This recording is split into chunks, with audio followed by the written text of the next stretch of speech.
All right. Okay.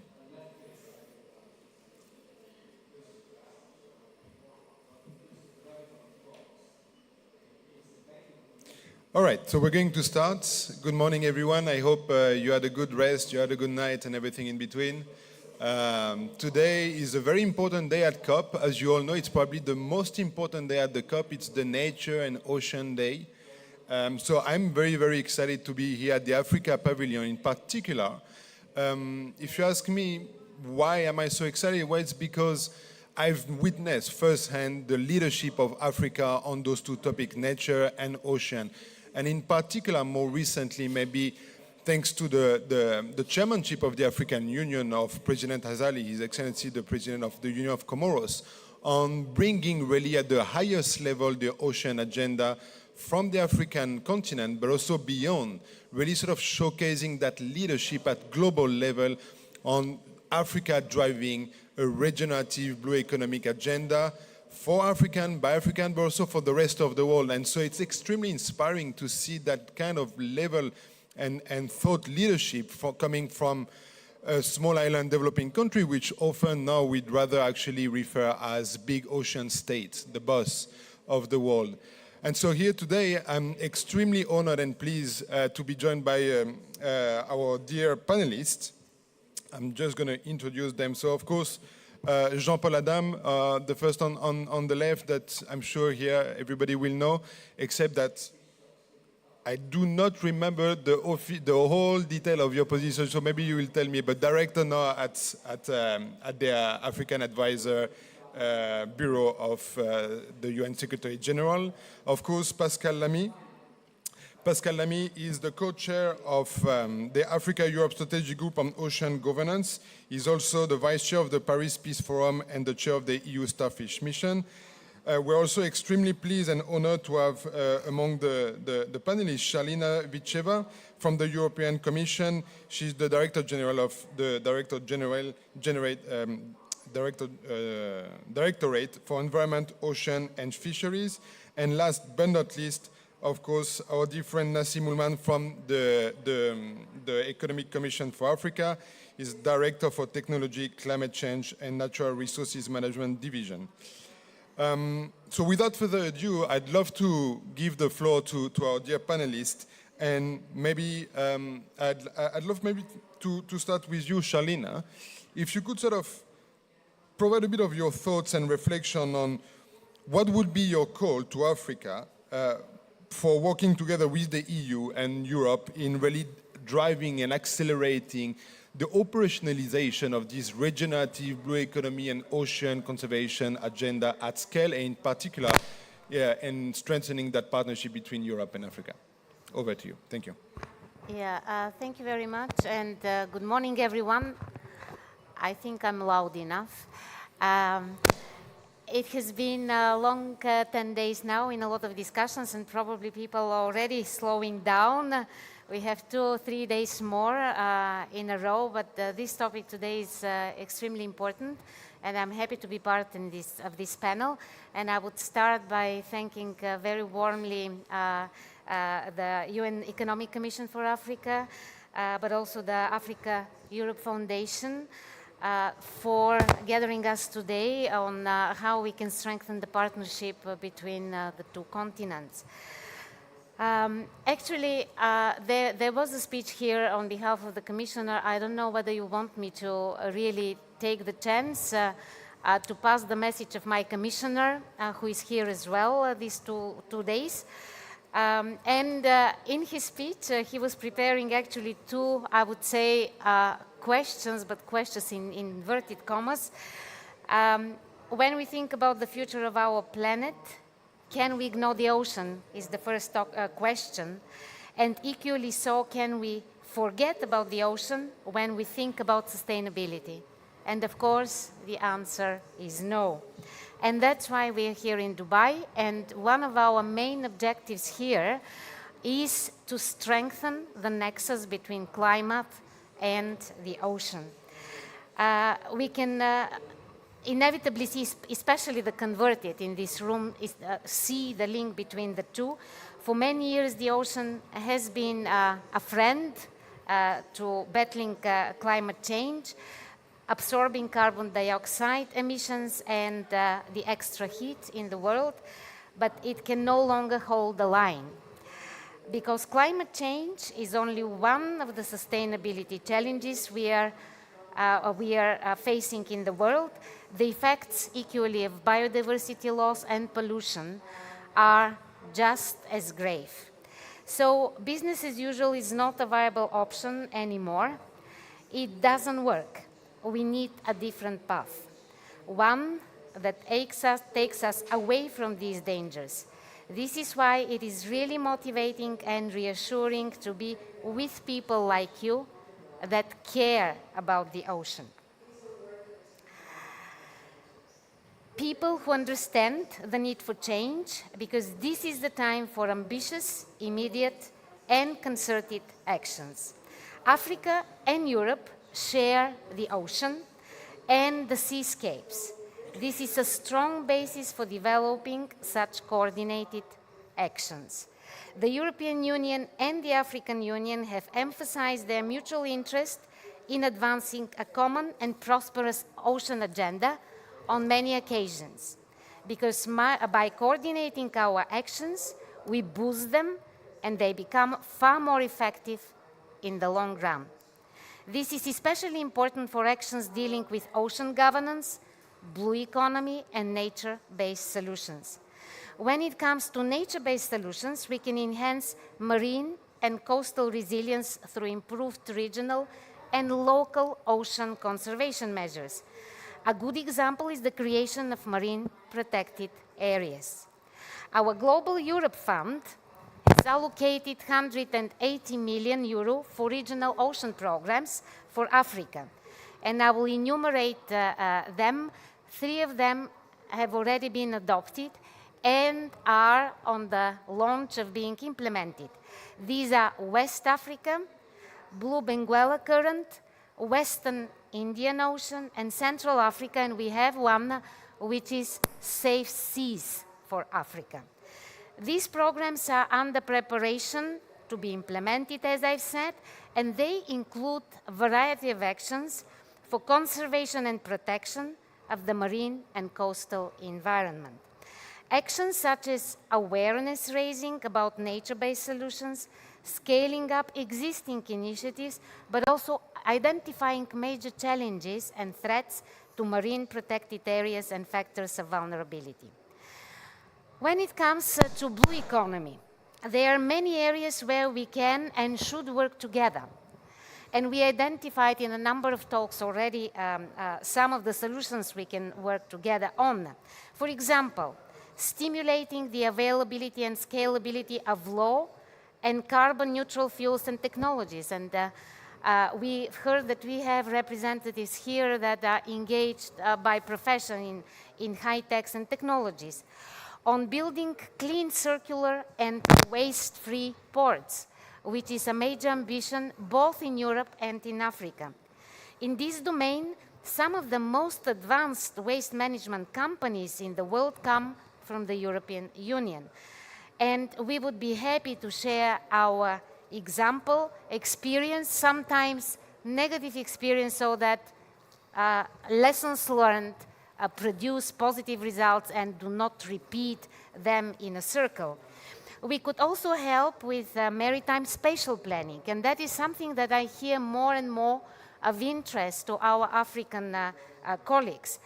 The idea of maritime spatial planning is to create synergies rather than conflicts between the various users of the sea, and to have a proper, integrated, holistic way of development, both of shipping and ports, considering the impacts on economic sectors, like small-scale fisheries, for example, but also to marry all that with marine protection and conservation of marine ecosystems. Finally, a few words about ocean governance, where we can pull our efforts, the 2 continents together. This is another front where we have to join forces. And At multilateral level, what is the most recent that we have to pull our efforts together? This is the Biodiversity Beyond National Jurisdiction, the High Seas Treaty, and the coming Montreal Global Biodiversity Framework. So ratification, implementation, we have to join up our forces together to maintain the energy in this ambition. So, ladies and gentlemen, challenges we face today are global, so too are our response, and our response must be global. When we look at the global progress towards the United Nations 2030 Agenda Cycle and Sustainable Development Goal 14 in particular, we see that more action is needed and more joint action will be beneficial. And that has to be very, very quickly. We only have a little time left to reach the agreed targets, and we still have such a long way to go. But if we work together, we can make a difference. And I'm happy that we are meeting today because this is the right moment to share our knowledge and experience, to share our ambitious agenda forward, to increase our common understanding, to identify the joint actions, and reiterate our commitment to the ocean. So I have to reassure you that the European Union and the European Commission, standing behind the initiative of this strategic brainstorming group between Europe and Africa, will stay behind the initiative and will support Africa in our joint endeavor to save the oceans and to make them beneficial for our sustainable development. Thank you very much. Thank you so much, Your Excellency. I think those are very, very ambitious and inspiring words that you've just said of the commitment of the European Union Commission and Europe at large on ocean and blue economy. You've mentioned a few things. I think sort of the need for us to scale up and accelerate action on the ground and really work hand in hand with small-scale fishermen, with those artisans of the sea, local population, of course, indigenous people as well, to really spearhead and become the steward of that ocean. I think that's extremely important to indeed sort of, if not empower, stop disempowering them so that they really are able to reach those very ambitious targets, such as the 30 by 30 target that you've also mentioned, by the creation of MPAs, locally managed marine areas, and other tools that we can mobilize. But ultimately, and that you've mentioned that as well, sort of we need to support the development of that blue economy that can become nature, climate, people positive, so that that economic engine can really become a driver of conservation and climate outcomes and positive outcomes. So I'm going to actually switch now to you, Nassim, as the director at the Economic Commission for Africa. You obviously, as ECA, you've been extremely involved in that space, and I had the honor and pleasure to work with you now for the past few years, and I've seen the commitment of the institution, of that commission, from an economic point of view, from a finance ministry's kind of real point of view. Now, how do we scale that up and how do we speed that up? And what would be sort of your message as well to the international community and international partners on how can we strengthen that cooperation to accelerate and scale up that African leadership and make it eventually also an Africa-Europe leadership and a global leadership? Over to you. Thank you, Nassim. Thank you very much. Is it okay? It works? Yeah. Yeah. Okay. Thank you very much, Thomas. Good morning, ladies and gentlemen. I will switch to French as we have the interpretation. Donc, bonjour tout le monde. Et merci, Thomas. Effectivement, les deux mots qui ont été mentionnés dans l'introduction, c'est in the introduction passer à are l'échelle et indeed comment accélérer. go Pourquoi? to Parce que scale and accelerate, de nombreuses choses, de nombreuses because a initiatives, lot of ont initiatives lieu sur le continent. take place on the Mais à continent, une taille qui n'est pas but suffisante pour at a avoir size that is un not impact sufficient to have a significant impact for the biodiversity of the ocean, but even more for the climate, because this effect of size is fundamental to have an impact on the climate. So, of course, the the ECA is working with a lot of partners and mainly with IUCN on an initiative that meets those two emergencies. The initiative with a great green wall. We are working on the eastern part of Africa, Indian Ocean, to demonstrate the relevance of the initiative. So the idea is to reconcile the idea of preservation, but also the creation of blue works for the coastal population, and to involve the coastal population in the regeneration of the oceans, and at the scale work in the regional level, create corridors in order to have a climate impact, and above all facilitate the access to climate funding that is available, that is really important. Above all, since the strong involvement of philanthropists, so that is why it's really important that the continent can implement projects of big impact. So to give some digits, there are 38 countries that have coastal or that are island. So we have 26,000 miles, marine miles. So you see how extended the marine space is in Africa. And in the case, the cooperation with the European Union is key, because at the north of Mediterranean Sea, it's the common border, the shared space between Europe and Africa, and the EU has territories in the Ocean Indian or Atlantic Sea. So we need this cooperation. And last point, where the Foundation Africa and Europe can bring a lot, it's in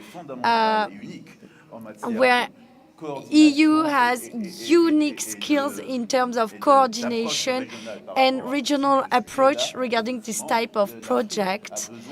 Indeed, Africa needs this type of expertise. So regarding the foundation, it's really important to develop those exchanges to the benefit of Africa, but also regarding the feedback of the experience that can benefit from the European Union. A last point, precise point, is with the blue carbon. We accompany African islands in the implementation of carbon registries and organized protocols. And here again, the experience of the EU can be very important within the framework of this approach, this collective approach, and go faster, because the ocean is degrading in a quick time. We have to act in the fastest way possible. We have 7 years basically to reach the 2030 targets. So right now we see that leadership, now the other side of the same coin, and you've talked about that, is the need to mobilize financing at scale and at speed, obviously, because otherwise, if we have to wait 10 years to have the financing, it's just not going to work. And this is a thing where there is a lot still for us to do, and I believe this partnership with Europe and the European Commission can really unlock maybe the flooding eventually of innovative finance and different ways that we can really support that leadership and build it again as an Africa-Europe leadership on blue economy and ocean governance at scale for the world. Because ultimately, if Europe and Africa team up for the ocean, well, I'm pretty sure that we should be in a good situation in the next few years. So we know that leadership is required. We know that financing is required. I'm just going to check, because we normally, unfortunately, I know that Ambassador Nancy Kulugitu could not actually fly and be with us today here in Dubai, but I'm hoping that she might still be connected and she can join us as a panelist. Nancy is, of course, and I'm sure here everybody will know her, she's Kenya's Special Envoy for Blue Economy. She's been an extremely strong advocate for ocean conservation and blue economy on the continent and beyond. and I'd love to give her the floor. Is this possible? I don't know if Nancy, if you hear Yes, us. it is. Yes, Lovely. I can hear you. Over to you, Ambassador, please. Thank you very much, Thomas. Thank you to the organizers of this very, very important forum. Apologies that I couldn't manage to be there due to logistical problems at the last moment, but I'm very happy to be afforded this opportunity to connect and be part of this meeting. Let me start by saying that Africa and Europe are at the vicinity of more than a quarter of the world's largest marine ecosystems, with the livelihoods of an increasingly large number of people being dependent on the equitable management, health, and productivity of coastal and marine areas.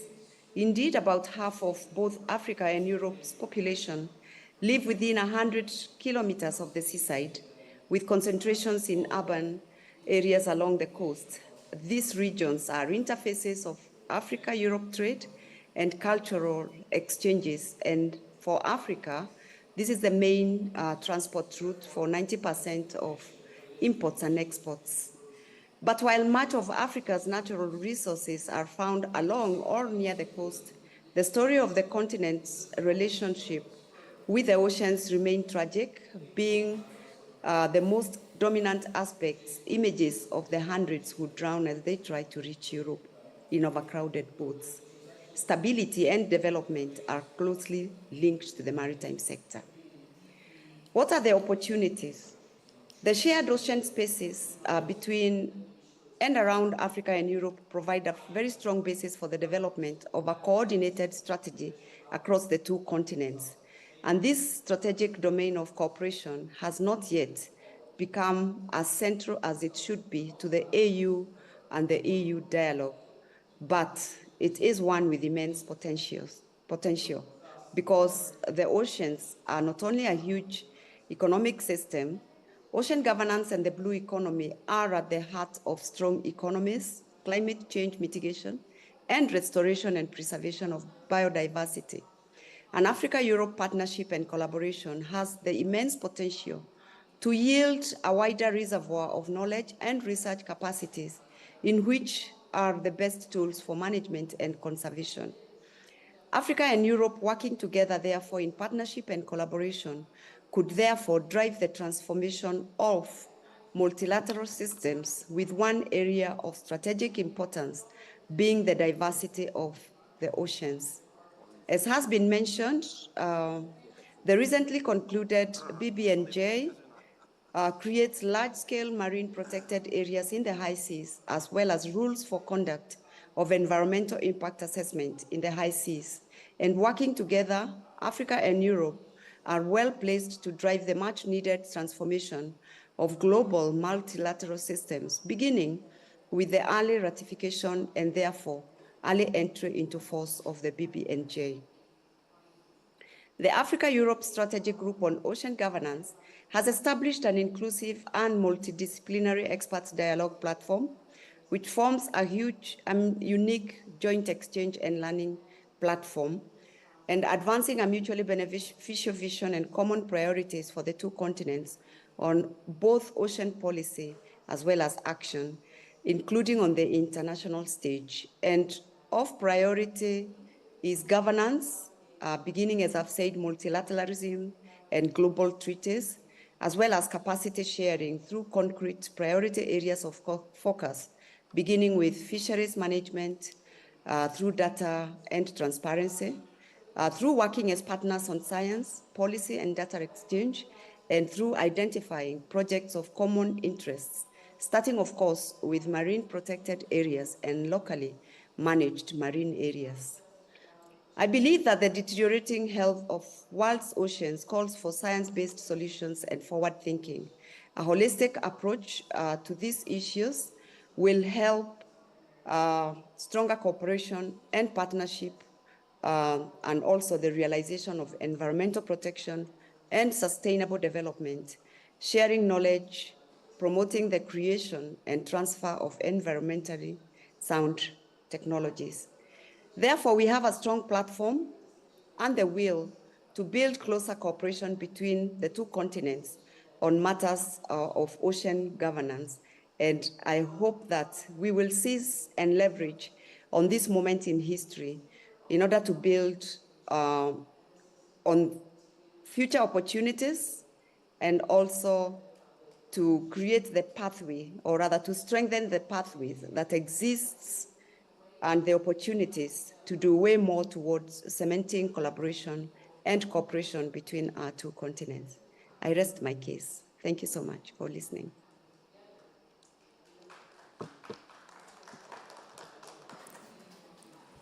Thank you, Summer Ambassador. I think you've made some very, very important point, of course, on the potential of joining forces between Africa and Europe on the ratification and future implementation of the BBNG Treaty. High seas are indeed 70% of the ocean ultimately. So a lot of action will have to also be taken there. And of course, creating that coalition of the willing countries, that leadership that can be the first mover into that space, and of course within the EZ as well. So I think this is an extremely important point. We don't necessarily need indeed to have everybody on board right from the start. What we can do indeed is to support that leadership that you've provided for the continent and beyond, and really sort of find ways to turn this into a snowball effect. I think this is very important. I know that our dear friends and colleagues from the African Union just joined us, so I'm going to ask Arsène Nyambé, the Director of Blue Economy and Sustainable Environment at the African Union Commission, to join us on stage as a panelist, if that is possible, if he's still in the room. Well, maybe not yet.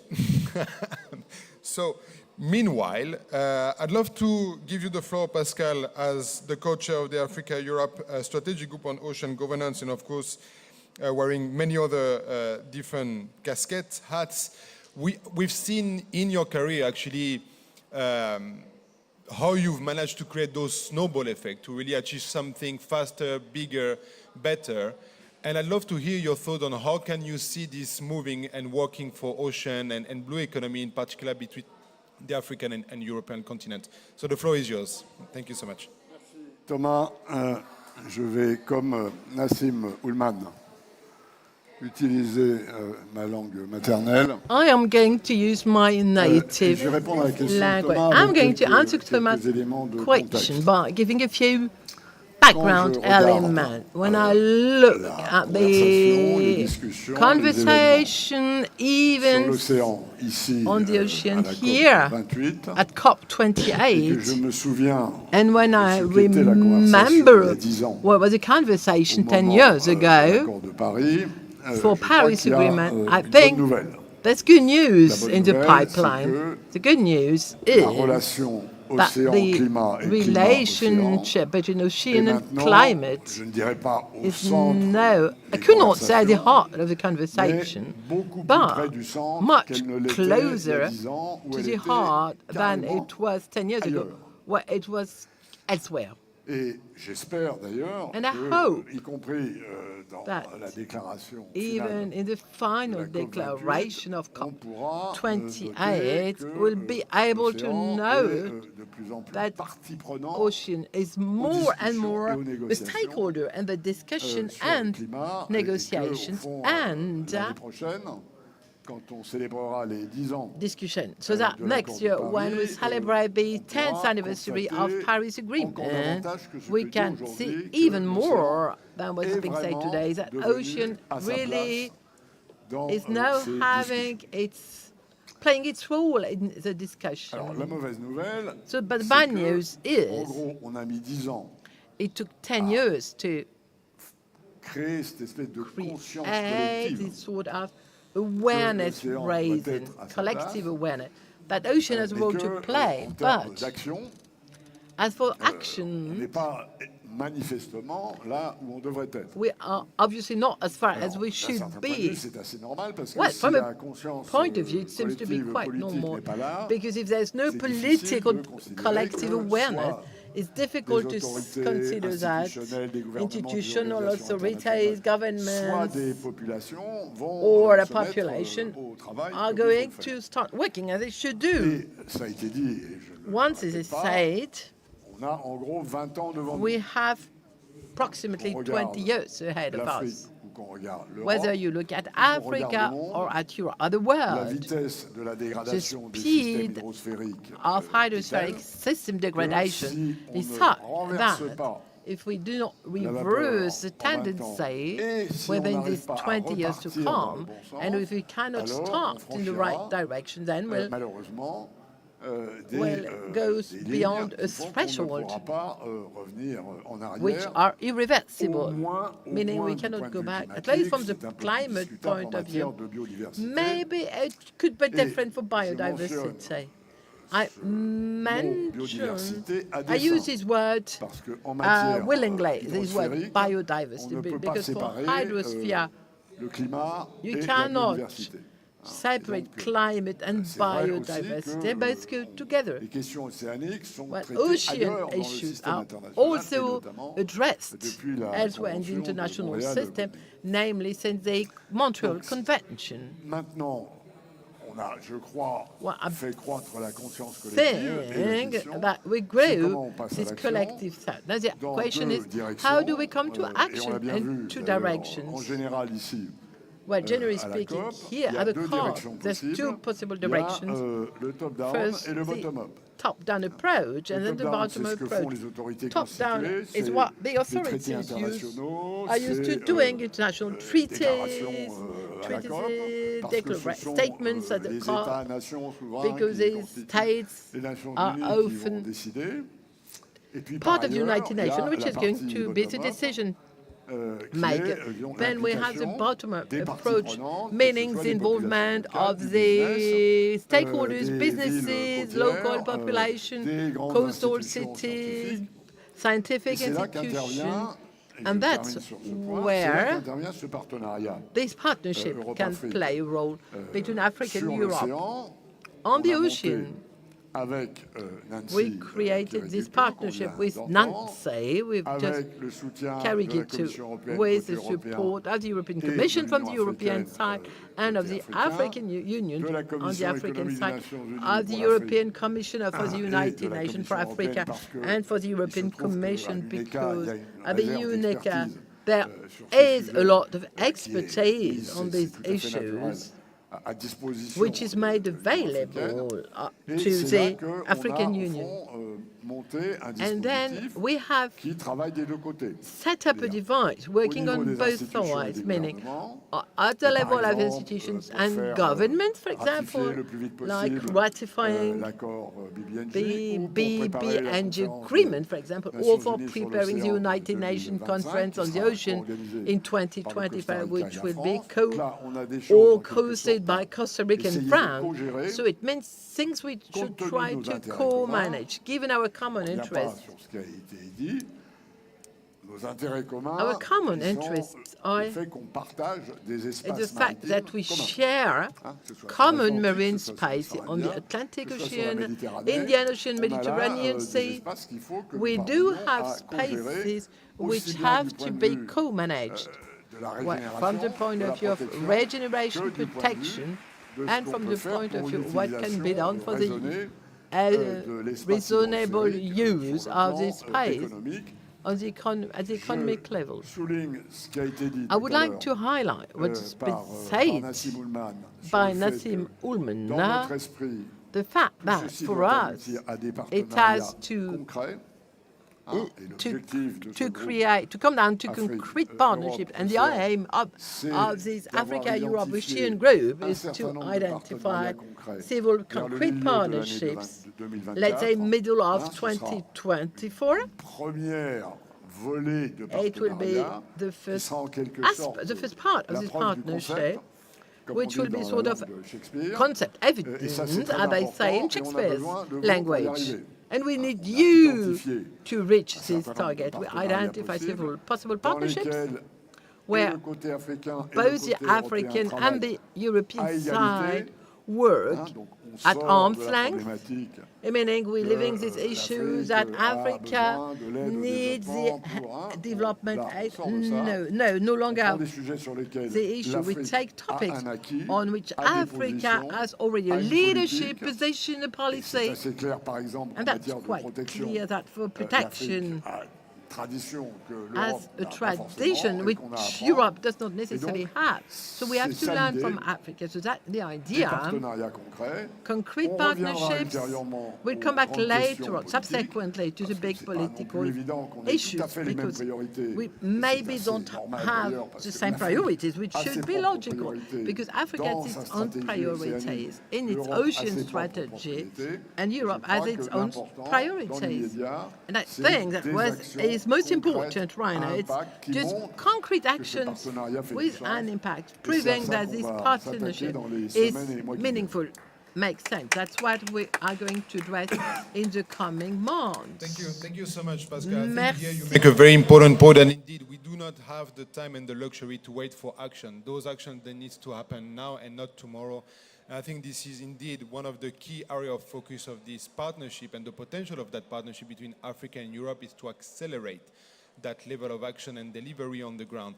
At the same time, we also know that for those actions to really be unlocked at the scale and at the speed, we do need to support the leadership at the highest level, from heads of states, ministers, because that's literally in their job description, to really lead this kind of transformation at scale and at speed. Here, I cannot just, sort of showing at the level of leadership and thought leadership provided by the African continent, on particularly in the blue economy space, and here in particular on the regenerative potential of that blue economy. I'd love to hear from you also, Jean-Paul. You've been an architect of the blue economy when you were minister in Seychelles, and Seychelles is one of those countries where you can see the effect of actual leadership at the highest level, transforming a country, turning things around and for good.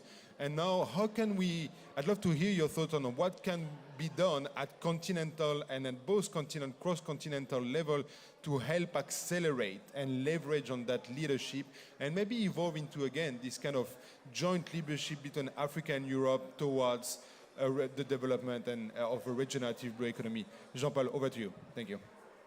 Thank you very much, Thomas, and I would like to also thank all of the panelists that have spoken before me.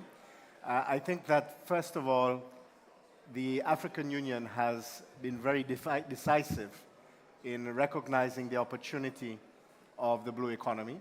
So, for example, Agenda 2063, adopted in 2013, which has a clear focus on the blue economy as one of the transformative levers for African economies.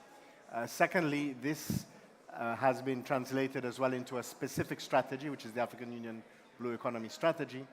And most recently, under the Comoros presidency, we have the Moroni Declaration, which has aimed to translate into practical terms some of the ways in which the blue economy can be translated into a tool for this acceleration of sustainable development on the continent. And allow me to mention a few examples of how this can be done, and I'll refer a little bit to my experience in Seychelles in that context. So first of all, we usually will start with fisheries, because these are the existing sectors. And like with the majority of economic activity on the continent, the current model of fisheries remains predominantly extractive, usually from large-scale, industrialized, distant fishing nations that are essentially paying access fees for access to maritime spaces in Africa, and then fishing at large scale.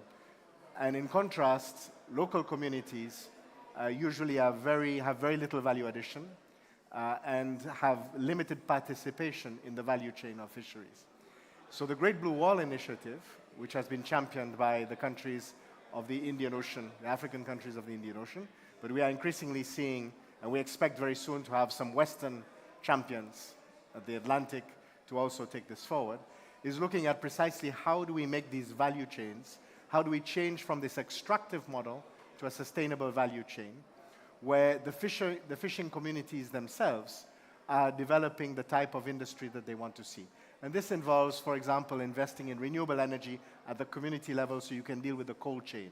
When you have a cold chain, you increase the perspectives for value addition.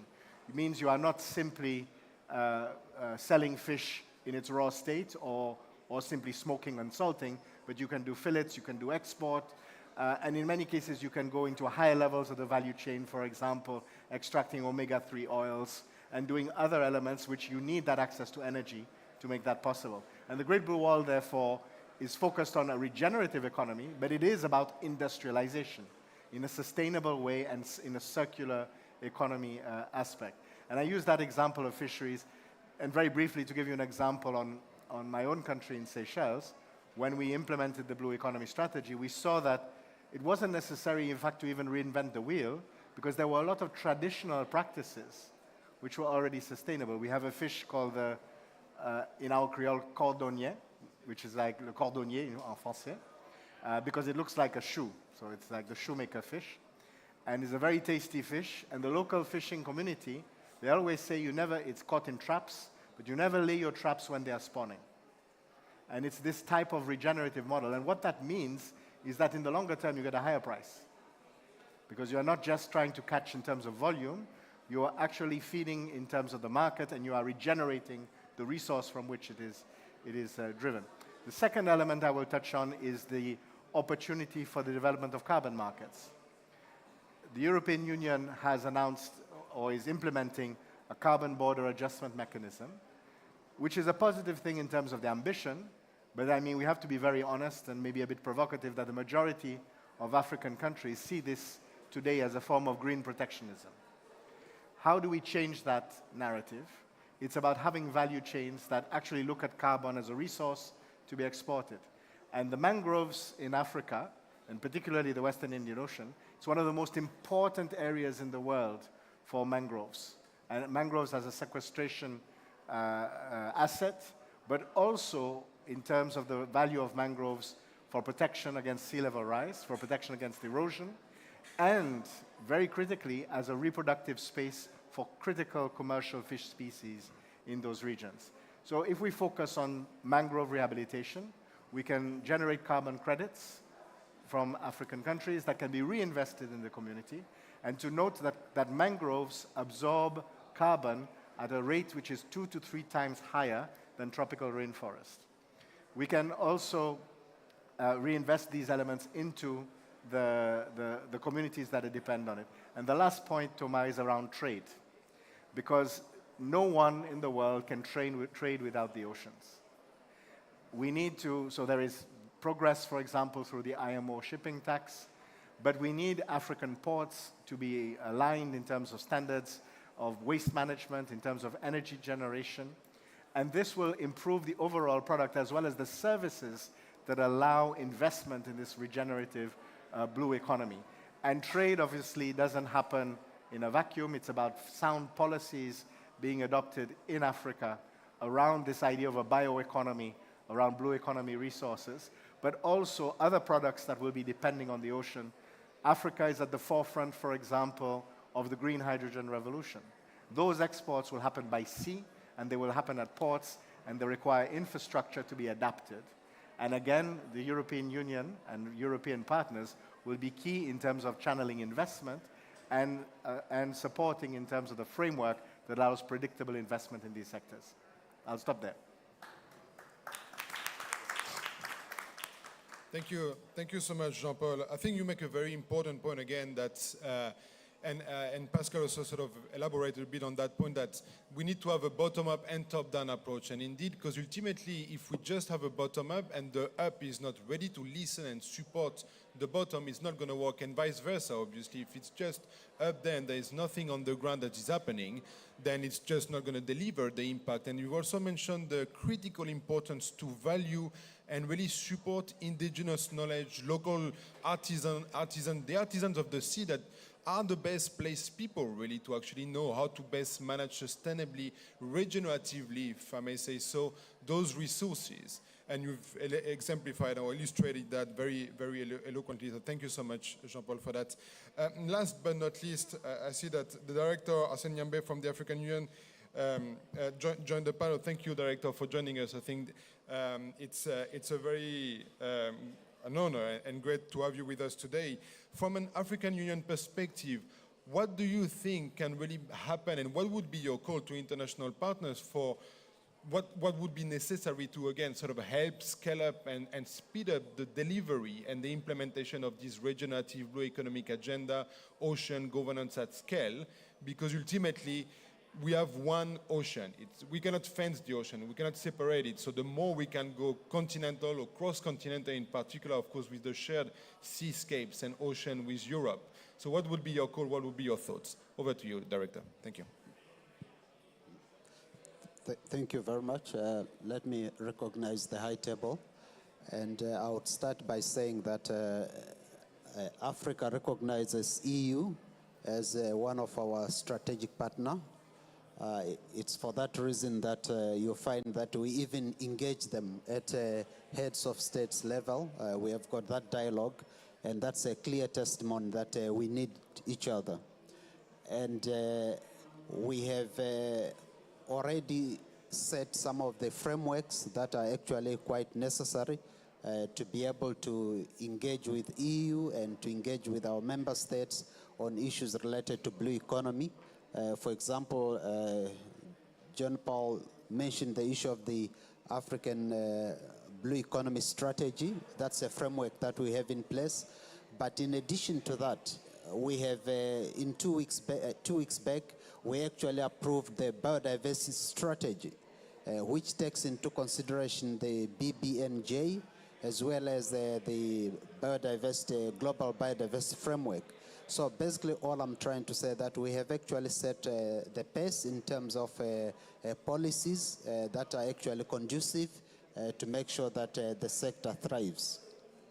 We have also just approved the Circular Economy Action Plan for the continent, which also adds value to address issues of pollution and issues of plastics, which are also quite a threat to the sector. So basically what we expect from the EU in this dialogue is actually to support implementation of the existing frameworks so that we can be able to make progress and we can be able to also achieve the goals that we have set ourselves for. And that obviously entails issues of investments to support, for example, local communities, to support regional economic communities, which are also quite key as delivery mechanisms for the African programs, as well as AUDA NEPAD, who are also part of the delivery mechanism for the continent. So basically, in a nutshell, we are ready to continue working with the EU to make sure that we bring in all the sectors that are quite relevant to the delivery of the Blue Economy program on the continent. And that also includes centers of excellence, because we have also established centers of excellence for blue economy, which are scattered around the continent. And those are also quite key, especially when it comes to issues of skills or capacity building. I think those should also play a role. Thank you very much. Wonderful. Thank you. Thank you so much, Director. I think you make a very important point, of course, that let's not reinvent the wheel. Let's build on what's already existing. We don't have the time, again, and the luxury to do so. And we've witnessed firsthand this incredible leadership from the African continent on regenerative blue economy. Even here at the COP, we've seen His Excellency President Azali, the current chairman of the African Union, who launched the high-level panel on regenerative blue economy. We've seen the Moroni Declaration. We've seen the very strong message on ocean governance, and again, blue economy, regenerative blue economy during the Africa Climate Summit. And I think those are extremely important signals coming from Africa that there is strong leadership and commitment to that agenda. And I think we are all, I believe, here in the room ready to support that very important agenda. And again, sort of really leverage the commitment of Europe and the European Commission in driving, accelerating, scaling up that agenda. And I think there is cause for hope. And so on those last words, I just want to thank the panel because I know we are already a bit late. I think, again, I thank you all for joining us in this early kind of morning hour. I think this was a very insightful and great way to start the day. I'm going to hand over now to the second panel, which I believe is on framework for nature strategy. I got it. Yeah, thank you so much. Thank you.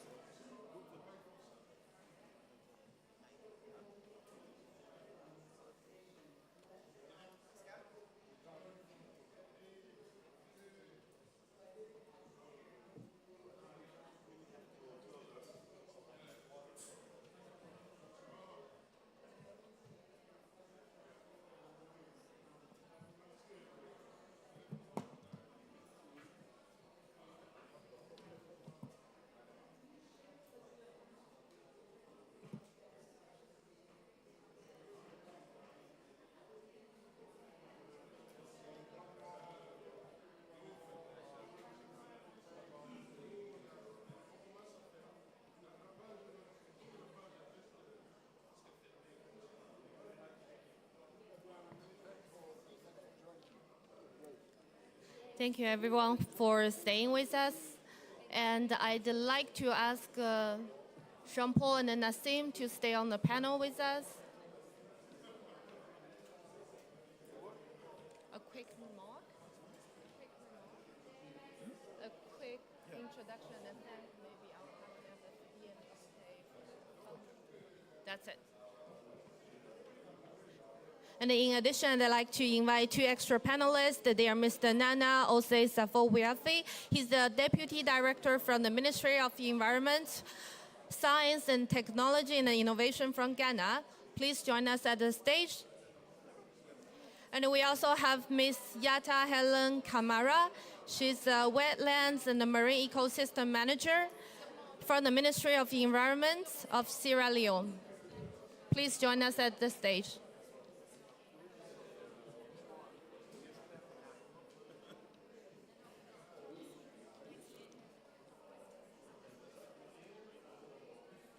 So now I'd like to hand over the floor to Nassim to give a few words on this project and launch of the framework. Thank you very much, Ling, and thanks to all the participants to be here. So we are transiting from a panel to another, so please, I'm waiting just for the people to take their seat. This is very important. This is a very important study because it's coming after the COP15 on biodiversity.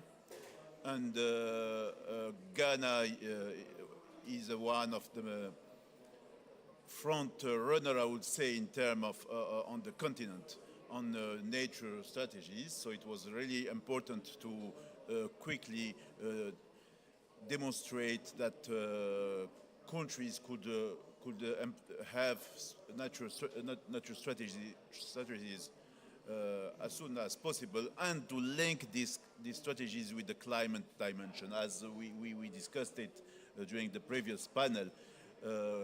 Biodiversity, nature, climate are really very related, particularly when it comes to increase or accelerate and scale up the response to these challenges. So I will not be long, I will not make speech, I will just thank the partners, particularly FSD and FSD Africa in particular, UK as well, for the strong support to this effort that UNECA is doing.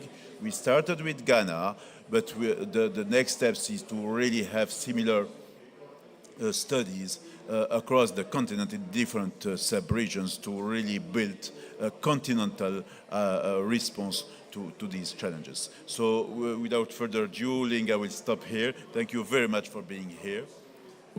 Please. Thank you, Nassim. Could we have the PPT slides on the screen, please? So just to give you a few backgrounds of this project. This project was initiated as part of the Task Force on Nature-related Financial Disclosure, and as Nassim mentioned, it is supported by FSD Africa and the UK government.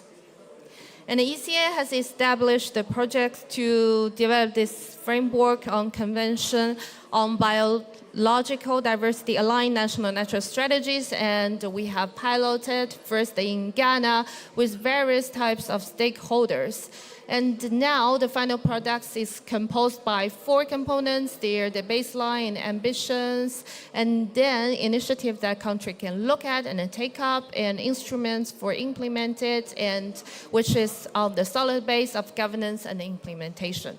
So without any further ado, I'd like to hand over the floor now to Jean-Paul, as we know he's pressed by time and I need to leave us. You have the floor, Jean-Paul. And the question for you will be, in your view, how this framework can scale up climate finance for enhancing climate resilience and help countries to achieve the SDGs? Thank you very much, Ling, and thank you very much to my colleague panelists, because I think this subject is very important. The first thing I would say is nature is Africa's untapped superpower. if we are going to look at the future development of a global economy on a sustainable footing, because the current footing is not, but if we look at it on a sustainable footing, being able to leverage nature-based solutions and natural assets as a way of investing in sustainable development will actually be one of the most fundamental strategies to be adopted. And I'll explain that a little bit more in detail. Currently, globally, nature is undervalued. It is not the real cost of protecting, preserving nature and engaging with nature is not actually factored into financing instruments. So for example, and I'll take an example from my own country in Seychelles. I'm from Seychelles originally. When we looked at investing, for example, in wetland rehabilitation, it would cost something relatively manageable for a small wetland, about $10,000 to $20,000 per year. But you compare that with massive flooding when it occurs, will cost sometimes in some cases in excess of $1 million for a one-off event. So investing in the preventative aspect of managing wetlands, ensuring that they can play the role that they should play, has a hugely beneficial aspect in terms of the fiscal position of a government. But the problem is when you're determining your budget, it's very difficult to mobilize this 10,000 because it's seen as a cost that could come later on. When the disaster happens, you will even borrow at very expensive rates just to deal with the immediacy of the problem of $1 million. But if you were able to invest more regularly in the natural environment, you're going to be saving money in the longer term. And I think the first aspect of national nature strategies is to recognize the role that nature plays as a defense mechanism against the impact of climate. Second area is how can we leverage nature to mobilize new forms of finance. And here, the most logical and most obvious aspect would be through the development of carbon credit markets. That's one aspect. There are concerns around integrity. So obviously it depends on being able to actively measure and manage these types of markets in a manner which protects the rights of citizens and communities who are on the forefront of climate change. But I think a new market that potentially could be developed is for what we are starting to call biocredits.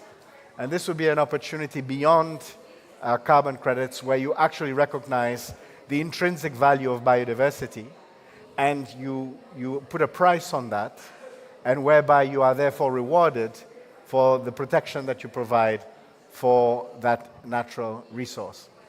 And the third element is how to sustainably invest in the regenerative aspects of nature. We have some examples at small scale on the African continent.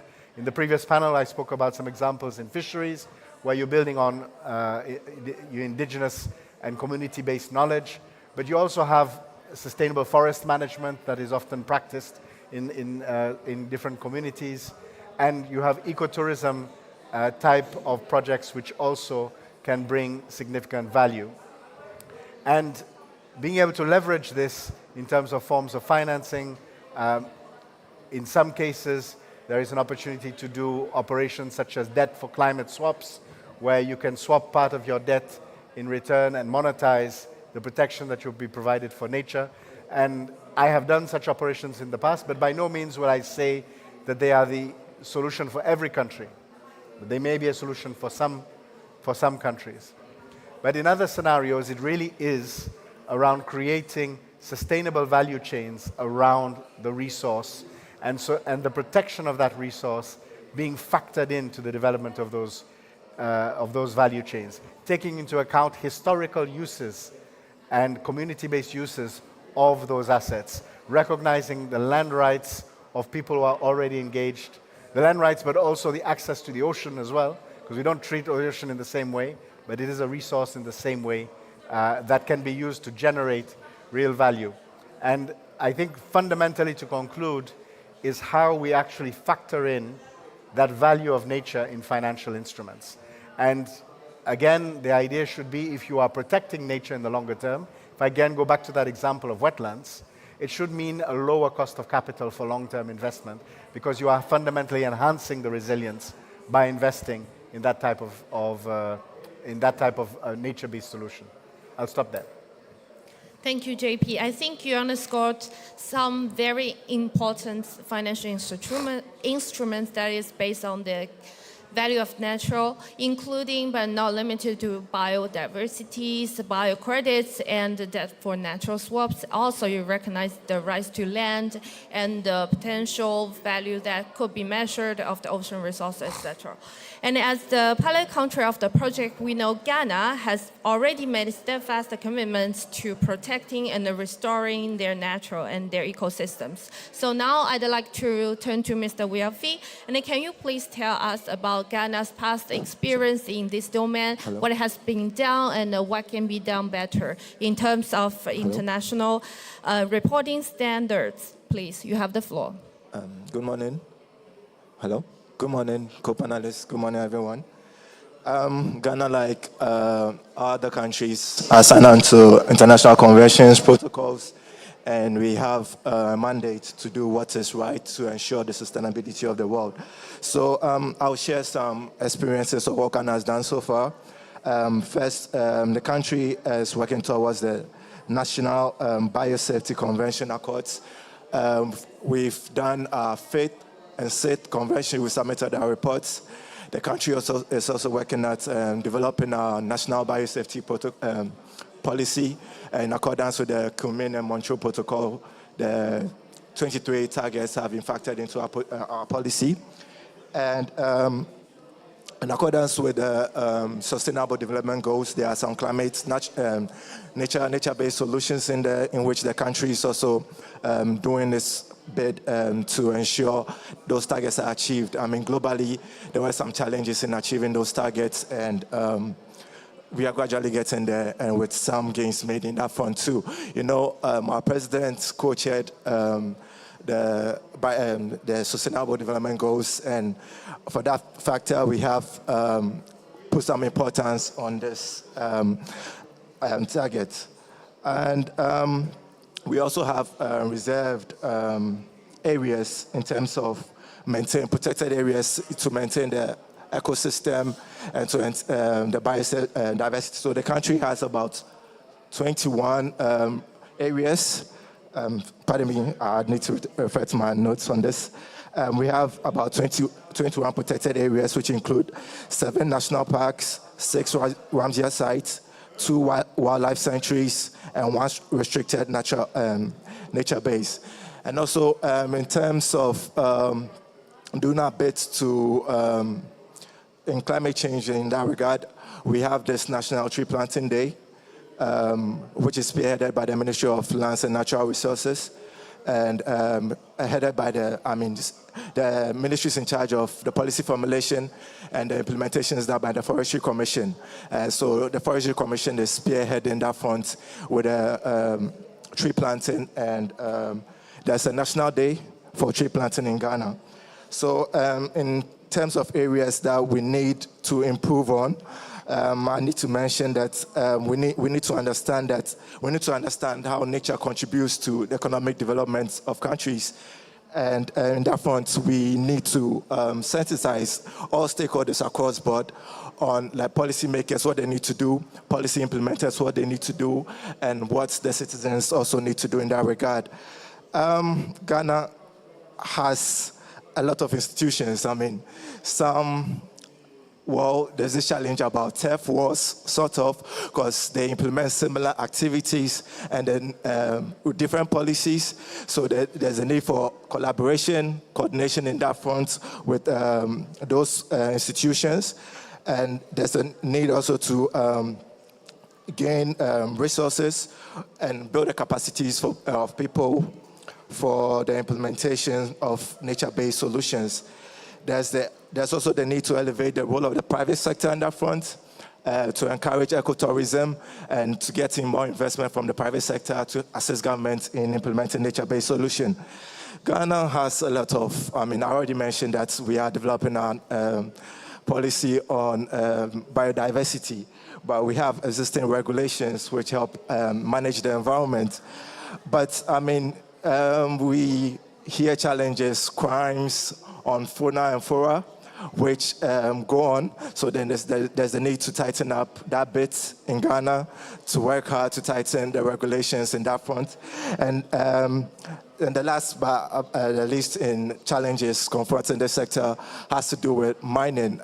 Ghana has this huge challenge in our local parlance we call galamsey, which is illegal mining, which is affecting most of our water bodies. And that's a huge challenge. We also challenge with deforestation. And we also face the challenge of climate change. So that's what I'll say in that regard. Thank you, Mr. Viafi. I think you mentioned there's already strong leadership demonstrated by the government and led by your president. There's a potential of wider ecosystem and natural endowment and the potential that we can explore further. And there's already awareness raising activities and a campaign in your country, and you strengthened the importance of collaboration and partnerships and of course extra resources. So my quick follow-up question for you will be, how do you see this newly launched framework can help your country to achieve your goals and targets? Okay, hello. I need to say this. I mean, before this meeting, you were having a side conversation with my colleague, and there's the need to own this framework.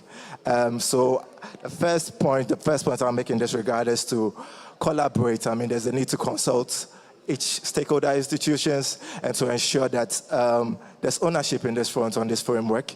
And there's also, after the consultations and the ownership of this framework, there's also the need to implement this framework. And there are steps in that regard we need to follow. So the first step will be to develop a technical assistance and implementation partnership, which is very important. There's also the need to develop a national strategy for preparation and consultations in that regard, like they need to consult various stakeholder institutions to ensure that there's ownership and each one knows which role to play to ensure its success. The last will be the actual implementation. So on areas we need to work on to improve the coordination among sister institutions and partnerships with the international bodies. We can't do this by ourselves. We obviously lack the capacity in all fronts, so we need to collaborate with our international partners, the DPs and UN commissions, and also the need to gain finances. We can't do anything without finances. So we need support in that front. So capacity to implement and finances to implement. That's what I'll say. Thank you, Mr. Wifi. I think as you mentioned, ownership by the government of this framework in the implementation process is definitely more than important. And you also mentioned dialogue and open consultation, which is imperative for its success. And speaking of dialogue and open consultation, so a funny anecdote, the reason why we have Yatta today here is thanks to open dialogue. So I met your minister at a breakfast table and mentioned the launch of our framework, and he was so interested that he sent you here today. And could you please tell us, based on the context of Sierra Leone, what you have been doing on the ground? What are the achievements that you'd like to share with us today in terms of nature resources related solutions? You have the floor, Yatta. Thank you very much. I'm sorry I have a cold, so I'll be coming in faintly. I'm happy to be part of this panel because we are trying to push for biodiversity and climate. Sierra Leone, we have a lot of natural resources that has been providing free carbon and sequestration services to the globe for over decades. And looking at the commitment from the CBD and also the climate change actions, the government of Sierra Leone has been working to review their policy on wildlife and also the National Protected Area Act and the Environment Protection Agency Act to increase and improve the fines levied on wildlife management and also climate change actions.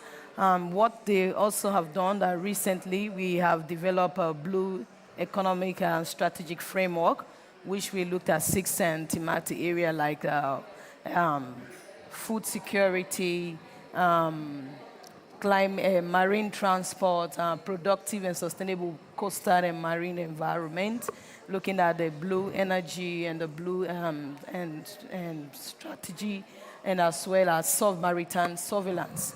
So in these areas, we are looking at seeing how we can tap into the climate finance and other donors funds to see how we can improve on our wildlife management and nature-based solution on conservation and biodiversity.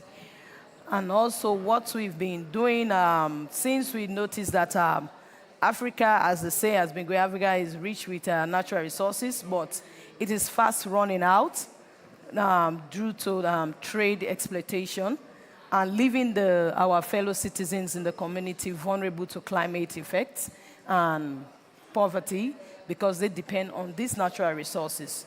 So in that, the government is now, through my office, which is the National Protected Area Authority, the government is now working towards co-management with community, bringing the community to own the conservation, to own nature activities, because if we bring them on board, we think that we can succeed in biodiversity and climate change mitigation activities. So we have now, the government is now signing co-management agreement with communities and then trying to capacitate them and make them to be self-supportive, to be involved in restoration activities of both forests and wetlands, the coastal wetlands.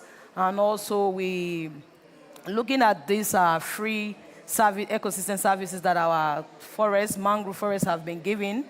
We have, through the EU support, we did preliminary studies on our carbon stocks, of which we noticed that in one of the marine protected area, because we have 4 marine protected area, we noticed that we have huge, in 1 hectare, we can sequence over 707 tons of carbon in 1 hectare. And also having a carbon tree height of 55 meters and above, and a diameter of 72.4. And this result is published at the EU website, you can see.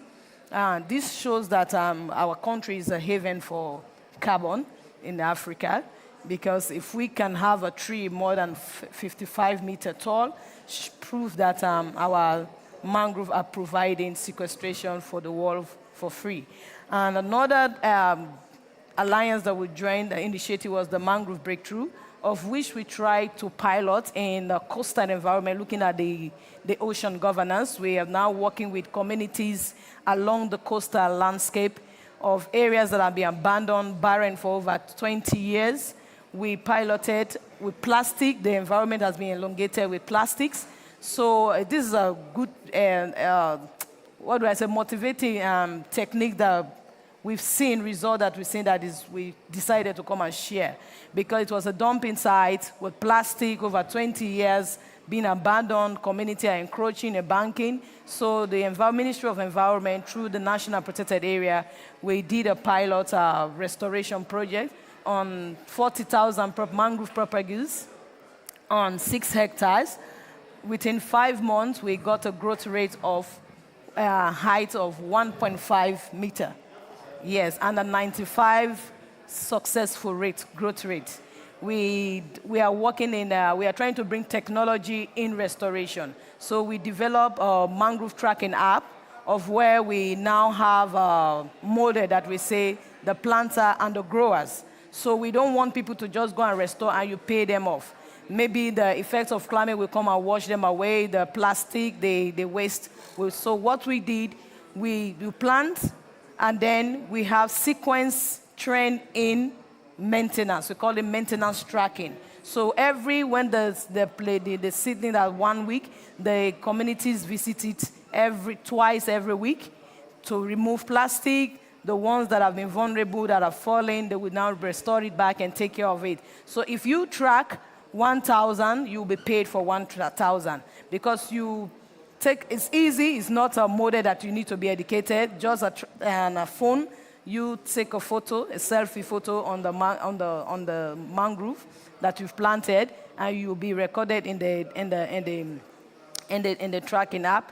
And maintenance, because if we see plastic, then the app, the GIS, or even you that supported the restoration will be able to track the restoration growth. So you cannot track without maintenance. So that gives the rise of this 95% growth success rate, because you have to go and remove the plastic, and then you take the photo, and then it will register into the web, into the link. So they will know that Mr. X has maintenance 1,000, and you pay through mobile app. So this is one of our breakthrough innovative technology that we've established, we developed, that we wanted to share with this COP, that areas in other countries that you think that is along the coast, one you see there is high tide, low tide, you can try to see how you can do restoration. So we have vast area in Sierra Leone. We are looking, in this area that we did 6 hectares, 58 hectares, but we have just done 6. So we are looking up to see support from donors to see how they can support us, and other NGOs to come on board, partners, CSO, to come on board to see how we can restore this coastal area these communities along the coastal area, which we think we give support to the ocean health, in the plastic, trapping the plastics, and also adaptation for climate resilience, and looking at our mitigation. So with this one model, we are contributing to 3 results: the ocean health, the climate adaptation, and mitigation.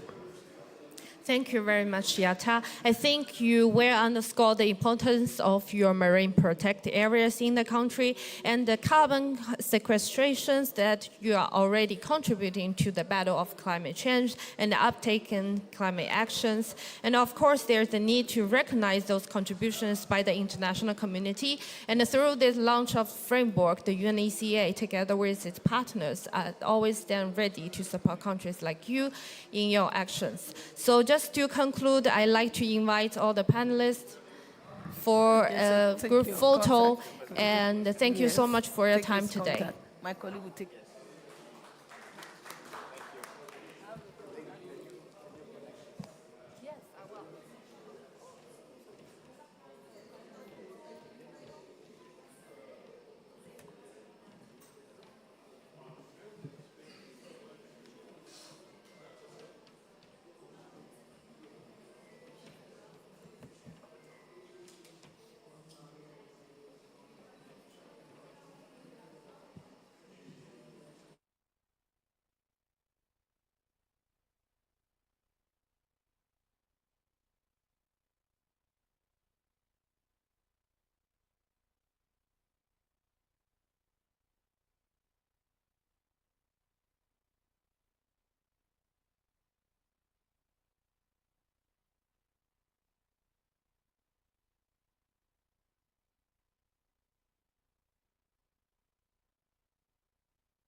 do we start this?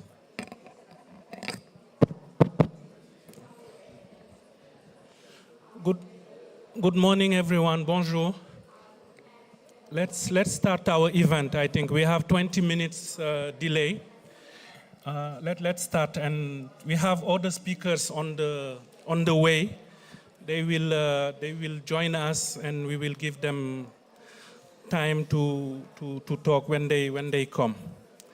So thank you very much for being here Saturday, working on a Saturday, but we know that this is COP style.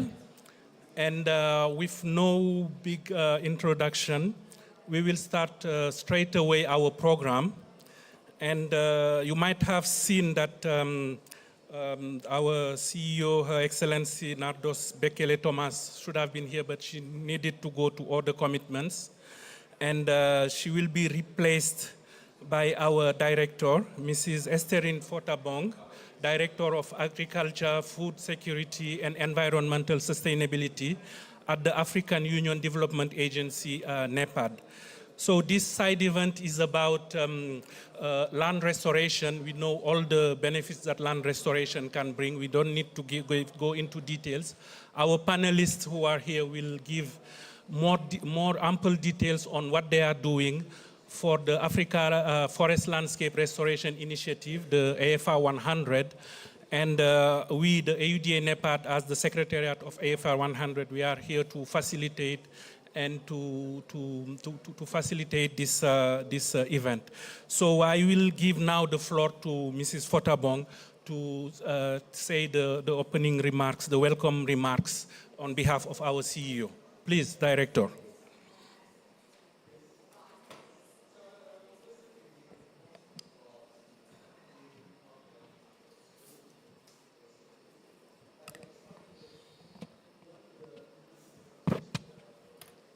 Hello, good morning. First, let me apologize for the delay in the starting of the event. This place is big, you know, so I'm sure, and there's so many meetings happening, so I suppose the minister he's making his way here. And our CEO, as Mamadou said, also had to urgently leave Dubai to attend to some other urgent matters. So, as Mamadou said, let me welcome everyone to this important side event on attracting large-scale investment to accelerating forest landscape and ecosystem restoration for increased agriculture and food security in Africa. I see a lot of familiar faces, but let me do the protocol thing and just acknowledge formally the presence of our very key partners that we have worked with over the years on this topic. And I do see WRI, Mr. Sean DeWitt. Sean is over there. Thank you, Sean, for being a good partner. I see WWF. Want to acknowledge Severin for being here.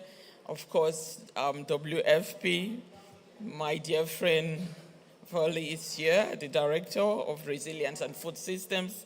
We've working all over the years. I also want to acknowledge Integrity Global Partners, Ms. Sherry Dugal, and also let me recognize and acknowledge the representative from Tanzania, the Assistant Conservation Commissioner. And of course, all the other excellencies and dear colleagues. I was told that phrase, all protocol observed, is not correct English, but allow me to use it to just acknowledge everyone who is here. We don't take it for granted, your presence here, because there are so many events happening, and all of us, our time is required in so many places. So you being here is a recognition of the importance that you give to this subject, and that all of us should actually give to this subject, and to the partnerships that are needed for its implementation. So just a couple of things to say. Attracting large-scale investments to accelerate forest landscape and ecosystem restoration for increased agriculture and food security in the continent requires a strategic and multifaceted approach. We can't just do one thing. We need to be strategic and take an integrated approach to it. And to enhance investment in this critical area, there are a number of things that should be done.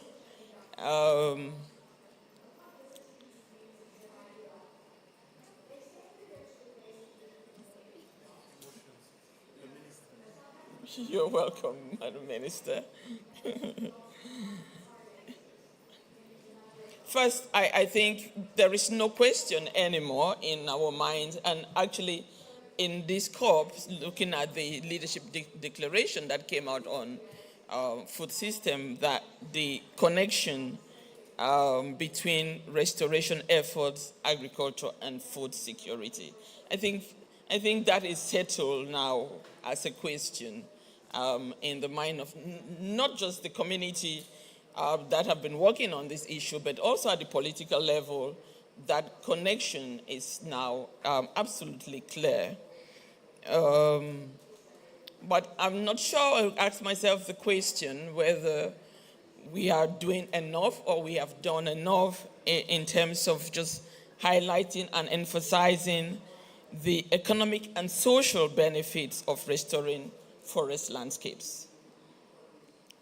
We do have a lot of programs that are ongoing, like the AR100 and others, but I think we probably have to do a lot more work in terms of analytical work to show that relationship between the economic and social benefit that comes out from forest restoration. One of the beautiful things that this community has done, and through the exemplary work of the ARF100, is really about engaging partnership. This is about partnerships.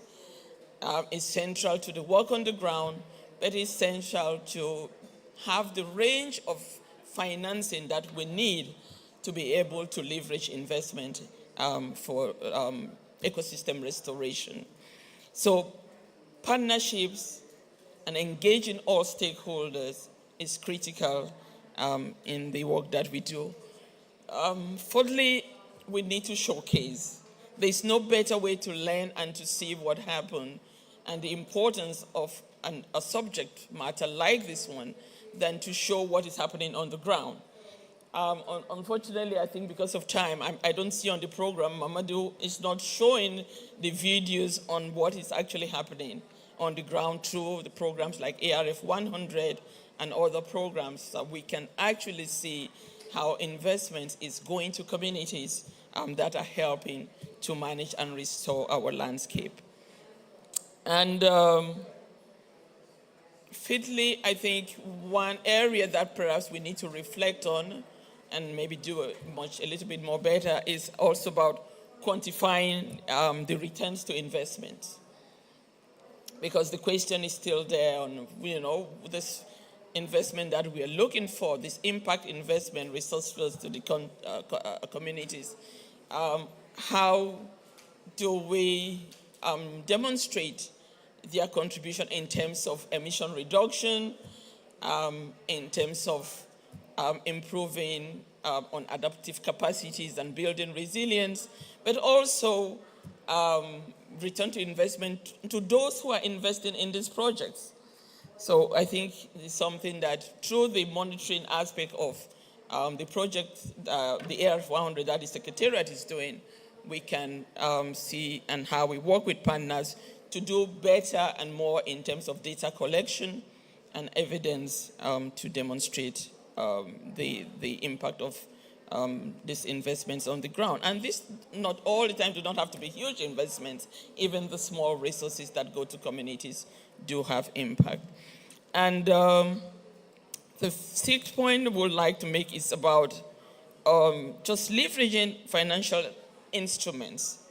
So we need to look at a full range of instruments that can be mobilized, to support ecosystem restoration, forest and ecosystem restoration, including, of course, the impact investments, the green bonds, and other financial opportunities, financing opportunities that might be out there.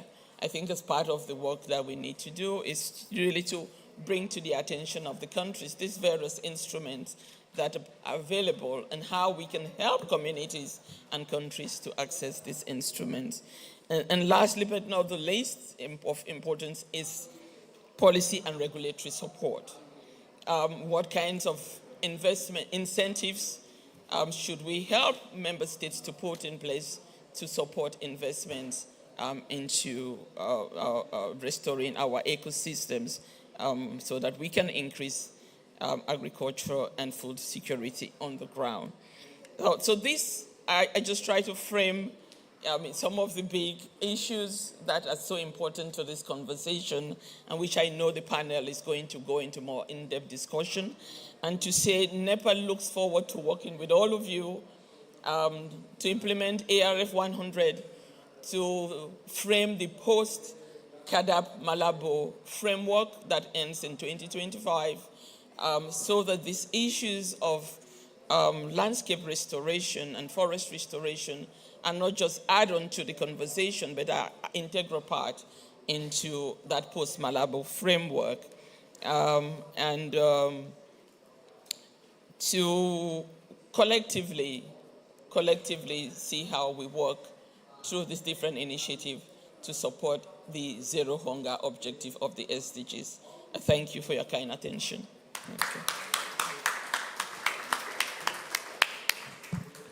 Thank you very much, Director Mrs. Estherine Lesenje Fotabong. I think that she has, our director has laid out the connections between land restoration, food security, agriculture, and food systems all together. And this is how we are working as a team inside AUDA NEPAD. So now, without further ado, this is I'm calling Minister Jamila Ibrahim Bio to come and make the keynote statement, and I will just leave it at that. So not to get emotional with her, because we have come a long way. And seeing her now in a different capacity is just fantastic. So allow me to call you Jamila. Please come make your statement. Please, big applause for Jamila, Minister.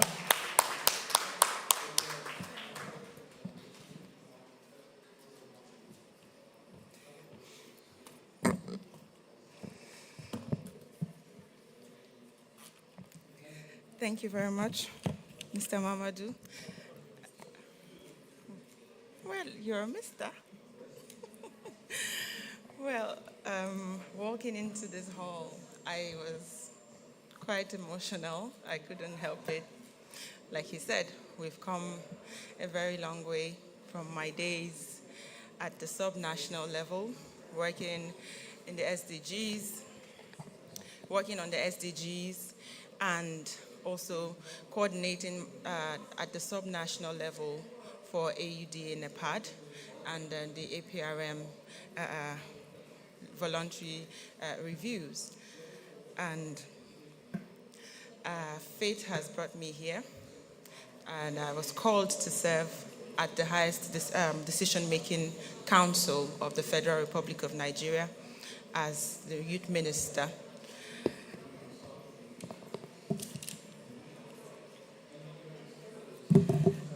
Good morning, Excellencies. Good morning, Mrs. Estherine Fotabong. the Director of Agriculture, Food Security and Environmental Sustainability of AUDA, and our partners here present. Allow me to proceed on already established protocols.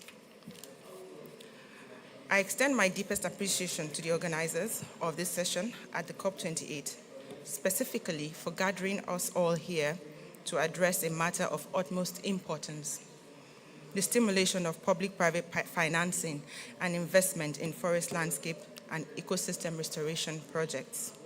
This theme is not only timely, but vital to the holistic development of nations worldwide, as it aligns with the Agenda 2063, Africa's Blueprint and Master Plan for Transforming Africa into a global powerhouse for the future.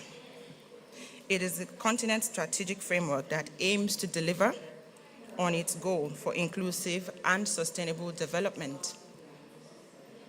As we embark on this critical journey, on this crucial discussion, let us underscore the profound impact of investing in our young people and our women, while recognizing their unparalleled contributions to economic progress and social sustainability. Globally, young people and women together constitute a formidable force, with statistics revealing the transformative potential of strategic investments in these demographic segments. It is important that I mention that investing in young people, as highlighted by the International Labour Organization, ILO, can potentially add $2.2 trillion to global economic output by 2030.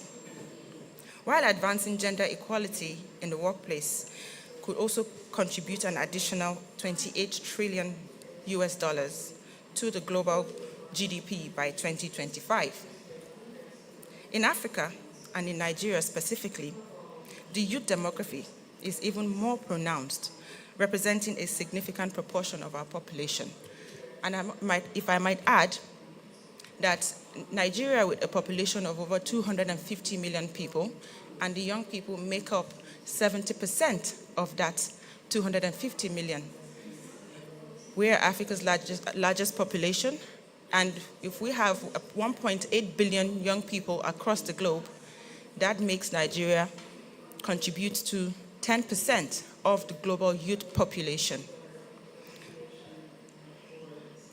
Turning our attention now to the potential investment needs in the context of forest landscapes and ecosystem restoration.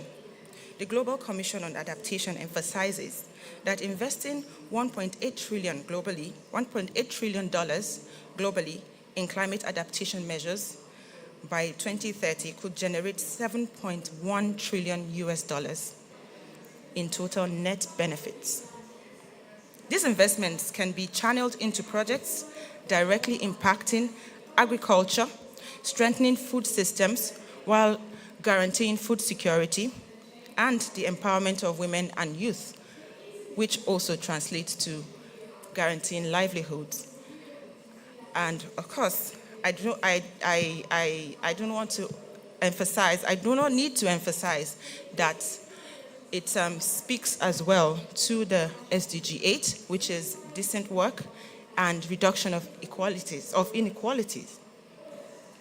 In Africa, the potential for investment in sustainable agriculture is vast, as closing the gender gap in agriculture could increase output by up to 30%, significantly contributing to food security, and additionally, investing in forest landscape restoration projects can create employment opportunities, particularly for the youth, and to foster economic growth. So I'd like us to consider this. The World Bank estimates that investing in sustainable forest management and reforestation could generate a return of $1.7 for every dollar invested. This not only contributes to the environmental conservation, but also creates avenues for wealth creation and job opportunities, particularly, again, for women and youth engaged in forests and related activities across the forestry value chain. To ensure the future impact of our youth and women across various sectors, we must invest strategically and sustainably. Patient, responsible investments, as evidenced by the Global Impact Investing Network, can yield enduring benefits, such as balancing financial returns with positive environmental and social outcomes. Furthermore, as we gather here today, let us recognize the parallel importance of empowering young people and women because they represent the potent force globally with contributions that transcend borders and leave an indelible mark on the global stage. Our journey towards a sustainable future requires collaborative efforts. Government, private institutions, and specialized organizations must join hands to strengthen the capacity of our youth and women. Joint collaborations can pave the way for comprehensive development programs, educational initiatives, and skills-building endeavors that empower them to be catalysts for change. Distinguished participants, as a testament for our commitment to harnessing the power of the youth for a greater and more prosperous future, we have commenced a collaborative initiative between UNIDO, ITPO Nigeria, and the Federal Ministry of Youth Development. It is called the Nigeria Youth Entrepreneurs in Sustainable Technology Initiative. This is in response to the pressing need for sustainable development and environmental responsibility. The initiative aims to empower and support young individuals in Nigeria aspiring to become entrepreneurs in sustainable technology. And this cuts across various sectors: agriculture, the circular economy, of course, the entire green economy value chain. The global demand for green skills is on the rise, and our youth have the unique potential to drive innovation, to create economic opportunities, and to contribute to a more sustainable world. I have not focused my entire address to forest restoration alone, because forest restoration is a component of the holistic approach. So for us, because we have the manpower, we have the numbers in manpower. So we need to have a broader view in order to be able to make a greater impact at a scale that is unprecedented. Aligned with the Sustainable Development Goals, namely SDGs 2, Zero Hunger, End Poverty, and particularly SDG 9, and of course, the global goal that speaks to forest restoration and protecting our landscapes. The initiative recognizes the importance of preparing our young people for the transition to a low carbon economy. Through capacity building, startup incubation, seed funding, networking, and the promotion of sustainable practices, we aspire to cultivate a generation of environmentally conscious and socially responsible entrepreneurs. We aim to create, we're actually in the process of collating young people in clusters and also identifying young people in clusters through our Youth Village program, which we will be focusing on building ecosystems across our commodities, especially agro-commodities of comparative advantage. That's from planting, and this also includes agroforestry, because we have quite a wide variety of trees that could be of high economic importance, and of course with high carbon capture features as well. In the words of a wise philosopher, alone we can do so little, but together we can do so much.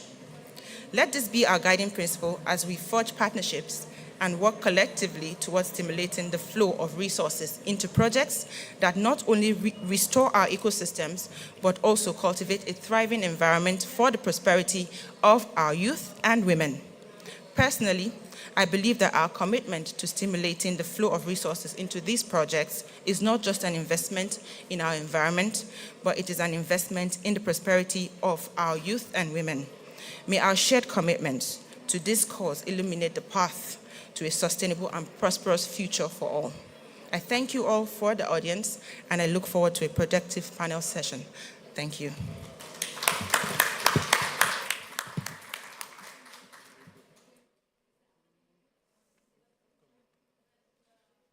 Thank you very much. Thank you very much, Minister Jamila. And I think your message was very clear. Let's build on our youth and women to really push for sustainable development. We have already, you know it very well, the Land Accelerator program that talks exactly about that, where we mobilize resources from different origins, bilateral, private sectors, and to really bring young women and men, as long as they are willing to give value to the land, to restore it and make a living, generate jobs, create more jobs, and even benefits, profits. We receive fundings, technical support. So far, I think we have supported more than 1,000 young people in Africa. And with this kind of collaboration, the Minister of Youth and in Nigeria, Agriculture, Environment, we can really scale it up. And I know one of the AFA 100 champions who will talk more about Land Accelerator, isn't it, Sean? So this is a good transition to call upon the panel to come and sit with us. We prepared questions, but we will just call you and then give you the floor one by one to tell what you are doing in terms of land restoration, attracting investments, and so that the audience, maybe if we have time, we will get some interactions. So on top of my head, I will call Sean David from WRI, Director of Global Restoration at the World Resource Institute. Sean, please. And I can call Voli Carucci, Director of Resilience and Food Systems Program, WFP, World Food Program. And I can call Sherry Sugal, who was really very committed, very motivated. She was blocked at the entrance, but she managed to get in. Welcome, Sherry. And we have also Zainabu Shabani, the Assistant Conservation Commissioner for Tanzania Forest Services. Welcome, please. And I think, and then Severin, how can I forget Severin? Severin Kalunga, the lead for the Restoration Africa program at WWF, please.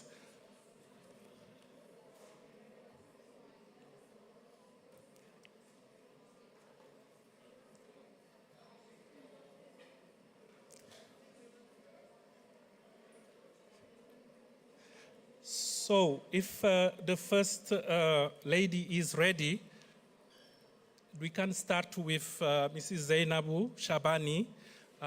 Can you tell us about the Tanzania restoration program and the AFA 100, just what we talked about 2 weeks ago in Arusha at the Africa Forestry and Wildlife Commission? Please.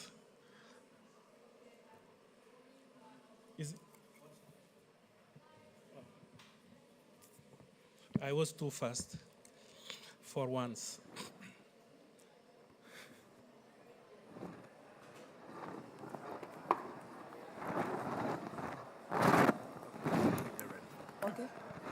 Okay, good morning, all of you. My name is Zainab Bungwa. I'm Assistant Conservation Commissioner of Tanzania Forest Service Agency, which is an agency under the Ministry of Natural Resources and Tourism in Tanzania. I'm also a manager of forest resource in Tanzania. Yes, of course. Thank you very much.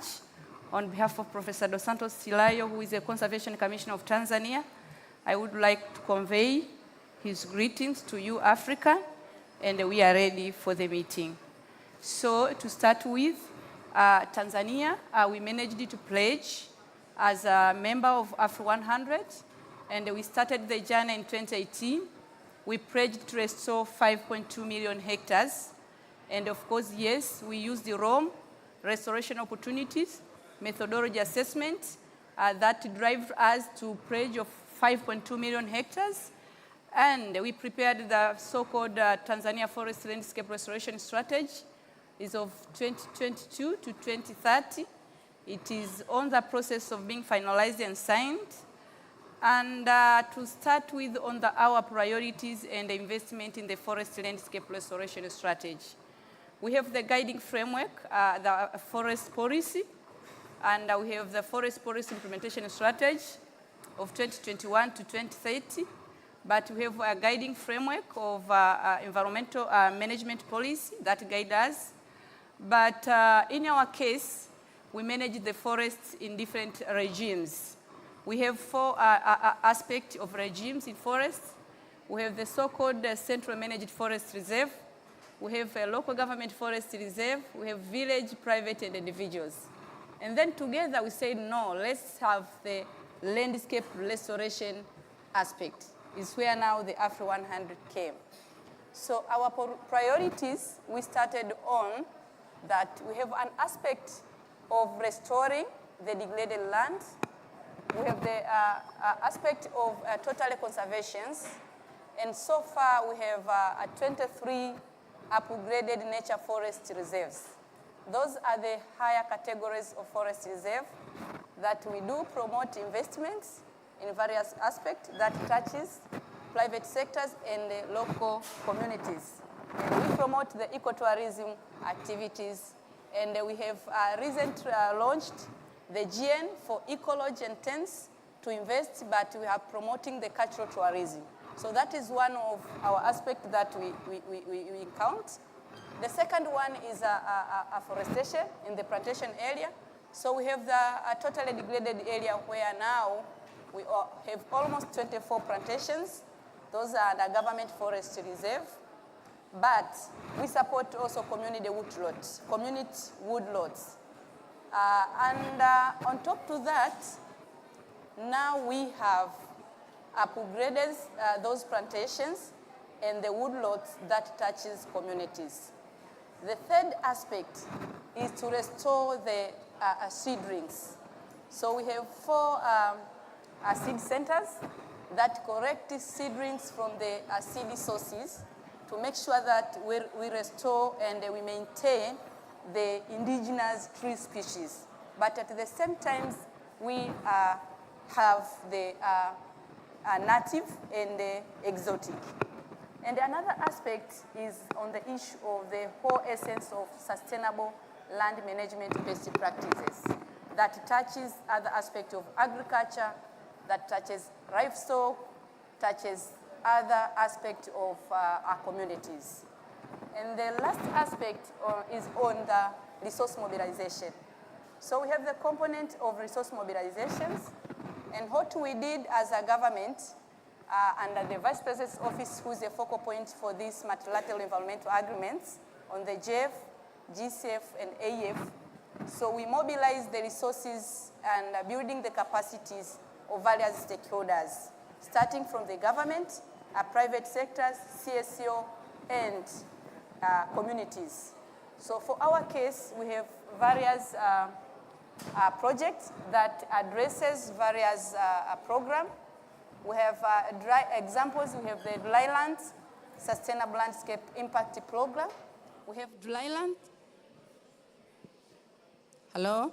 We have Dryland and Sustainable Landscape Impact Program. That program also touches the integrated aspects. We touches the drivers of forest deforestations and the inclusions of livestock keepers, wildlife, forests, and the issue of water. And another aspect that we are touching ourselves is transboundary issues.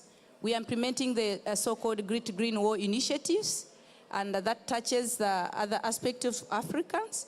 So on that, we also have some of bilateral plannings and programs that are going on within our country. But again, another aspect, we have the so-called beekeeping programs. The beekeeping program is one of the interventions that support our landscape restoration aspects.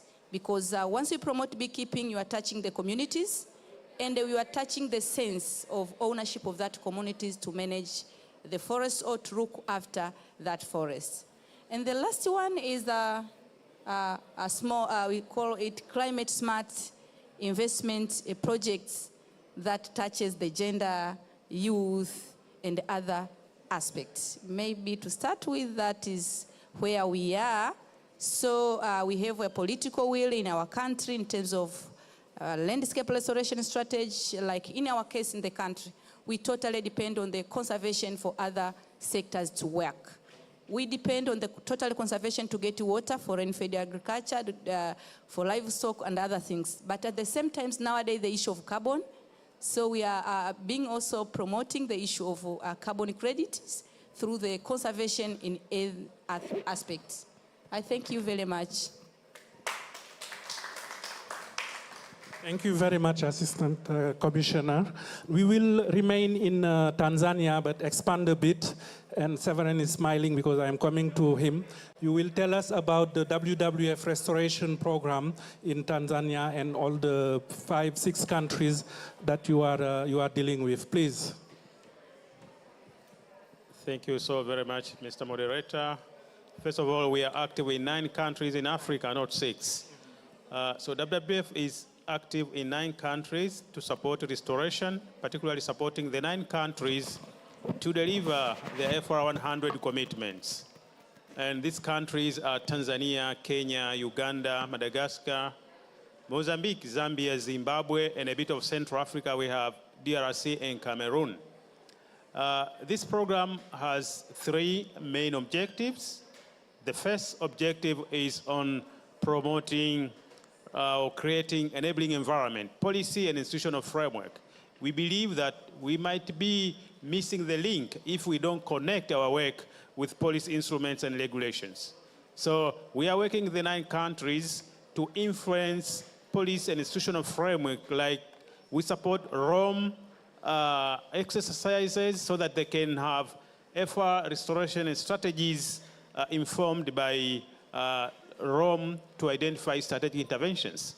The second objective is on promoting finance and market incentives or mechanisms or enablers. And this objective too is really quite relevant to what we are speaking to today. The third objective is the actual work on the ground.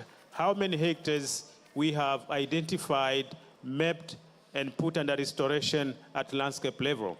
And what are the benefits accrued out of that strategic interventions at landscape level? So talking to Pillar 2 about promoting finance and market enablers, WWF, we believe that we are not alone in this space. And I can see Sean looking at me, just agreeing that he's an ally that I depend on to deliver what I'm doing in Africa. So we believe in the power of partnership and collaboration, and we work with a lot of other like-minded actors at landscape level. We have the so-called Tree on Trees. This is a tripartite partnership between WWF, BirdLife International, and WCS. This partnership is active in Eastern and Southern Africa. We are working in the Great Rift Lakes, where we are supporting Kenya to deliver, to contribute to their commitment to the tune of 2.1 million hectares by 2027. And we're also active in Tanzania under the water tower landscapes, trying to support the government of Tanzania to deliver their commitment to the tune of 2.6 million hectares. And another partnership that we do have is the so-called FY Implementation Hub. This is another more than 3 partners. We have the IC, we have WRI, we have IUCN, and WWF. And this is just about to be approved by the government of Germany, and we'll be active in Africa. We'll be active in 3 countries. We'll be active in Tanzania, and this will be the water tower landscapes. We'll be active in Uganda, this is the Great Virunga landscapes, and in Madagascar, in Mahafali landscape. And we are aiming to leverage more than $20 million as part of the investment to what we'll be doing to make sure that what we do, and we agree that restoration is a process. After 5 years, we want to have additional investment of $20 million or so so that we continue the good work that we start on the ground. And another interesting partnership is on the KWF Alliance, and this is active in Kenya, Tanzania, and Zambia. And in this particular type of partnership, we are working to deliver strategic interventions, particularly led by women and the youth. And Madam Minister is looking at me that, yes, we are sort of doing the same you tried to express in your speech. The other partnership specific to Cameroon, we are working with the private sector, and this is a company from US called Facet Power. We are working with this company to rehabilitate soils, to improve land productivity and increase yield, and they will be claiming carbon credits through biochar production. So we are supporting land rehabilitation, but aiming at improving food security through increasing productivity or yield. And another partnership that I want to present to you here is we are working with another Danish company through a project, carbon project in Uganda, and this is a 20 years plus investment where we'll be doing carbon projects, but we want to really create multiple benefits to people, nature, and climate. And how do we do it really? We do with partners. And in the 9 countries, we have about 10 multi-stakeholders platforms, and we use this platform to bring actors on board to discuss and agree on how we can push the restoration agenda collectively. We only don't have MSPs at national level, but we also have at landscape level to make sure that we bring other groups which could not be accessing the national level multi-stakeholders platform. Thank you. Big applause, please. Thank you very much, Severin. Severin can talk the whole day on the restoration program of WWF, and also bring you to the field that she knows very well. And this program saying that Tanzania has accepted to host the next year annual partnership meetings for AFR 100. So through the Commissioner Dos Santos, thank you again. So we expect you all in Tanzania, most likely Dar es Salaam, sometime in June 2024. You are all invited. So now let me go to the next lady. It's Sherry Sugal, the co-founder and CEO of Integrity Global Partner. Please let us know how you make to attract investment in your various capacities. Thank you. Thank you very much, and thank you for the opportunity to be here. It's very exciting for us to speak to this group about the work that we're doing, particularly to unlock really large-scale institutional capital into the space. We are a relatively new company, but with very deep experience, primarily in carbon markets. So we use that as a tool to be able to develop investable opportunities to bring large-scale institutional capital in. If I could describe quickly the work that we do, but then really think about how that fits into the big picture of everything that we're discussing today. We are not a project developer per se. We work with folks on the ground who develop projects. But we work primarily for investors.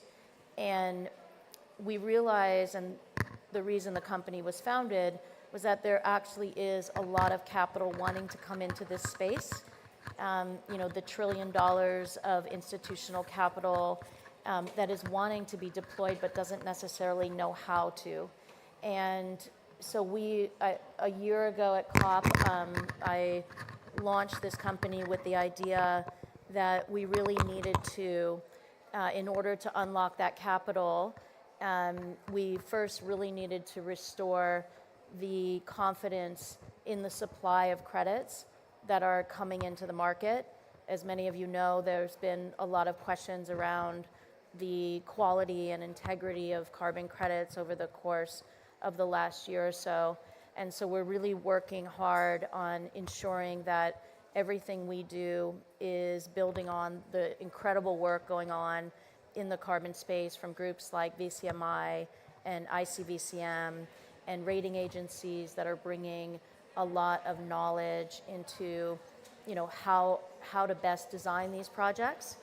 And we work in a kind of hub model, which recognizes that we as an organization cannot do everything. There's been decades of incredible work going on, particularly on the technology side, that is improving the accuracy and transparency of carbon credits that are coming into the market. There's also a lot of incredible new work that's going on to enable us to eventually be able to have a robust market for biodiversity credits. And so we're working with a number of technology providers on that side. We have a number of other hub partners that bring tremendous sort of implementation capacity to support the projects that are ongoing.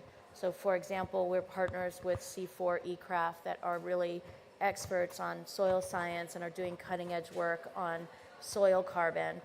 And so we bring together all of these partners and we work to bring pipeline to investors. We have roughly 100 projects in our pipeline right now.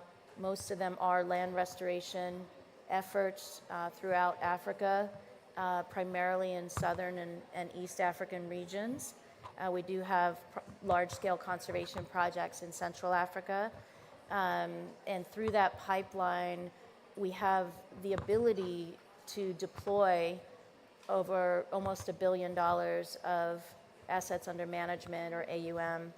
And through that, so the way that our thesis is when we ask ourselves, why is this capital not flowing today into the market, into these projects? There is a strong disconnect between institutional capital providers and typically project developers. If I could simplify that, I would say they just don't speak the same language, right? There are great projects out there, but how do you put together a reasonable risk-adjusted return profile of your project and structure it in a way that you've mitigated all the potential risks of that project by the time you're asking for capital? So our role in this market is to act as a development company for those institutional capital providers, bring them pipeline, shape up projects so that we can demonstrate to them that those projects are relatively de-risked by the time they deploy capital into them. And we enable them to kind of optimize what's coming out of those projects, not only in terms of financial returns, but also in terms of the other SDG-aligned benefits that are coming out of projects. Because one thing we've really come to understand in this market is that it is not enough to just present a financial return.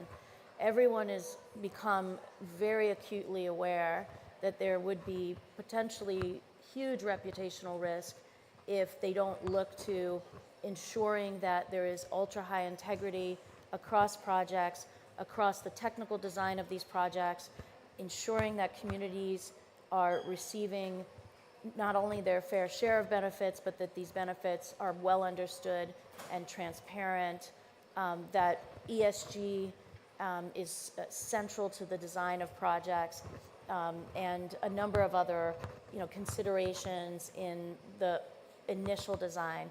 And then we also take a role in the implementation to ensure that the performance risk is continually mitigated. So that's what we think, and that's our thesis as to how we can get more capital into the space, is to provide that link between project developers and capital providers. Thank you very much, Cherry. One keyword, bringing back the confidence of investors. And I think through very solid monitoring and data-driven program, we can brag as a collective that AFA 100 is managing it quite well. And I think Sean can come back on all the big investments that we were able to mobilize. I will finish with you. First, before giving to the WFP colleague, I want to recognize Princess Gloria Akobondu, who just joined us. She is the CEO and coordinator of the NEPAD, AUDA NEPAD agency for Nigeria, and she will grace us with the closing remarks for this event. So welcome, Princess Gloria. Now we go to Voli Karuchi. WFP approached AUDA NEPAD, and I think asking to focus mainly on a newly developed program on dry lands, resilience, and land restoration investment. Please, Wally.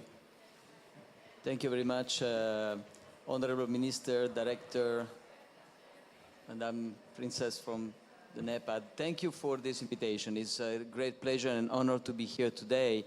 And my distinguished panelists have already set the stage for a number of things I wanted to say, so it's going to be easy. But really to reconnect the two first interventions from the minister and from the director of our NEPAD is that we need to have powerful narratives built on evidence to tell a much better the story that's emerging from a number of good practices, including the one that we just heard from our colleagues.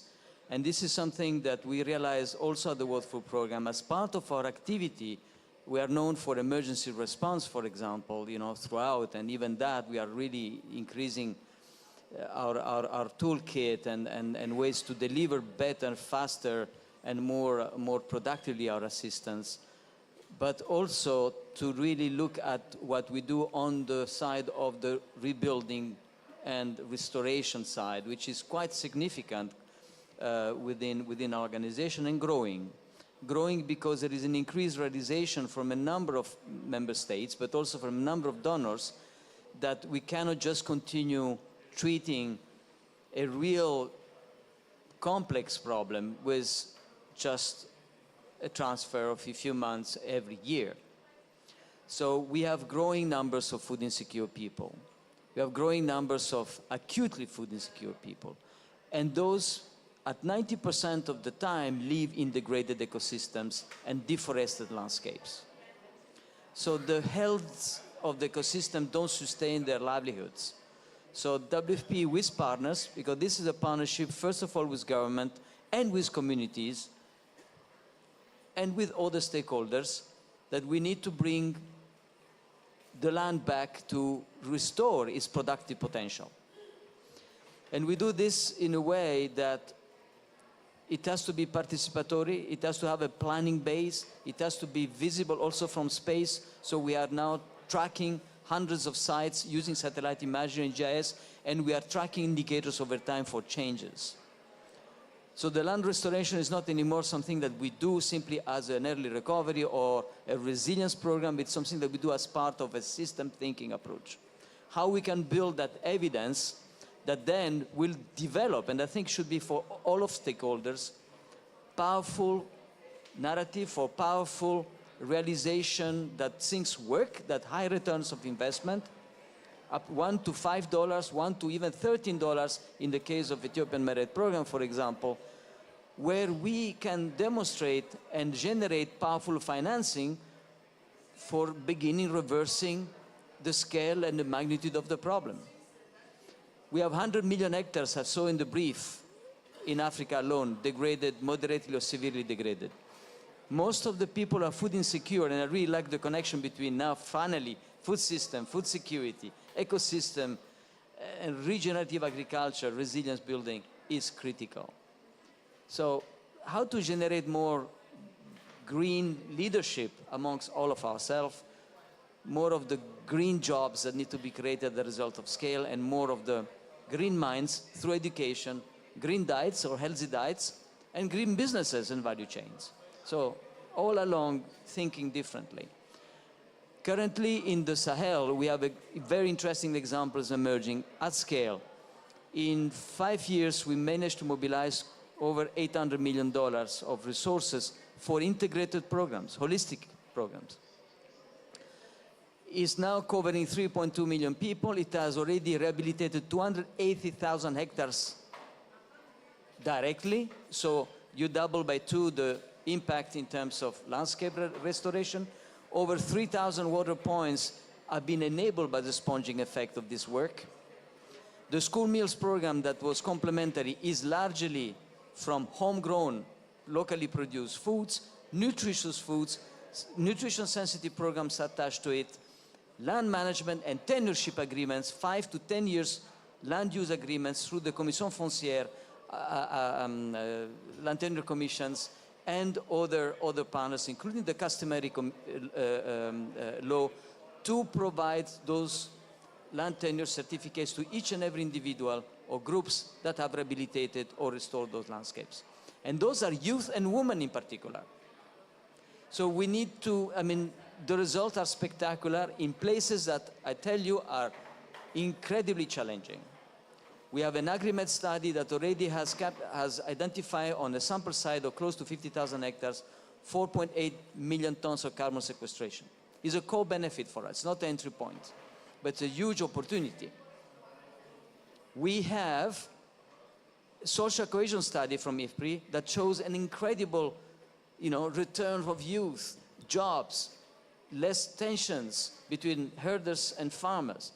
And now we are tracking indicators, and last year, of food security, last year, in spite of the worst drought that hit the Sahel, and Niger in particular, in 2021, in 2022, and now 2023, 80% of the people that were in those districts, IPC 3 and 4, didn't need any humanitarian assistance, 2 years consecutively.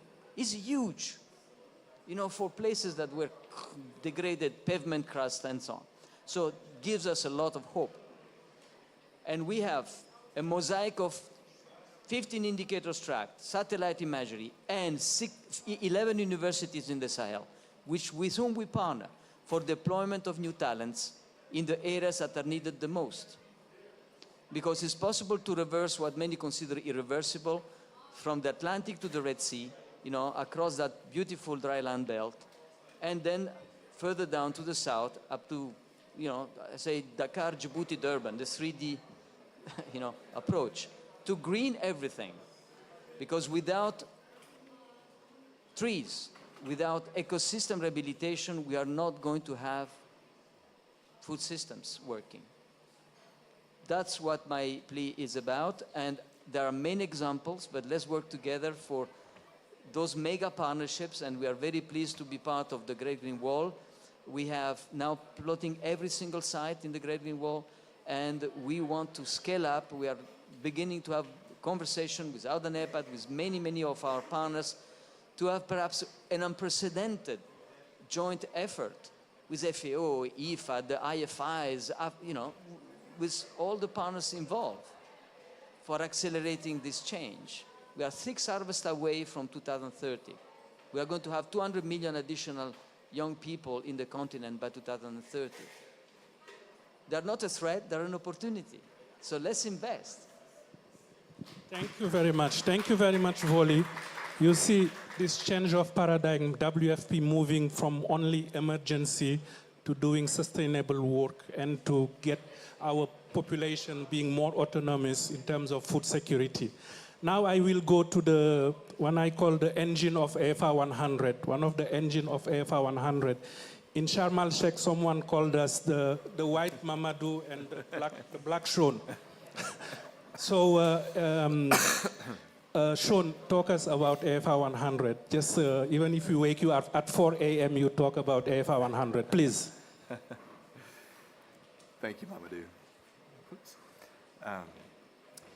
Well, Madam Minister, Princess Gloria, Director Esterine, Mamadou, it's been a real privilege for us as WRI to partner in AFR 100 from the very beginning. And we love that the last 3 years or so has been really focused on implementation.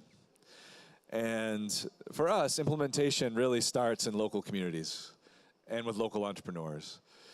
And so I'd like to focus my remarks as we think about how to get more large-scale investment into landscape restoration on 3 aspects of this local phenomenon. One is capacity, the next is capital, and the last is having a strong investment thesis. On capacity, we're thrilled to partner with AUDA NEPAD and with a private sector partner called Realize Impact on a land accelerator program, because we recognize that entrepreneurs need some support. They need support with some of the technical aspects of doing restoration. They need support in growing an amazing business, and they need support in telling their story to investors. So we've had more than 2,000 entrepreneurs apply since 2018 for this program.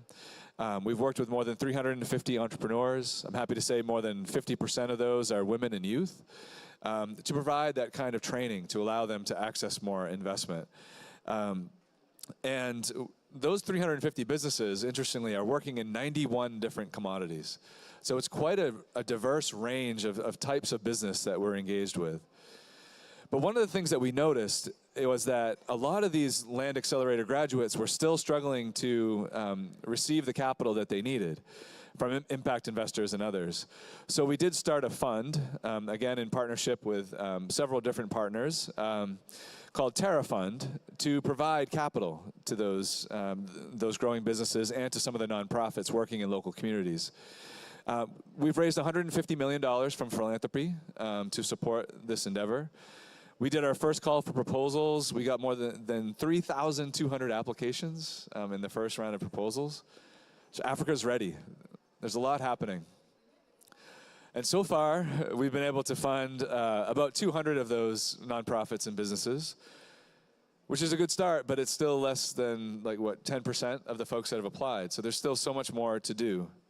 And for us, one of the frustrating things is that we know that philanthropy is super important, but it's catalytic. And so we have to try to blend in more private capital with the philanthropy that we have and de-risk that private capital. Because if we're going to achieve 100 million hectares, philanthropy can't put a dent in that. It has to be from the private sector, from the public sector, and more scalable sources of finance. So that's a big part of our effort right now is taking that philanthropy and finding out how to blend it with additional private capital. But the other point I wanted to raise is just having a strong investment thesis, because when we look at the businesses that we're supporting, a lot of them are working in coffee and cocoa and avocados and cashew and gum arabic, lots of different commodities. Now, you can grow those commodities in a very restorative way, in a regenerative way. You could also grow those commodities in a very extractive way that is not actually full of restoration. And so do we have enough of a strong investment thesis around each of these commodities to know the difference, like when something is being regenerative, when it is benefiting the community, when it is benefiting biodiversity, and when it's not? So that's another effort we're making with our partners, with our partners Regeneration and many others, to strengthen that investment thesis around these core commodities that folks are growing. So thank you, Mom. Thank you very much. Yes, we have heard Princess Gloria. We need that money. Yes, we need that money. I heard you. So, colleagues, if we want to one intervention, one question, just to say that we involve the audience, you see, or pretending. One question. before we go, you will do your... Yes, please. Or comment. Thank you so much for the panelists. And this is a very interesting session for Africa, land and forestry for food security. I just want to present the situation of Sudan in a few minutes. Our country is massively affected by climate change. And this ongoing conflict now, the historical background of the conflict is the competition over the limited resources due to climate change. The impact of climate change in Sudan is in a form of desertification, desert creeping. Even now, the most productive areas in the past, now they are completely deteriorated by the impact of climate change, and even the water sources. Now there is a shortage of water for agriculture, for livestock, and as my colleague said, finance is the one factor that will solve all these problems.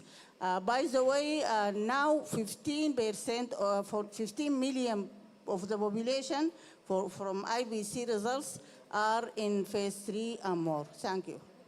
Thank you very much, Sudan.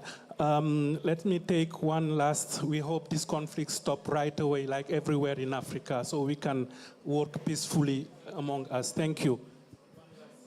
Yeah, thank you very much. My name is Henry Bassi. I am lead consultant to WRI in Nigeria, driving strategic youth engagement. And of course, there's a bias for women. Now, I listened to everyone, and it's been a brilliant conversation. But I was just going to say, and it's kind of like a question to you, around the integrity and the issues that have to do with capturing carbon properly. And because the transparency is what then gives the investors confidence to do what they need to do. So just to end it by saying that even just listening to WFF and everyone on the panel apart from WRI, no one is in Nigeria. And I think that just from my knowledge, there's 50%, for example, of all the trees in Nigeria sitting in one state. And there's a huge opportunity around biodiversity and all of that. So I think there's a huge opportunity. And like my honorable minister said, the need for finance is critical. Thank you very much. Thank you very much, Henry. Isabella, don't put me in dilemma. next time. Gelele in French, please, last one. Before they kick us out. Merci beaucoup, félicitations panélistes. Je suis Arsène Gelele. Je viens du Congo-Brazzaville. Je suis membre du comité consultatif de AODA NEPAD au Congo-Brazzaville. Alors, je vais poser deux questions. Hier, nous avons lancé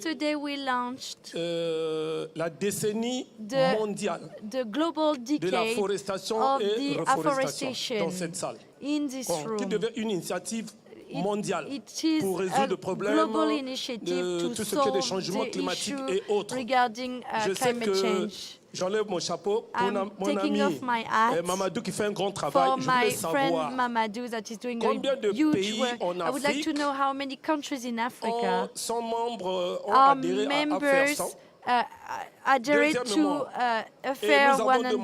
Que tous les pays africains puissent avoir des ambassadeurs African countries may have the possibility to have ambassadors of the afforestation decade, because you know that we have the hugest green project in Africa, that is the Great Green Wall, that is touching also Central Africa. And also to finish, yesterday we launched the initiative of the volunteers of afforestation in this room, that is an initiative, and we aggregated VAR. We have to encourage all the people in this initiative. Why the volunteers? In these volunteers we have the man, the woman, the children and the elephant, that is the one bringing the best afforestation. So we have to protect men, women and children. First question he asked, how many countries are members of AFA 100? I think he's looking for applause for his countries because they joined 2 weeks ago. So big applause for Republic of Congo, which is the 35th country to join AFA 100. Merci beaucoup. And also this link nature and human being, that elephant is the biggest land restore champion actually in the biodiversity. Colleagues, je vous en prie, désolé de ne pas pouvoir prendre plus de questions. No more questions. Henry, AFA 100 is very present in Nigeria. Talk to Princess Gloria, to Minister Jamila, and to Benjamin. You will see what we are doing, even during COVID. So please, end of the closing remarks from Princess Gloria. closing remark. We'll miss it because Bezos is here to give me money. I'm not leaving today without money. Hello, very respected guests. It's been a long day, I know, and a very long event that started and is wrapping up today. Lots of meetings here and there. So forgive me for being here a bit late. I know NEPAD is my base, so I have to go catch up elsewhere before rounding up here. So thank you for a wonderful day. A lot has been said. A lot as well has been heard. Which way forward? Where do we go from here?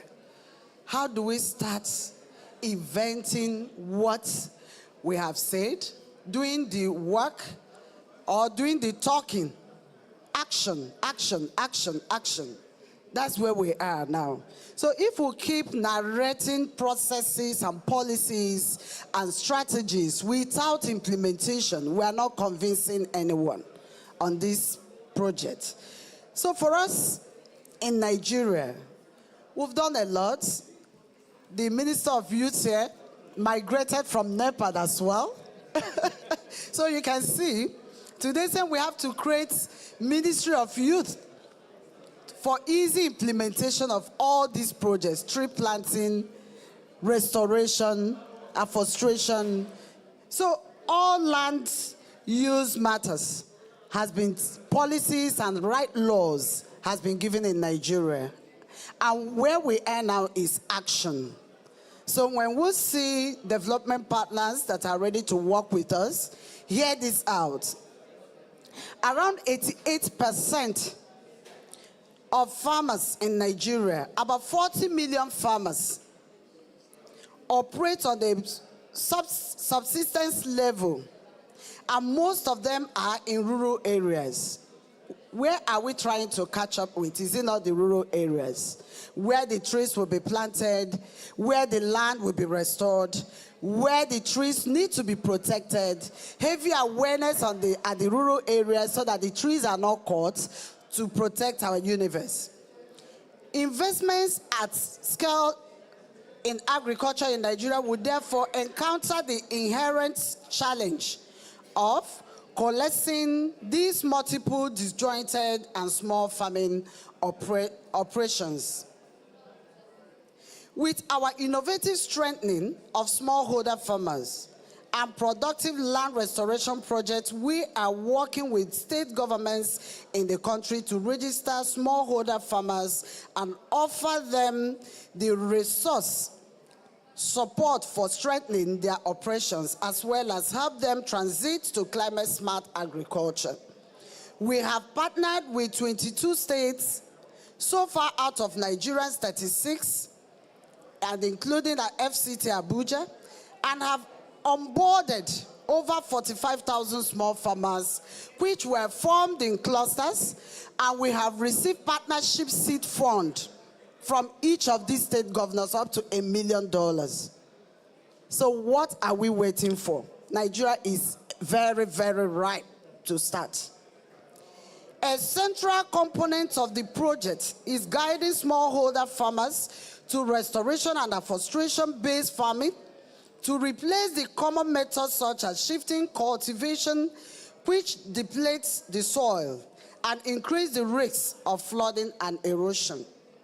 We have taken learnings from the Community Biodiversity Action Plan, which is a partnership between the federal government of Nigeria and the United Nations Development Program, UNDP, and the Global Environment Facility, as a direct strategy to mitigate deforestation and support of reforestation and afforestation in rural communities of the biodiversity Niger Delta area of Nigeria.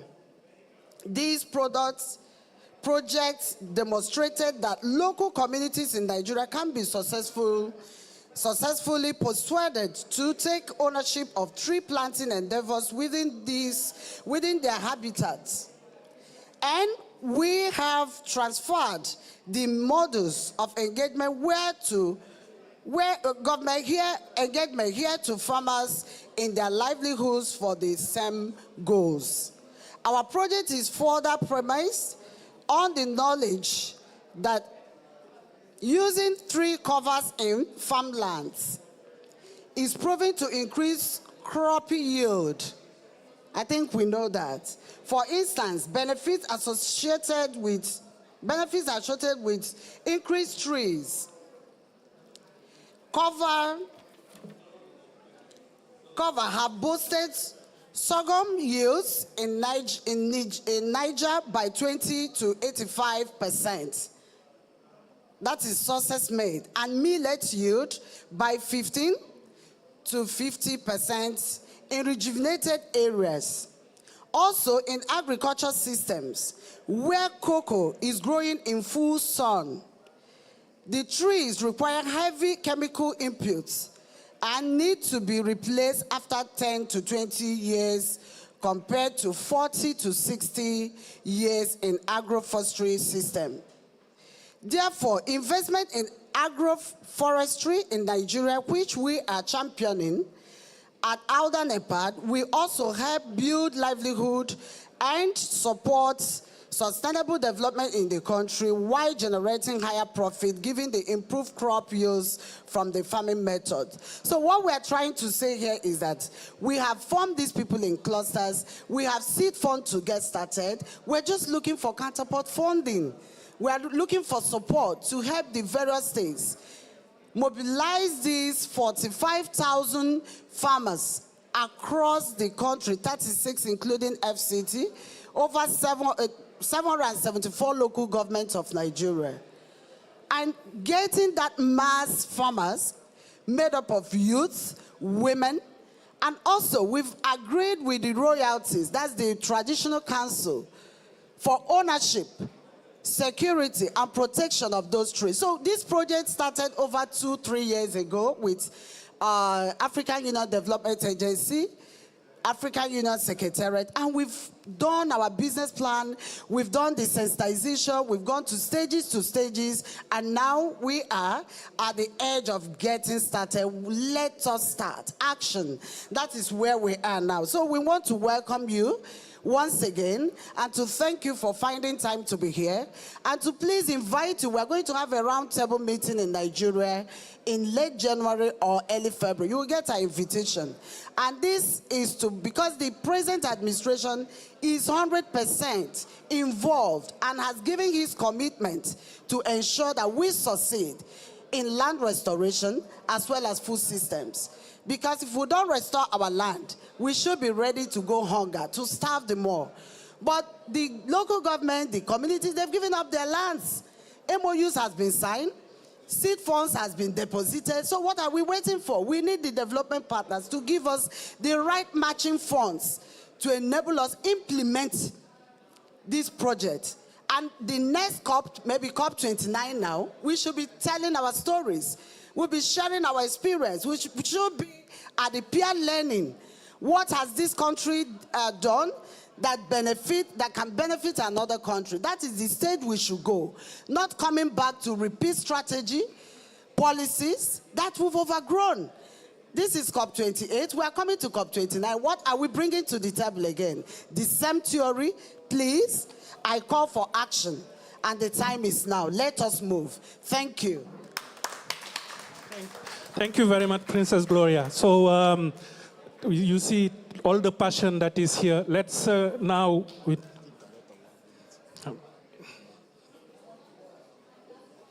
You want to close 1 minute? Yeah. Close 1 minute, please. Oh, well, thank you, everyone. With that, I'm not sure why Mamadou is actually asking me to close, because with that passionate call for action from Princess Gloria, I'm not sure there's anything much to add.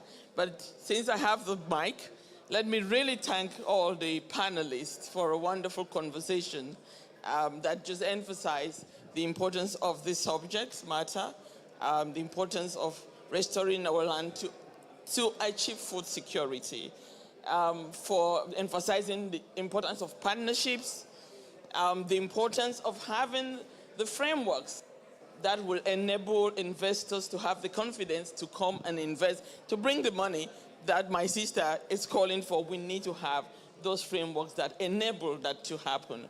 I think these are some of the critical messages, but I think the most critical one was the actual action on the ground, showing the millions of hectares that have been restored and how it's contributing to livelihoods for jobs for young people and women, for driving our economic activities, and for ensuring that we have the technologies and the system that enable us to capture and demonstrate these real things that are happening on the ground. Want to thank all the participants for being here. We look forward to continue to working with all of you. It's one message is clear, is that partnership is what is going to drive that action on the ground for our communities, for our government, and for the continent as a whole. So thank you for being here, and I think there is lunch. Thank you. Thank you very much, everyone. The meeting is adjourned. We can have our bilaterals. We will talk another day, please. Thank you. You want a group photo here?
for climate resilient food systems in Africa. I'm not going to be the one welcoming you. I will leave that to your hostess, who is my director, Madam Estherine Fotabong, who is Director of Agriculture, Food Security, and Environmental Sustainability at the African Union Development Agency. She's hosting you today on behalf of our CEO, Mrs. Nados Bekele Thomas, who unfortunately has not been able to make it to this event. I want us to get this event underway. So because we only have an hour, the time is very tight, so I'm going to already get us underway. I'll ask Director Estherine Fotabong to come and welcome all participants in this event and give a few remarks on behalf of the CEO of African Union Development Agency, NEPAD. So without wasting any more time, let me ask Director Estherine Fotabong to come and welcome all the participants and give a few remarks to open the session. Director.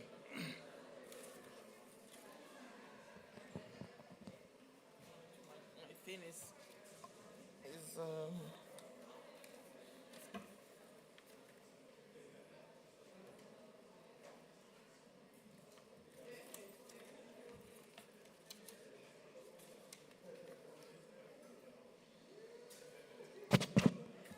Hello, good afternoon.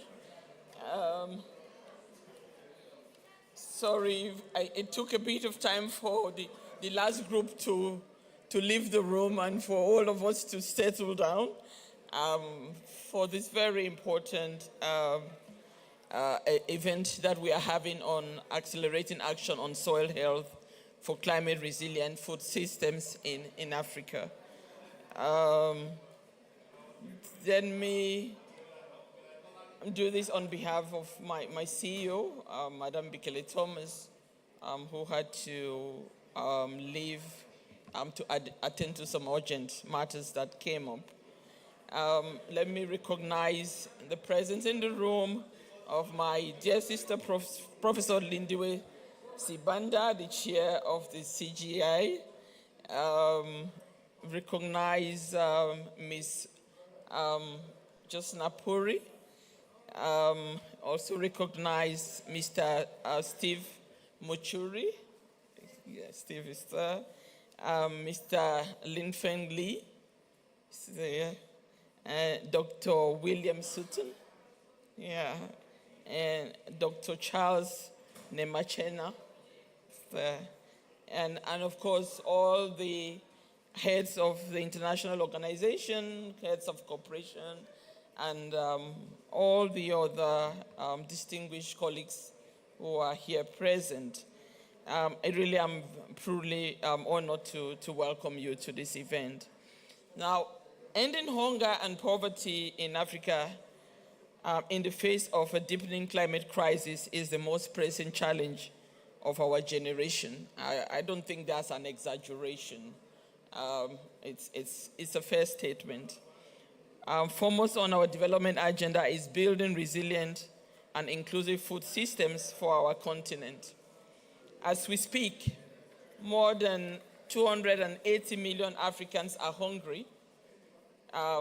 Changing this picture has to be one of our greatest priority as a people.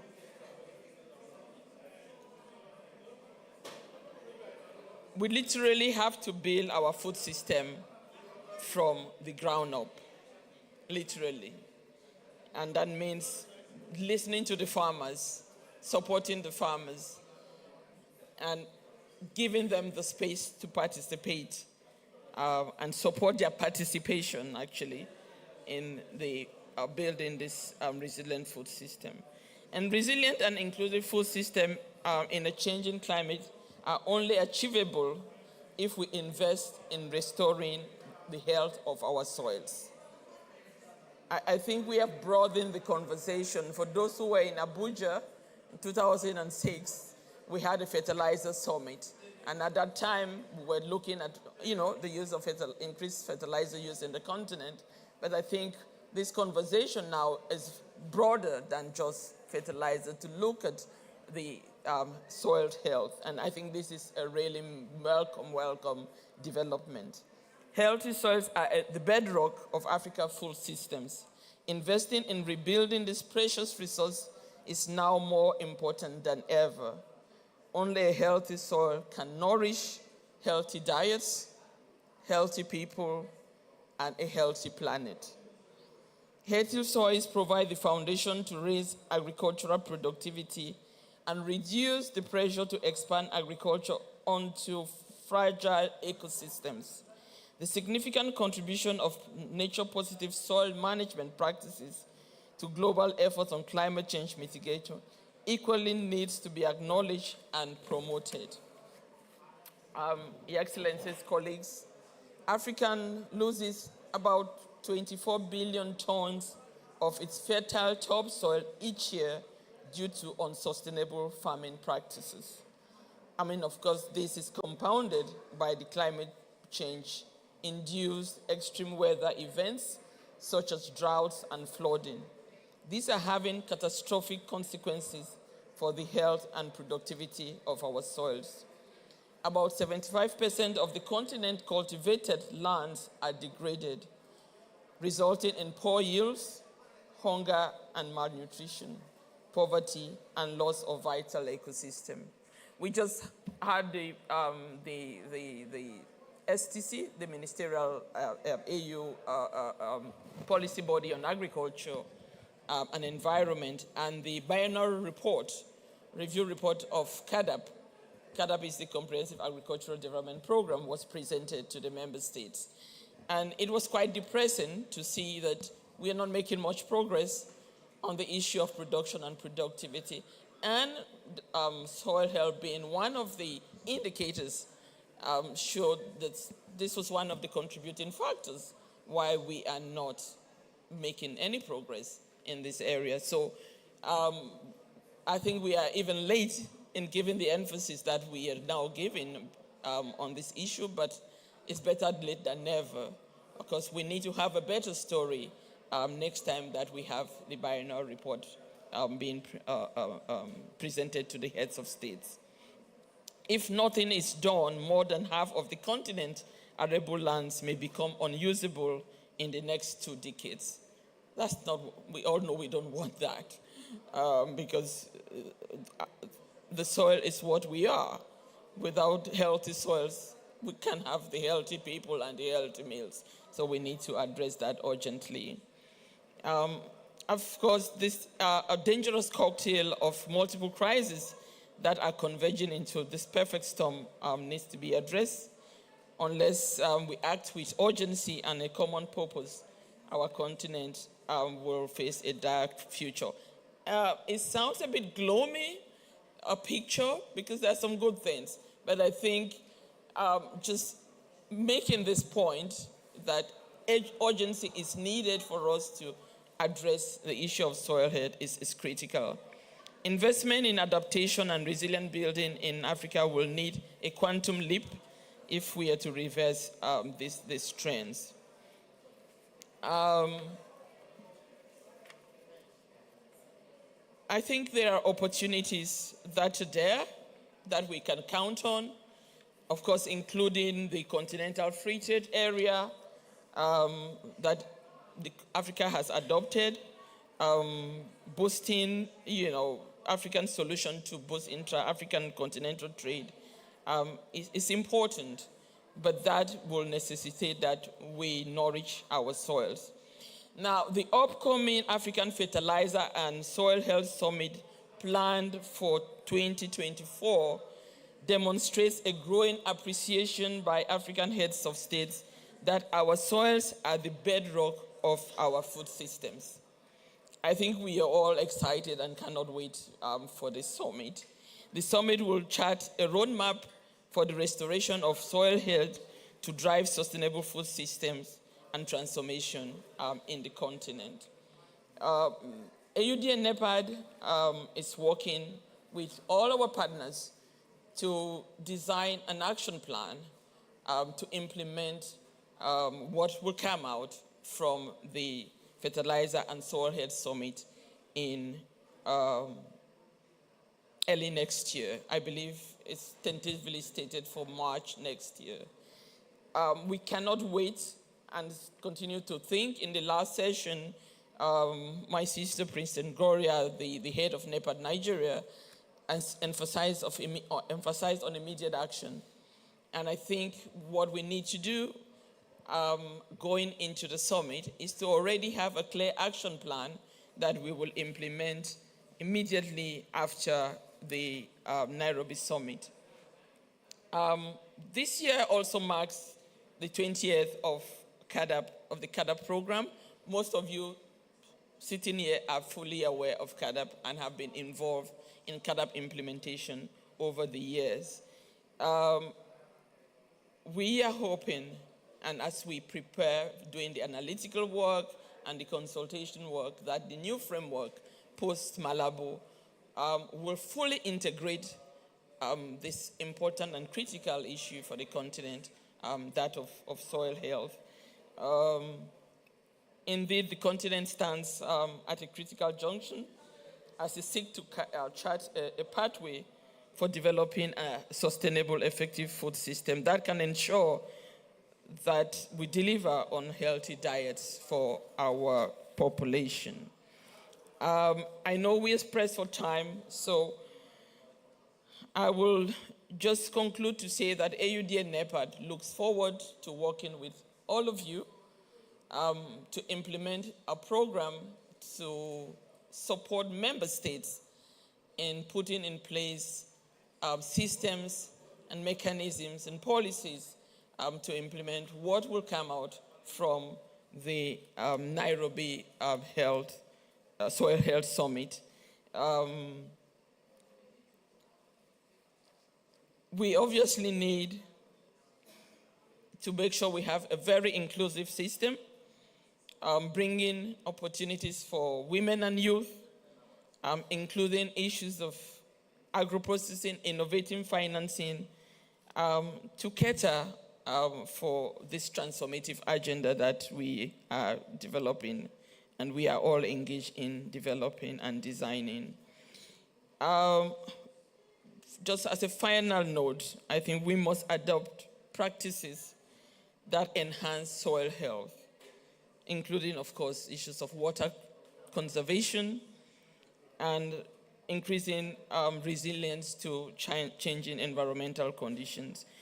And for the risk of listing, and not listing everything, but I just want to remind ourselves that some critical areas of work, including conservation agriculture, agroforestry, organic farming, water management, capacity building and education, policy support, research and innovation, and last but not the least, community involvement are critical areas that we must reflect on and design programs to support these areas that I just mentioned, because a holistic approach is what is needed to address the issue of soil health and building healthy soil health for healthy people, healthy nutrition, and a healthy continent. I thank you.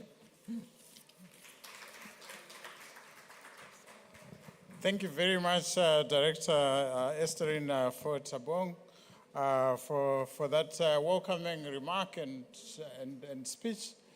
We are expecting a representative for the Commissioner, for Agriculture Commissioner at the AUC to make their remarks. They are not here yet. When they come in, we'll give them an opportunity, but for now, we are going to go straight into our keynote presentation by Professor Lindiwe Sibanda. She's the chair of the CGIR. I will call her to come and address you immediately. Thank you very much, Prof.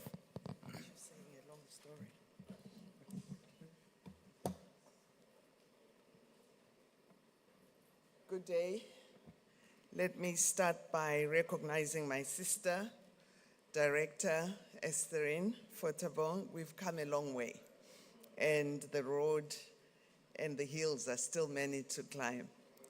In absentia, let me recognize the CEO of the African Union Development Agency, NEPAD, Her Excellency Nados Bekele Thomas, my sister, and also recognize the leadership of Her Excellency Josepha Lenel Correa Sacco, who will be represented later.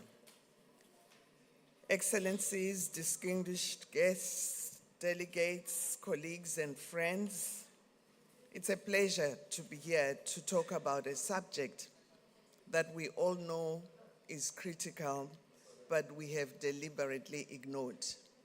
A subject that we know is the foundation of life, is the foundation of what we seek to do as we secure livelihoods, food security, nutrition security, but we've done the least.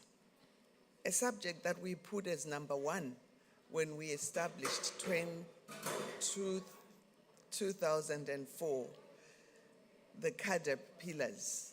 We knew where to start, but somehow we then dropped the ball. We did commit in 2004 to a sustainable development program that had pillar one, focusing on soil and sustainable land and water management. Number two was infrastructure development and trade. Number three was increasing food production and nutrition security for our people. Number four was the subject I represent, investment in research, so that we generate technologies, upscale them for improved sustainable production. Here we are, 20 years later. We have forgotten the fundamentals. We are a people globally that are good at starting, but we're never good at ending well, and we are never good at scaling. Mother Earth is now telling us what to do. In the 60s, my own grandmother was very clear. She fed in her 1 hectare plot, she fed the soil, and that she did by practicing diverse crop production. We had our cereals, which comprised of maize, sorghum, sweet sorghum, and millet. We had on the same plot our beans. We had on the same plot sweet potatoes and cassava. We had on the same plot our orchard and vegetable patch. And all this was always rotated. Even more, we had 2 dairy cows that provided us with milk all year round, and goats that we slaughtered for meat, but were free-ranging, out in the pastures, but they came back home to be crawled, and in the dry season would take the manure and spread it around our 1 hectare plot. Then came the need to increase, to forget about feeding the soil and focus on feeding the pockets. In that quest, we cleared the whole field, and my grandmother was long gone by then. It was the new generation that needed money for school fees, money for hospital, because during my grandmother's time, those things were almost provided as a public good. But when they were all privatized, it meant you needed more money than anything else. You could buy food from a supermarket and you didn't need to feed your family we thought that was sustainable. Cleared the land and went into monoculture. 20 years later, just 20 years later, we saw the decline in yields. Now I'm talking 50 years later, because I was describing my grandmother's time when I was in my 10s. Now, in my 60s, I can speak of a decline in productivity. I can speak to reasons I saw firsthand of practices that we abandoned in the name of development, in the name of economic growth. But that's what have spent our soils, and we are paying more to replenish. So ladies and gentlemen, we now need to go back to our basics. We need to respect that when we say life on Earth is possible thanks to a 6-inch layer of topsoil and the fact that it rains, we need to respect that we cannot separate soil from water. We need to respect the fact that soil's importance to the planet's future goes much deeper than this. Soil is the foundation of our food systems and the foundation to the world's food and nutrition security. A healthy soil stores carbon, it shows up ecosystems, regulates water flows, and supports the biodiversity we all need to thrive. Soil is therefore the heart of climate change, adaptation, and mitigation. Sustainable development is only possible with soil health at the center of everything that we do to have a food-secure planet. In my brief today, I'll focus on the status of Africa's soil health. Number two, I'll focus on past efforts to improve soil fertility in Africa. Number three, I'll emphasize and highlight why it's important now to accelerate our action. And finally, showcase what my organization, the CGIR, which is the world's largest public-funded partnership of research organizations, is doing to address this critical issue. In terms of overview of Africa's soil health, Director Estherine has already highlighted we are in a gloomy gloom situation. Soil degradation constitutes a grave threat to sustainable food production and security in Africa, impacting up to 65% of agricultural land. This equates to 494 million hectares of land in sub-Saharan Africa affected by soil degradation.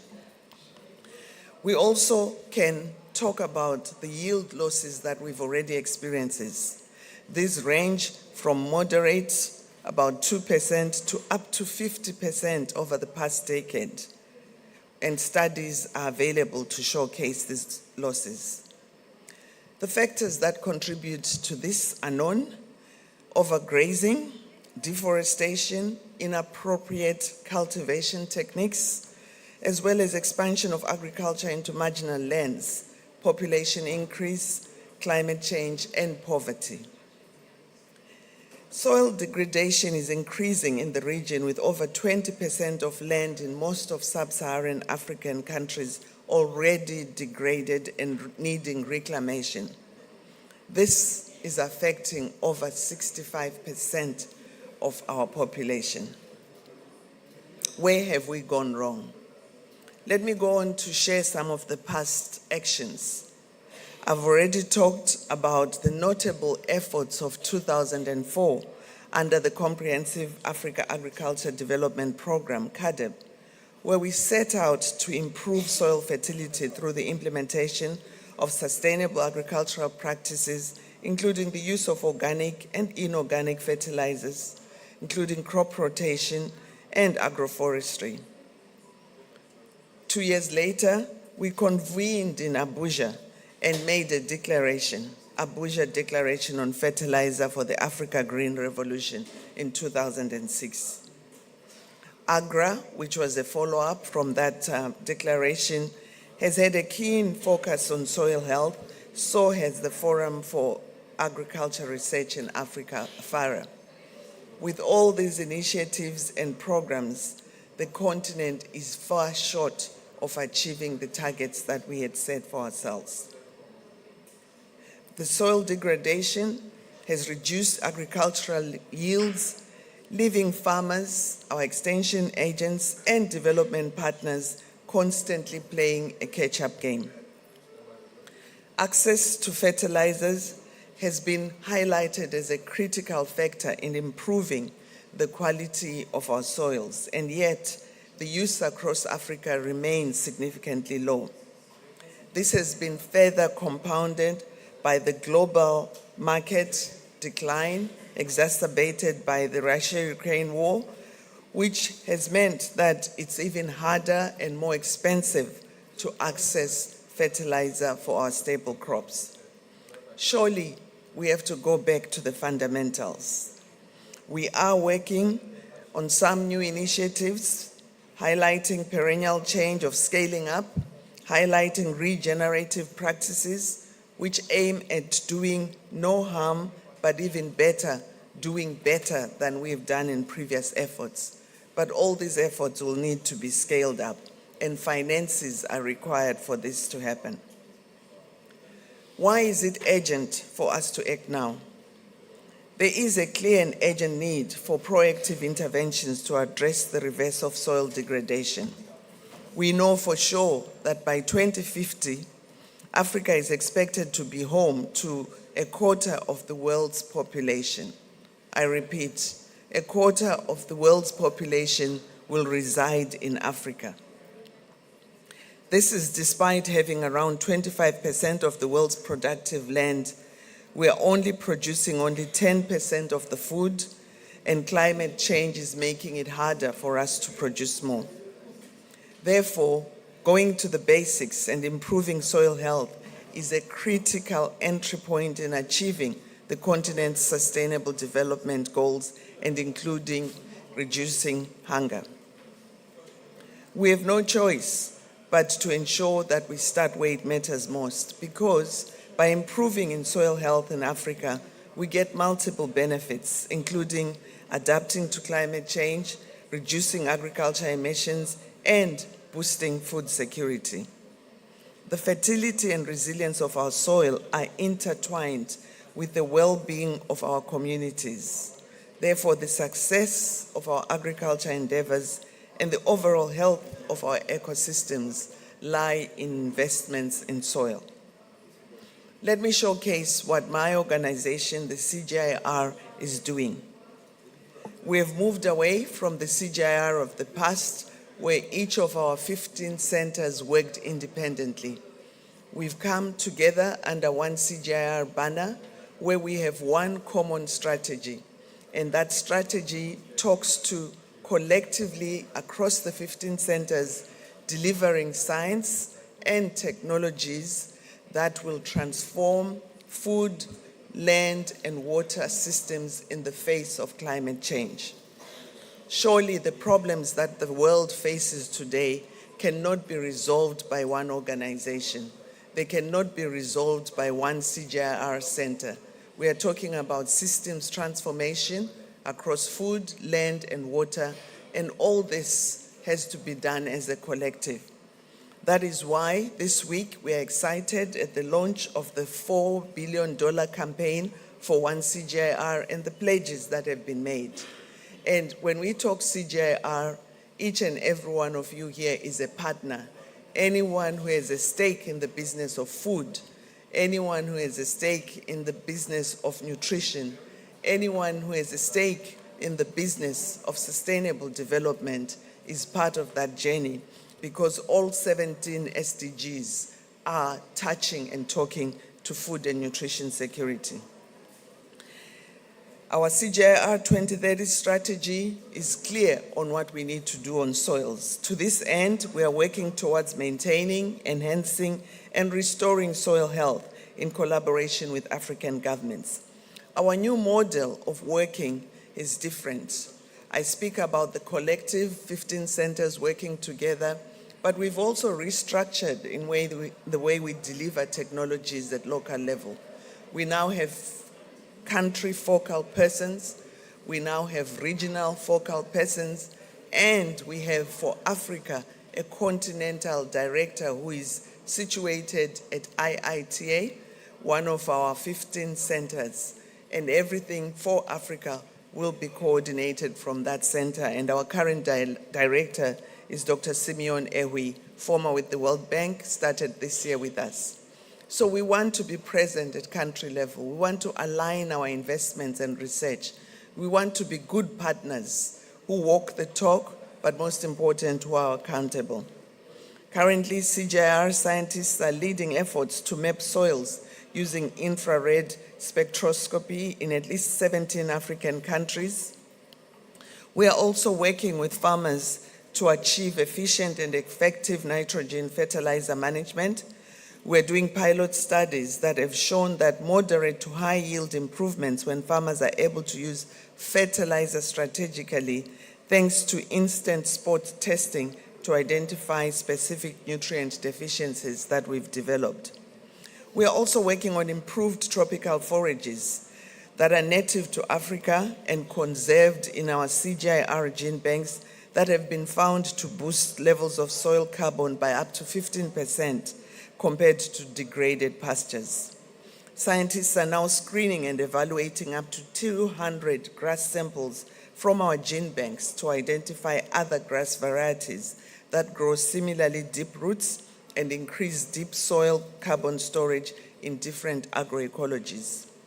We now have a regional hub for fertilizer and soil health for West Africa and the Sahel. Although this is in its early stages, we have established one, and at the same time, a partnership with fertilizer company OCP Africa has been established. We've formalized an MOU to develop digital soil health and fertility maps and build unified databases to boost soil health management and good agronomic practices. Let me close by highlighting one of our new flagship initiatives, VAX. We are excited at the launch of the Vision for Adapted Crops and Soils in Africa, VAX.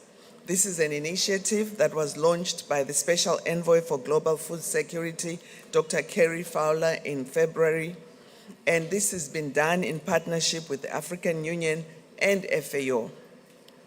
VAX supports the AU Common Position on Food Systems, including the focus on indigenous agriculture and AU Green Recovery Action Plan and the Soil Initiative for Africa. I am proud to have personally played a very active role as co-chair of the technical meetings that are working collaboratively on the VAX research agenda. VAX is a catalyst for positive change in global agriculture. Its potential spans from informing evidence-based decision-making to inspiring tomorrow's agricultural leaders. We are looking at those forgotten crops, which we now call opportunity crops, that have sustained our villagers, that are available for a few months, but have never had the economic value to attract investment. We want to bring them to the farm.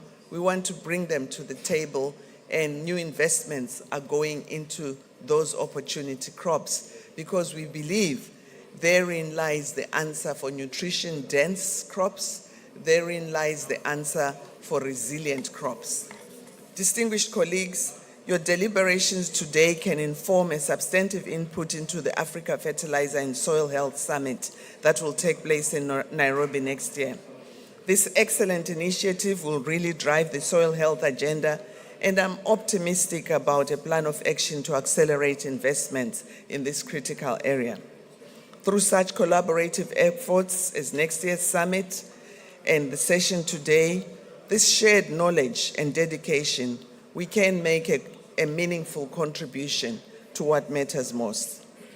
The planet in general, and Africa in particular, will benefit from prioritization and integration of soil health in the national determined contributions, in the national biodiversity strategies and action plans, as well as the national action plans for climate adaptation and mitigation.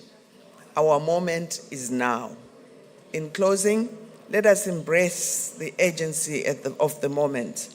Let us learn from the mistakes of the past and collectively work towards cultivating a future where Africa's soil health is not just a concern, but a source of strength, bounty, and resilience for future generations. I thank you.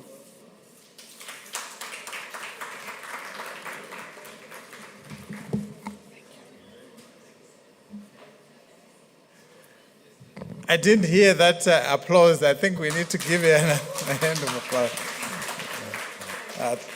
Sincere thanks to my big sister, Prof. Lindiwe, for that clarity and that very inspiring speech, and very clear in terms of the issues on soil health, the pathways in terms of leading us back to the fundamentals and going back to, to the roots of how we used to manage our soils for productivity and for healthy diets. I want to quickly bring in my other sister who is representing today the Commissioner of Dabe to give your remarks. Before we go into the panel sessions, I want to call Dr. Janet Edeme to come to the podium and give remarks on behalf of the Commissioner of AUC Dabe. Thank you.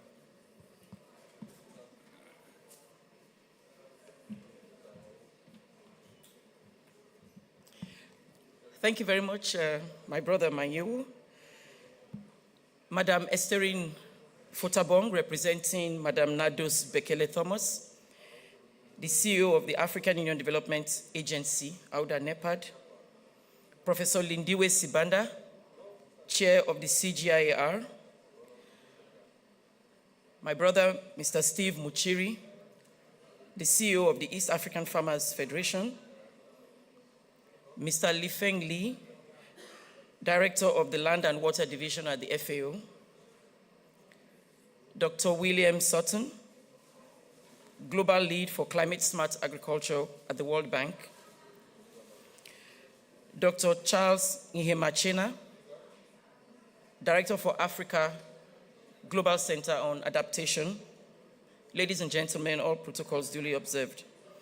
I'll be reading this speech on behalf of Her Excellency Ambassador Joseph Asako, who had to catch a flight later today back to Addis Ababa on some other exigent duties. It is an honor to speak at this COP28 side event in this beautiful city of Dubai. Today, we gather here to discuss an urgent topic that holds the key to a sustainable future for Africa, and which is accelerating action on soil health for climate-resilient food systems. Africa, with its diverse ecosystems and rich agricultural heritage, has always been a symbol of resilience and innovation in the face of numerous challenges. However, in recent years, our continent has experienced the detrimental effects of climate change, placing unprecedented pressure on the already vulnerable food systems. And the time has come for us to act swiftly and decisively to safeguard our precious natural resources and ensure a sustainable future for generations to come. At the core of this endeavor lies the notion of soil health. Healthy soils are essential for the productivity and resilience of agricultural systems. They are the foundation upon which sustainable food production is built. Healthy soils play a critical role in enhancing nutrient retention, improving water conservation, and mitigating the impacts of climate change. By investing in soil health, we invest in the future of our food systems and the resilience of our communities. Today, we recognize the need to accelerate action on soil health for climate-resilient food systems in Africa. We must overcome the numerous challenges that stand in our way and seize also the abundant opportunities that lie ahead. And this calls for a comprehensive and transformative approach that brings together stakeholders from all sectors to work towards a common goal. First and foremost, we must prioritize climate resilience in our food systems. By implementing sustainable land management practices such as agroforestry, intercropping, conservation agriculture, and organic farming, we can enhance the resilience of our crops, reduce erosion, and minimize the use of synthetic inputs. Sustainable land management practices go hand in hand with fostering soil health, and we must support and promote their adoption across our continent. And now this brings me to the second point: technology and innovation. Africa has witnessed remarkable advancements in technology, which we must harness to accelerate soil health interventions. Precision agriculture, remote sensing, and digital tools can provide real-time soil monitoring, data analysis, and precision nutrient management. By integrating technology into our farming practices, we can optimize resources for use, minimize waste, and also improve the efficiency and effectiveness of health interventions. However, we cannot achieve this alone. Collaboration is key. Governments, private sector entities, research institutions, and civil society organizations must come together in strong partnerships to drive action on soil health. Public-private partnerships that facilitate technology transfer, policy support, financial investments, and the scaling up of successful soil health initiatives are very essential. But ladies and gentlemen, partnerships alone are not enough. We must ensure that these actions are also supported by appropriate policy and investments that are adequate. Our governments also would need to prioritize soil health in their national agricultural and climate change strategies, providing the enabling environments that will be necessary for success. Now, equally important is securing funding. Funding for research. Professor Simbanda has talked about the billion campaign on the CG. And so we need to be able to secure funding for research, for infrastructure development, and of course, farmer support programs. It is through these investments that we can truly accelerate action on soil health and build climate-resilient food systems. Additionally, we must not forget the importance of knowledge sharing and capacity building. Training programs, farmer field schools, and extension services can empower farmers with the skills and knowledge needed to adopt sustainable land management practices. By investing in education and knowledge exchange, we can create a sustainable framework for long-term action on soil health. Distinguished participants, Professor Simbanda had already alluded to the upcoming Africa Fertilizer and Soil Health Summit, which will be taking place in 2024 in Nairobi, Kenya. And this event carries immense significance as we come together to discuss one of the pressing issues in agriculture and food security across the African continent. The theme of the African Fertilizer and Soil Health Summit is transforming Africa's agriculture through fertilizer and soil health. This underscores the critical role that fertilizers and soil health play in the sustainable development of agriculture and the eradication of hunger and poverty on the continent. It is undeniable that agriculture forms the backbone of many African economies, providing livelihoods for the majority of the population.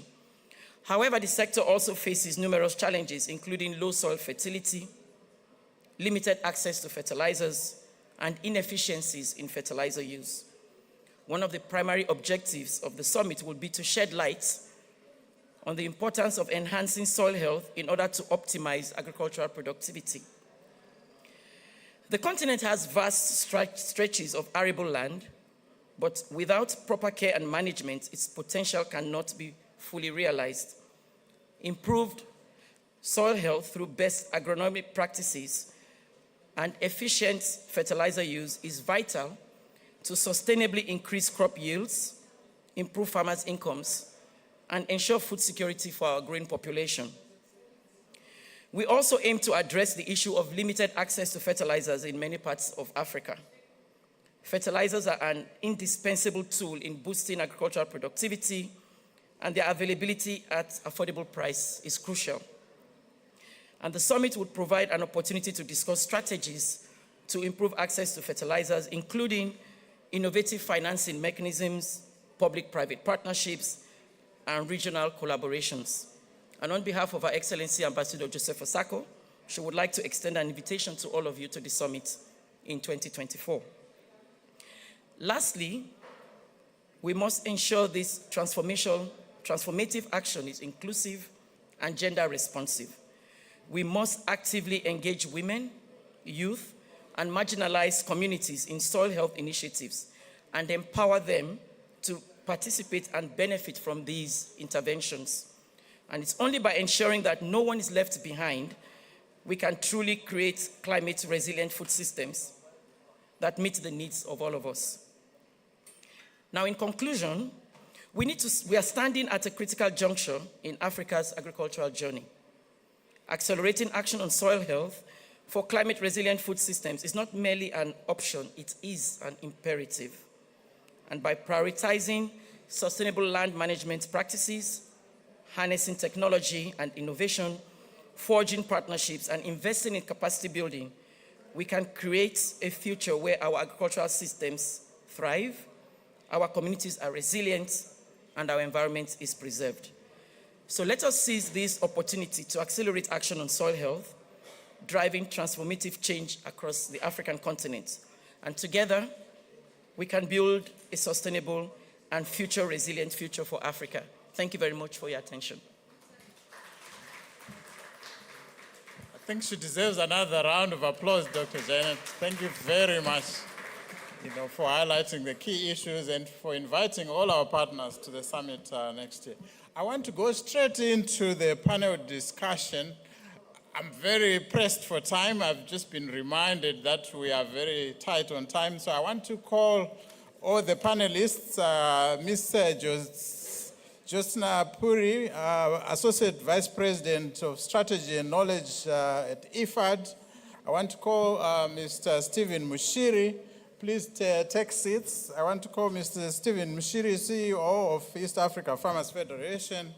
Mr. Li Feng Li, Director of Land and Water Division at FAO. Mr. William Sutton, Global Lead for Climate Smart Agriculture at the World Bank. And Dr. Charles Demachena, Regional Director for Africa, Global Center on Adaptation. Because we are very pressed for time, we really want to hear from you in a very summarized form, very brief insights on the priorities, in your view and from your organizational standpoint, the priorities for investment to drive action on soil health, and any other programs within your organizations that are relevant to this subject matter. All of them are our partners, and we look forward to deeper interactions at the summit next year. So this is essentially just a teaser of what's coming next year. So very briefly, if I can start with Ms. Puri to give us very brief remarks on behalf of IFAD.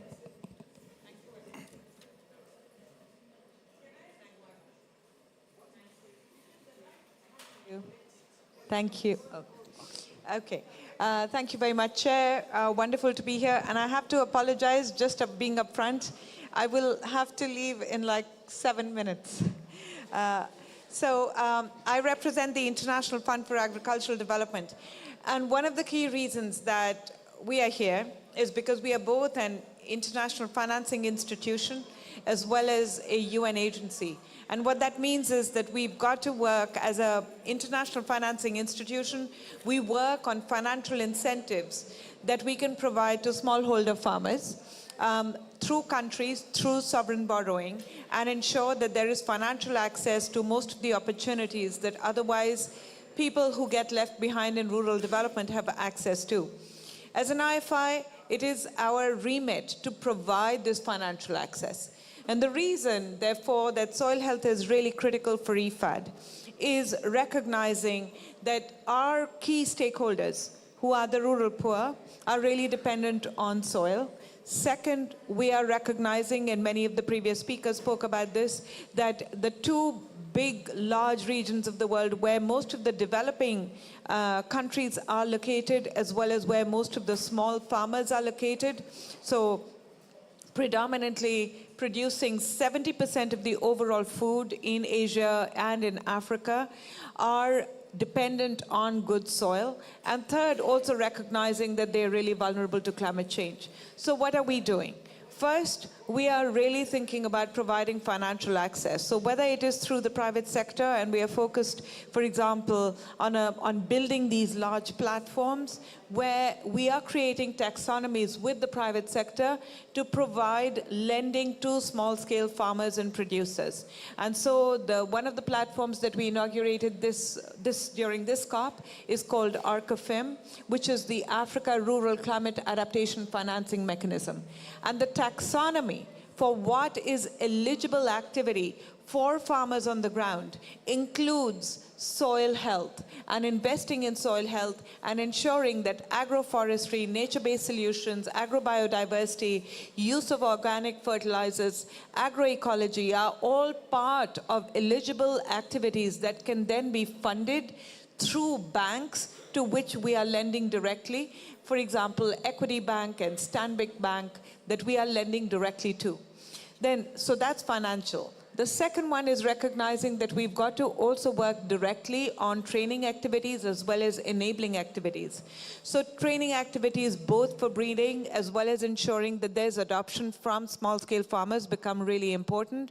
And we are working on those also with the CG system, with the Africa Breeding Academy, to really ensure that we've got training on the ground, both for the extension workers, but also for the farmers directly. The third one is really ensuring that we're also working with our partners at the World Bank on the repurposing agenda, but also in ensuring that there's sufficient financing flowing in. Currently, with the Financing for Food Systems Initiative, we're recognizing that the amount of funding that is coming in is very little. And last but not least, the previous speaker spoke about the vision for adaptive crops and soil health.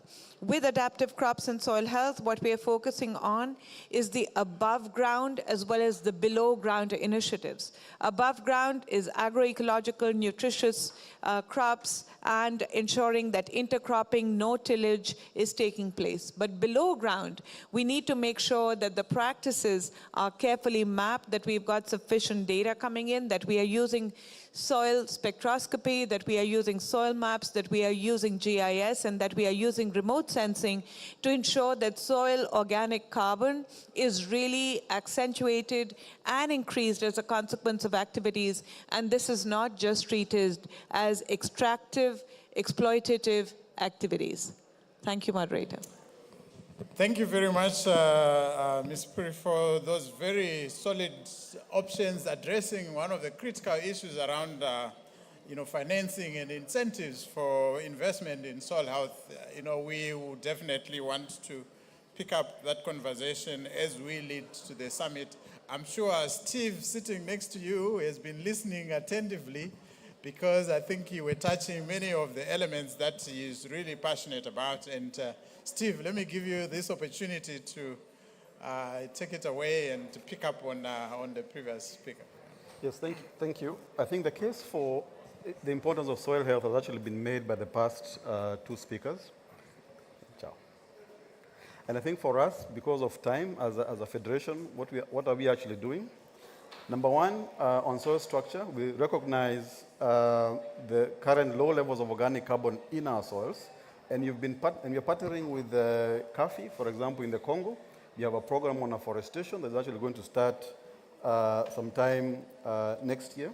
We're also running programs around sustainable agricultural practices, trying to see how we are ensuring that our farmers are integrating activities such as conservation agriculture, good agricultural practices, among others. The second thing that we're looking at has to do with technologies that are actually available.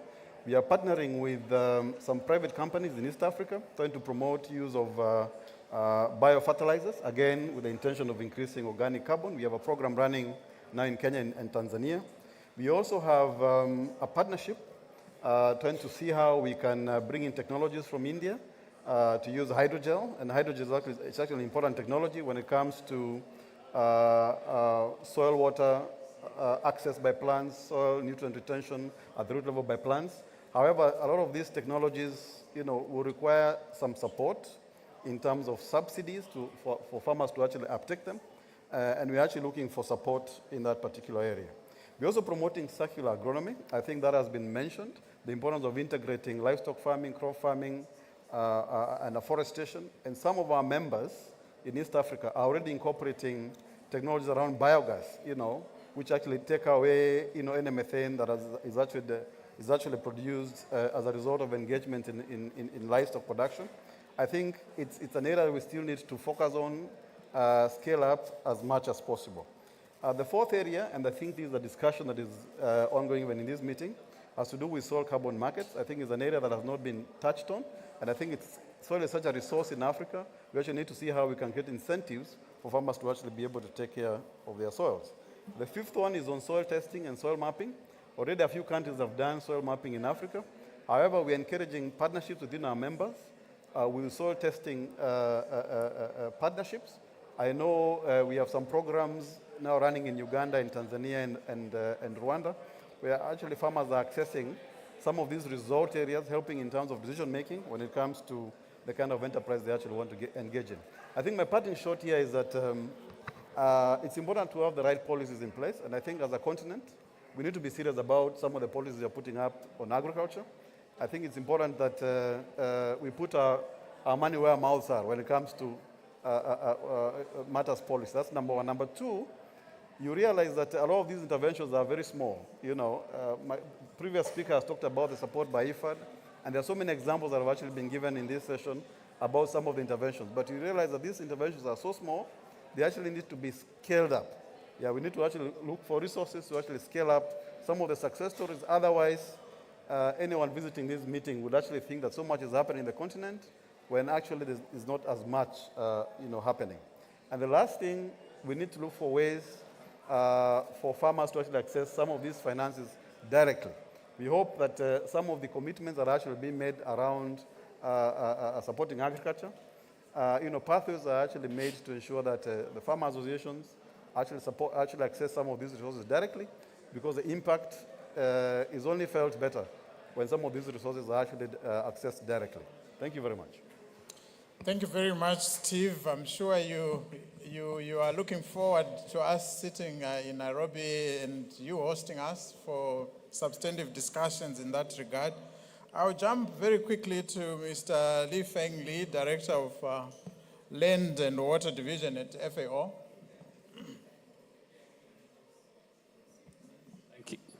Thank you. Thank you so much for your kind invitation to FAO and to me personally.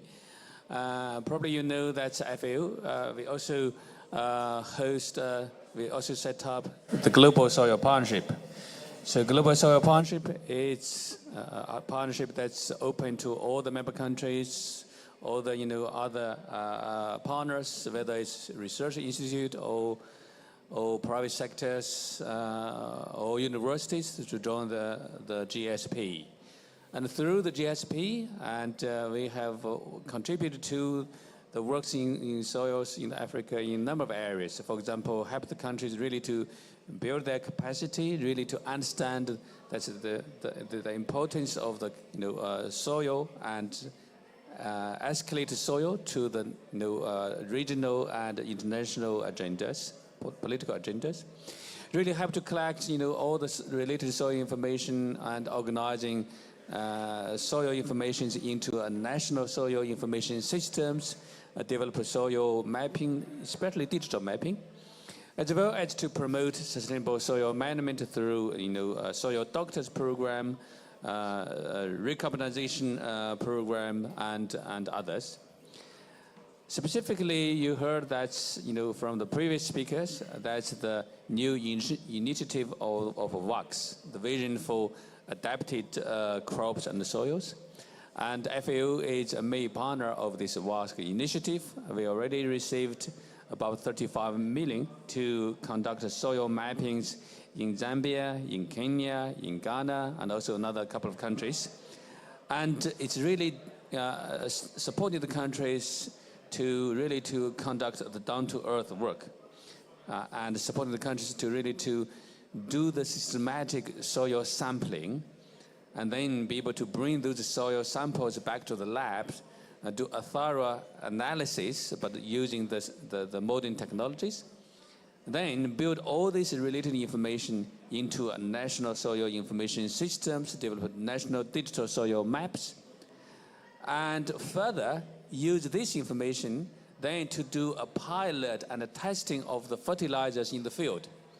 And build on the fertilizer testing, then we can go back to say, okay, we would recommend these kinds of fertilization practice to the farmers. So we hope in the future, farmers in those countries can really access all this information from the internet, from the apps, or all the information will be provided free to be used. In addition to that, we also have supported a number of countries to really improve the monitoring of soil moisture and water through a project called WAPOR, W-A-P-O-R. The WAPOR project is using the remote sensing image to get the information regarding the soil moisture. And the system can give us at the national level like a 100-meter resolution, but then at the local level, it could be like a 20, 30 meters resolution. And that information can directly be used by the farmers again. They can access that information from the internet, from the apps on their phones, then be able to guide them to decide about their irrigation, how much water is needed, when the crops need to be irrigated. And in addition to that, we also help the countries really to develop and implement national drought management plans. Certainly, Africa continent in many parts, it's really a dry continent. Help to build their capacity in terms of drought management, but also help them to access global financial resources. And overall, FAO is trying to promote the integrated land, soil, and water management, and certainly that will hopefully contribute to the soil health agenda of Africa. Thank you very much. Thank you very much for that. I know that there is a lot of substantive work that you're doing in that area, and we look forward to a growing partnership, from towards the summit and post-summit. Let me go to Dr. William Sutton of the World Bank to give us a few remarks. Thank you very much. I don't think I need the external mic, do I? Yeah, very happy to be here representing the World Bank. In general, with the limited time, I think I'll just jump right into it. The poor soils we know around the world and in Africa are contributing to the challenges in terms of food production, feeding the world, providing healthy, nutritious food. It's estimated that approximately half of all agricultural soils in the world are actually depleted of carbon, and Africa is no exception. That situation with the soils is reducing the ability of farmers to increase their production and also to adapt to climate change. What are some of the specific things that we think are important for addressing that situation in Africa? It's increasing regional production of organic and mineral fertilizers and their efficient use, promoting transparency, traceability, and circulation of fertilizers within Africa, strengthening the transport network and storage infrastructure, leveraging advances in soil health, research and monitoring, promoting smart subsidy programs. There's a lot of public resources now that are not used as effectively and efficiently as they could be to support agriculture. And then promoting climate smart agriculture techniques such as agroforestry, minimum tillage, cover cropping, and integrated crop livestock systems.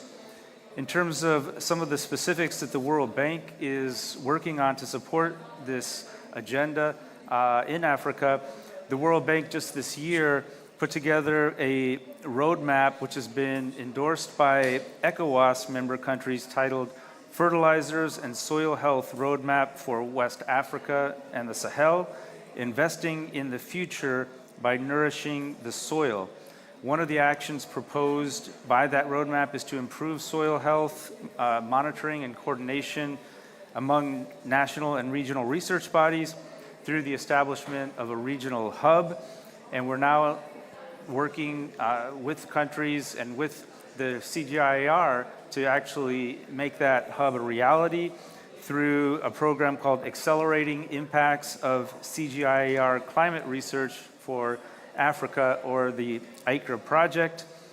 The World Bank, in terms of our financing, since the Paris Agreement was signed, we've increased our support for climate smart agriculture around the world more than 8 times to $3 billion in the most recent year. One example is another example is in Zambia, the Zambia Integrated Forest Landscape Project, which is demonstrating that we can use carbon finance to not only help preserve and restore forests, but also to contribute to soil health. And then finally, I think it's important to acknowledge that the agri-food system, it's not just a victim of climate change, it's also contributing to the problem. Globally, agri-food system is responsible for about 1/3 of greenhouse gas emissions. And in response, the World Bank is about to release its first global flagship on climate change mitigation in the global agri-food system. It's called Recipe for a Livable Planet: How to Achieve Net Zero Emissions in the Agri-Food System. That's expected to be released in early 2024, and it provides recommendations for different country types, including on how they can contribute to climate solutions through improved soil health, getting those triple win kinds of solutions that improve food security and productivity, increase resilience, and sequester greenhouse gases at the same time. And I'd just like to mention that we have an event on that tomorrow at 2 p.m. in the World Bank Pavilion, which is just next door. Thank you very much. Thank you very much, Will, for that very good summary of some of your flagship programs and the support for African institutions in a number of critical areas. Let me go lastly to Dr. Charles Nemachena with the Global Center on Adaptation. Please take away. Thank you. Thank you, Manyeo, for this opportunity. Is it clear? Yeah, I just want to briefly discuss what we are doing from the Global Center on Adaptation, aligned to this topic on soil health. I think linked to the discussions earlier on, the Global Center on Adaptation is working as a solutions broker to ensure that we accelerate and scale adaptation impact on the ground. And together with our partners, the IFIs, who are the largest financiers of climate change projects, like the World Bank, the African Development Bank, what we are doing is to support integration of climate change adaptation in their investments. And within our business lines, we are also focusing on food security, specifically focusing on application of digital climate smart technologies in adaptation. And within that, linked to what Professor Sibanda said earlier on, in the past days, we have also joined forces with the CGIAR to ensure that we scale agricultural innovations from what the CGIAR has been doing, to ensure that we expand and scale action on the ground, taking all that rich research that the CGIAR is producing, linking it to what the investments the IFIs are doing to ensure that we scale action on the ground. And one of the areas that we are working on in our agricultural food security pillar is on digital climate technologies. And that links with the digital soil health maps that Professor Simanda earlier on indicated. And within that, we also do digital climate profiles for the countries that we are working on across the continent. And that's one area that we can also partner and also link with other partners here. And I also want to indicate one of our areas of work is on youth jobs and entrepreneurship. And to date, we have supported about 33 innovative youth in agriculture. And we have some of the solutions that they are showcasing what the youth are doing. And one of the areas that the youth are focusing on is on soil management. So definitely we can actually see that there's opportunity to scale what the youth are doing in soil management. And I have my colleague Aramide here who can actually tell you more about what we are doing within that space in terms of how we are scaling what youth are doing to ensure that we support them grow their businesses, employing more youth, and also have more impact on the ground. And we also have locally led adaptation as one of our areas of work. And from Professor Sbanda's earlier on engagement, she emphasized having more impact on the ground. And through that area of work, we are focusing on local adaptation plans. And it's an opportunity where we can actually see that when you come to the agricultural space, for example, we have showcased that with the Mukuru community in Kenya, and we are also doing the same in Liberia, and also doing the same in Bangladesh. And there are opportunities for actually scaling local adaptation options, including soil health, in terms of the engagements we have been having with the countries in the run-up to the Africa Climate Summit. One of the priorities that have come up in the adaptation investment plans that we're working with the countries is on agriculture. And when you go deeper, it's soil health, water management, and definitely there are opportunities for us to scale investment in those areas. And of course, linking with our partners that we are working with, the local, international partners that are producing the rich research, and us as a solutions broker, linking the investments that are coming in from our IFIs to the solutions that have already been developed within the countries to ensure that we have more impact on the ground, and we translate those rich solutions to impact to ensure that we improve our soil health, productivity, food security, and incomes at the local level. Thank you. Thank you very much, Dr. Charles Nemachena, for those very practical avenues for collaboration and areas that we can certainly look at jointly investing. We look forward to dialogue towards the summit, beyond the summit, and into the practical actions that we can do together with the Global Center on Adaptation. We are out of time, so I'm going to close. I want to thank all our panelists for generously accommodating our requests and for very insightful remarks today. I look forward to interacting again with you as we lead into the summit and as we also develop our programs. Many of you will be involved in our programs anyway, so I really thank you very much, and please give them a round of applause as they take their seats. You can take your seats, and on behalf of the CEO, Madam Bekele Thomas, my director, Madam Estherine Fotabong, I think she's just walked out to go to another meeting. I really want to thank all of you for making time for the event today. We look forward to interacting with many of you as we build on to the summit in Nairobi next year. Many of the work that we are looking up to is actually building onto many of what you are doing. And for us, we work through collaborations, we work through partnerships, and we really value partnerships and the work that we do with our partners. So I really look forward to seeing you in Nairobi, and you will be definitely getting communication and invitations to the summit from ourselves. And I can only say this is really just the beginning of a conversation that we want to take forward with you. So once again, thank you very much for making time. I want to call this conversation to a close and wish you successful deliberations within the COP and other endeavors, during this week. Thank you very much, and have a good day.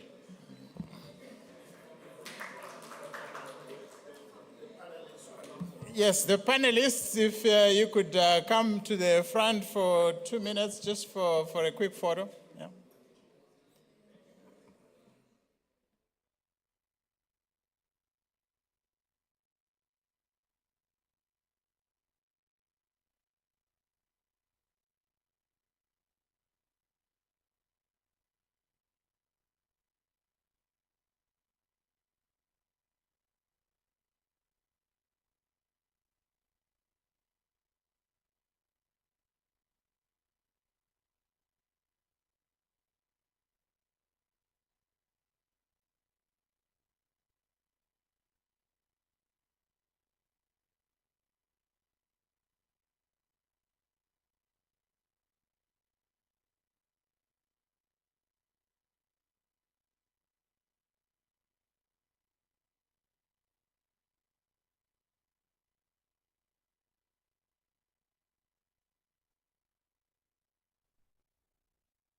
and at the same time it had an implementation plan.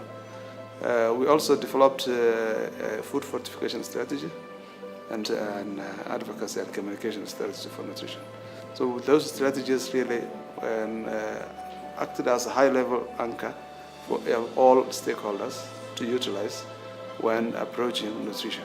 We hopefully expecting by the end of this year, we should have an act of food security and nutrition passed in the parliament. We have now endorsed last week an interministerial council for food systems and nutrition.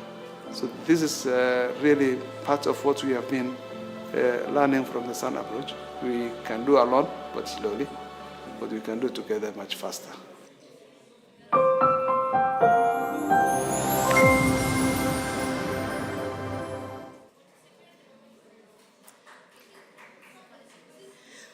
Good afternoon, everyone. Good afternoon. May we please be seated? We have a few more people coming in.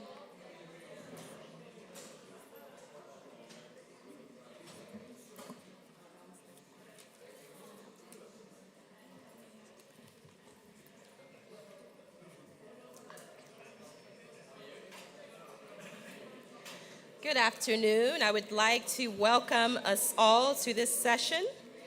We have dignitaries here with us. We have excellencies and honorables. You all are very much welcome. Thank you so much for your presence for this high-level event. We have some greetings still happening. I'm going to wait for everyone to for the room to settle so that we can begin the session, so we can start and end on time.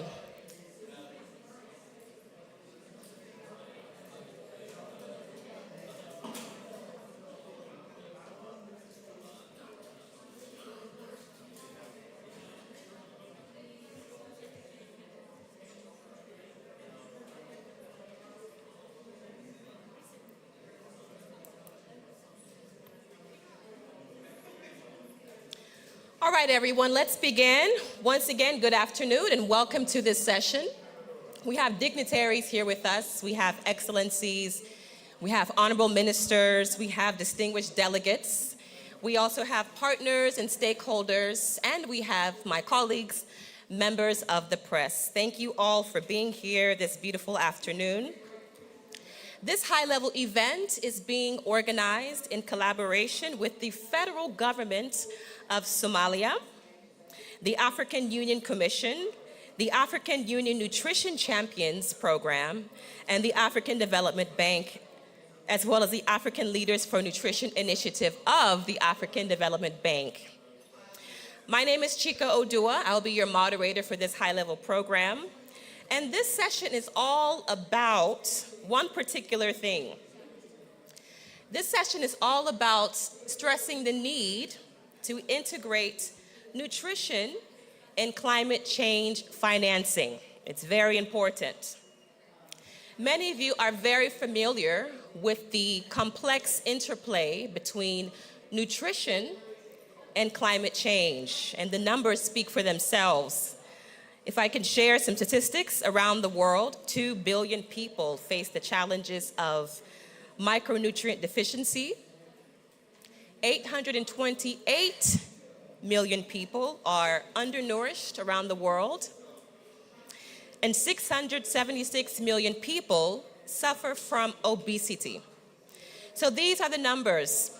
And at this event, you will hear recommendations on how nutrition can be integrated into the climate change financing framework. We will have a panel session, and then we will have a position paper that will be presented on this very theme of financing. So once again, thank you all for being here. This event is also being live streamed on the African Development Bank's online platform. And also, if we can have a conversation going on social media, if you hear anything interesting, please feel free to tweet it with the hashtag. We're using the hashtags Africa at COP28, as well as the hashtag AU. So please, let's get a conversation going on social media. So to kick things off, let's hear some opening remarks. At this time, I would like to kindly invite to the stage Dr. Luaulu Garba. He is the manager of the Agricultural Production, Sustainability, and Research Division at the African Development Bank. Let's please welcome him forward to the stage.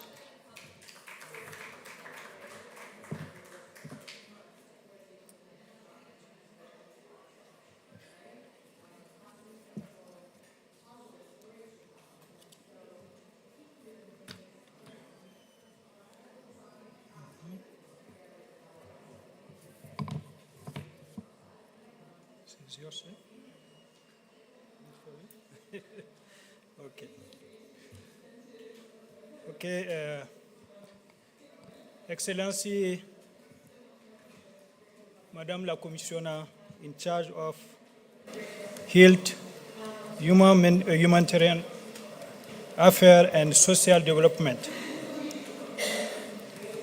Professor Nkoza Mahoya, Minister for Energy representing His Majesty King Leslie III of the Kingdom of Lesotho and African Union Nutrition Champion, representative from the United Arab Emirates, representative from Union Agency, representative from the Children Investment Fund Foundation, other partners present, distinguished guests. I want to thank the Federal Republic of Somalia for organizing this event during this COP28. I would also like to appreciate stewardship of the government of the United Arab Emirates for hosting the COP28 and bringing together representatives from actors committed to addressing and reversing the negative impact of climate change on human life. Climate change is a significant driver of malnutrition, affecting availability, access, and nutritional quality food. The complex interaction between climate change and malnutrition highlights the urgent need for comprehensive and integrated approaches that address both challenges simultaneously. Effort to mitigate and adapt to climate change, enhance agriculture resilience, promote sustainable food system, and improve access to nutritious food are critical to combating climate-induced malnutrition and achieving global health and development goals. Although climate change is a global phenomenon, its impacts are being felt disproportionately across the world. The United Nations Environment Programme estimates that costs associated with climate change adaptation across Africa could hit billion US dollar annually by 2050, even if the temperature does not rise by more than the 2 degrees Celsius above the pre-industrial level. Under the Paris Agreement, all countries committed to undertake action to hold the global average temperature to well below 2 degrees Celsius pre-industrial level and optimally to more than 1.5. African countries have outlined bold aspiration to build climate resilient and low carbon economy in their nationally determined contribution to the Paris Agreement. Building partnership across the agri-food, nutrition, and climate communities and the humanitarian development continuum are key to finding innovative solutions to tackle the main drivers of hunger and malnutrition in Africa. We are gathered here to examine ways to promote the integration of nutrition into the climate change financing framework by exchanging ideas on how African countries can effectively allocate funds within the National Development Contribution, NDC, to address climate-induced malnutrition while mitigating immediate climate change. impact and ensuring long-term health and well-being. Ladies and gentlemen, distinguished guests, the African Development Bank has developed new initiatives to scale up the volume of finance mobilized and improve operational efficiency. Through its new climate action window, the bank is focused on mobilizing climate finance for adaptation and mitigation in Africa. With several commitments already announced, our long-term goal is to mobilize additional $5 billion per year to scale up climate action in Africa. At the same time, the bank is promoting the development of green bank in the continent to mobilize adaptation finance through the Africa Adaptation Acceleration Program in partnership with the Global Center on Adaptation. The bank is committed also to championing climate change and green growth, and to ensure that development across the continent drives growth that is not only economically empowering, but also decarbonized, climate-friendly, environmentally sustainable, and socially inclusive.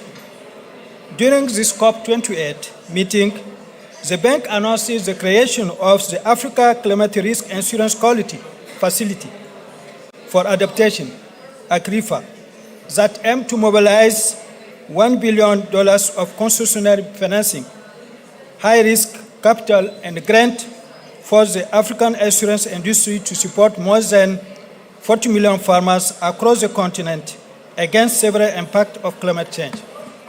The bank recognizes the critical role political discourses has played in ensuring the development and implementation of climate-friendly policies.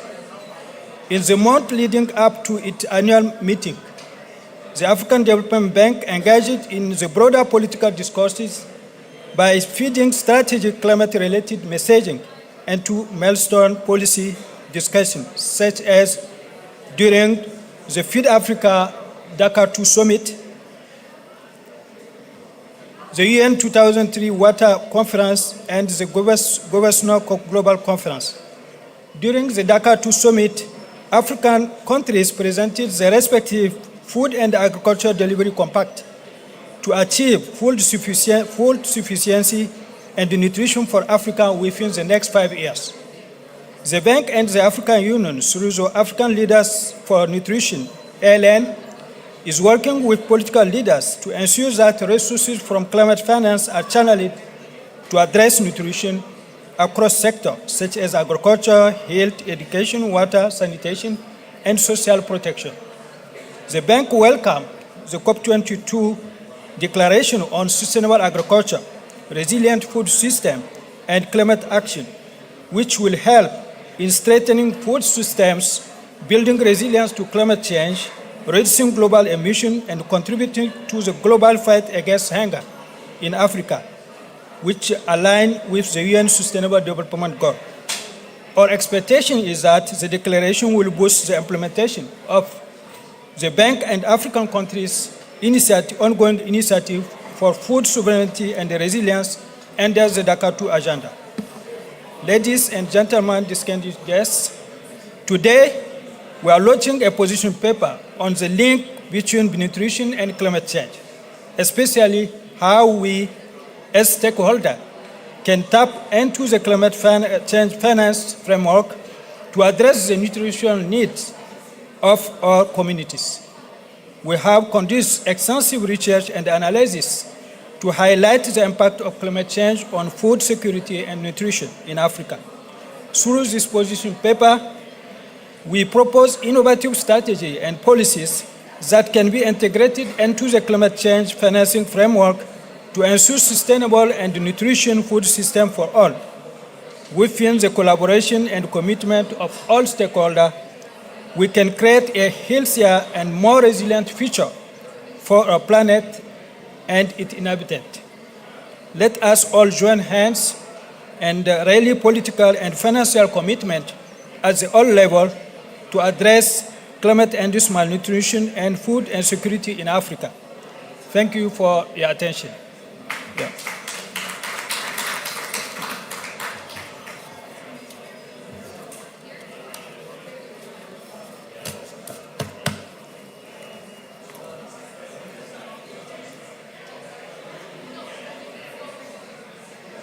Thank you very much, Dr. Garba. You have given us some worthy food for thought to open up this session. Once again, I would like to remind us all that this event is being organized by the federal government of Somalia, the African Union Commission, the African Development Bank, the African Leaders for Nutrition Champions. So at this time, I'd like to recognize some dignitaries and distinguished delegates that we have from the federal government of Somalia. If I may just call upon Minister for Livestock Forestry, the Honorable Hassan Hussein Mohammed. Thank you very much for your attendance, sir. We really appreciate it. Also, Deputy Minister for Agriculture, Saha Yusuf Ege. Thank you very much for your presence. We really appreciate it. Thank you. At this time, I'd like to call upon some more opening remarks. And I'd like to kindly request to the stage the presence of Her Excellency, Minata Samate Sesuma, the African Union Commissioner for Health, Humanitarian Affairs, and Social Development. Can we please welcome her to the stage with a round of applause? Her Excellency has been a tireless advocate for nutrition, and especially ensuring that nutrition is accessible for all, including vulnerable communities. Thank you so much, Your Excellency.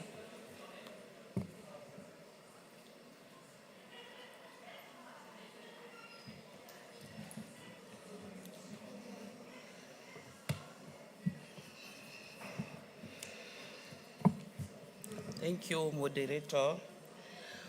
I will request you to take your, how do you call it, because I will go in French. My speech is in English. She was asking me, your speech is in English, but I would like to go in French.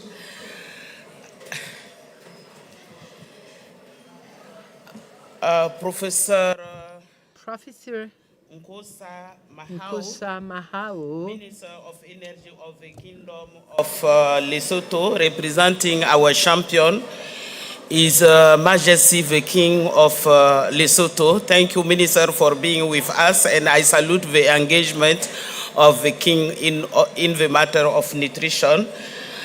His Excellency Hassan Hussein Mohammed, Minister of Somalia, and also I recognize Ahmed Matobe Nunao, Minister of Agriculture of the Federal Republic of Somalia, Dr. Martin Fregen, Director of Agriculture and Agro-Industry at the African Development Bank, Madam Afshan Khan, Coordinator of the Scaling Up Nutrition Movement, distinguished representative of international organization, partners and civil society organization, ladies and gentlemen, I will say all protocol duly observed. Bonsoir.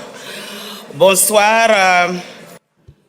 hello, I'm a commissioner for health, humanitarian affairs, and social development. I can say it is an honor for me to take part in this significant event and to take the floor on the issue of climate change, and more specifically related to the funding of nutrition for this COP28. Ladies and gentlemen, I would like to express my gratitude to the Somalian government and to the Kingdom of Lesotho. I recognize His Majesty and the African Development and all the significant partners here this afternoon for your mobilization and the participation to the event of this afternoon. That is testament to your commitment to advancing the cause of nutrition.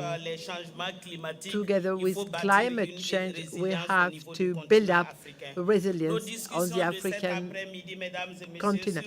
Our talk of this afternoon, ladies and gentlemen, on the integrating the nutrition finance and the climate change strategy is of utmost importance for our continent. We meet today at the crossroad of different ways, because the impact of climate change raises huge challenges, mainly for health. And as a commissioner, I know I'm aware of the impact on the health issues, because if you do not have a proper meal, if you don't eat healthy food, you are not healthy. I would also like to recognize the necessity of adaptation and to build a resilience among our population to enable our communities to be healthy more specifically by integrating those strategies to the issue of nutrition in our strategies for the well-being of our population. Climate change, ladies and gentlemen, as you all know, is a threat. They are a threat. They have been a threat for decades. I remember when I was a kid in 1973, there was a big drought in East Africa, and it had an impact on the health of the population. And almost all the countries are now impacted by it. Let's take the case of Sahel. I come from Sahel, and we know how this drought, desertification, and also floodings impacted. Not to forget the Horn of Africa. Also remember, at that time, people got mobilized for my country, adoption, for Ethiopia. So you know that no region of African continent does not suffer from these floods and drought. I would like us to be committed to advancing our work to overcome the challenge. There are enough talk. Now we have to be concrete. And by shifting from this commitment, this pledge, to concrete actions, that's how we are going to change our societies and build this Africa we want, with people, with healthy people. How can we reach this objective? I'm going to highlight 2 points. First, we need to have a comprehensive approach integrating the financing of nutrition in a general way. And our strategy, we also have to recognize that the issue of climate change is not only an environmental issue. It also has an impact on health, as I said it, and well-being of our population, not without forgetting the impact on economic development. To realize this integration and have this Africa, as you wanted, well-nourished, and our Agenda 2023 mentions everybody should be included. Government, society, civil society organizers, and today I would like to add private sector. Private sector needs to commit as well to set up strategies and make efforts which have an impact, so we leave nobody on the side of the road. So we have to find an innovative approach in the funding mechanism of nutrition, which should be sensitive to the issues of climate change, as I said. Private sector, governments, we all need to work together. Everybody knows we cannot ignore the investment in wealth. That's in research, because if we do not carry out research, we shall never reach our goals of financing. And everything goes together with training. We need to train the stakeholders so that they will answer to these problems. A resilience of our population, we need to go through the strengthening, the skill building and training, and also encourage our populations to be trained, to get trained, so that we can properly feed them. And this is within our reach, because we've got everything: land, phosphates, water. We have everything to produce quality food on the African continent. Research is really important if we wish to reduce hunger and malnutrition on the continent. And I would like to add for women and girls. Today, we realize that young girls have difficulties on a menstrual basis. On a monthly basis. They have an impact on that should be also added to our strategy. My fourth action, I say, you will have to strengthen the skills of the people, but we also need a transfer, because being well trained is important, but we also need to train others if we wish to reach our goals. And I visited a lot of countries on the African continent, and we have experiences to share. We have good actions in some countries. We need to share good practices. We need to share. I would like to remind you that last September, heads of state and governments organized a summit on this question. A declaration was done, and we agreed to have on a 2-year basis a summit on this issue. It's important. I would like to call to all of you to support Africa in this fight, because we are far more impacted as Africans than the other continents. Even though we are not the biggest polluter, we don't contribute the most to the destruction of the ozone layer. So you have to support the African continent to implement this declaration and build a strong commitment of Africa so that can also contribute, so that impacts do not go beyond what we are experiencing now. As we are gathered here today to think about this issue, I would like to shift to action, because together we can also prevent and manage the disaster due to climate change and give our population the possibility of accessing quality food. That's a few words I wanted to share with you, and I wish fruitful talks. And please, we need commitments, action to reach the goals. And as for me, as Commissioner for Health, you can count on me, on my support, on my commitment, because we are going to build together the Africa we want by leaving nobody on the side of the road, and more specifically women and girls who make the most part of the African population. Thank you for your commitment. Merci beaucoup, Votre Excellence. Thank you, Excellency, for your participation. We are certainly moving in the right direction, and now I'd like to call on another one of our dignitaries who are here with us this afternoon to give opening remarks as well. At this time, I would like to call upon His Excellency, the Minister of Agriculture and Irrigation for the Federal Government of Somalia, the Honorable Ahmed Nunau. Thank you very much.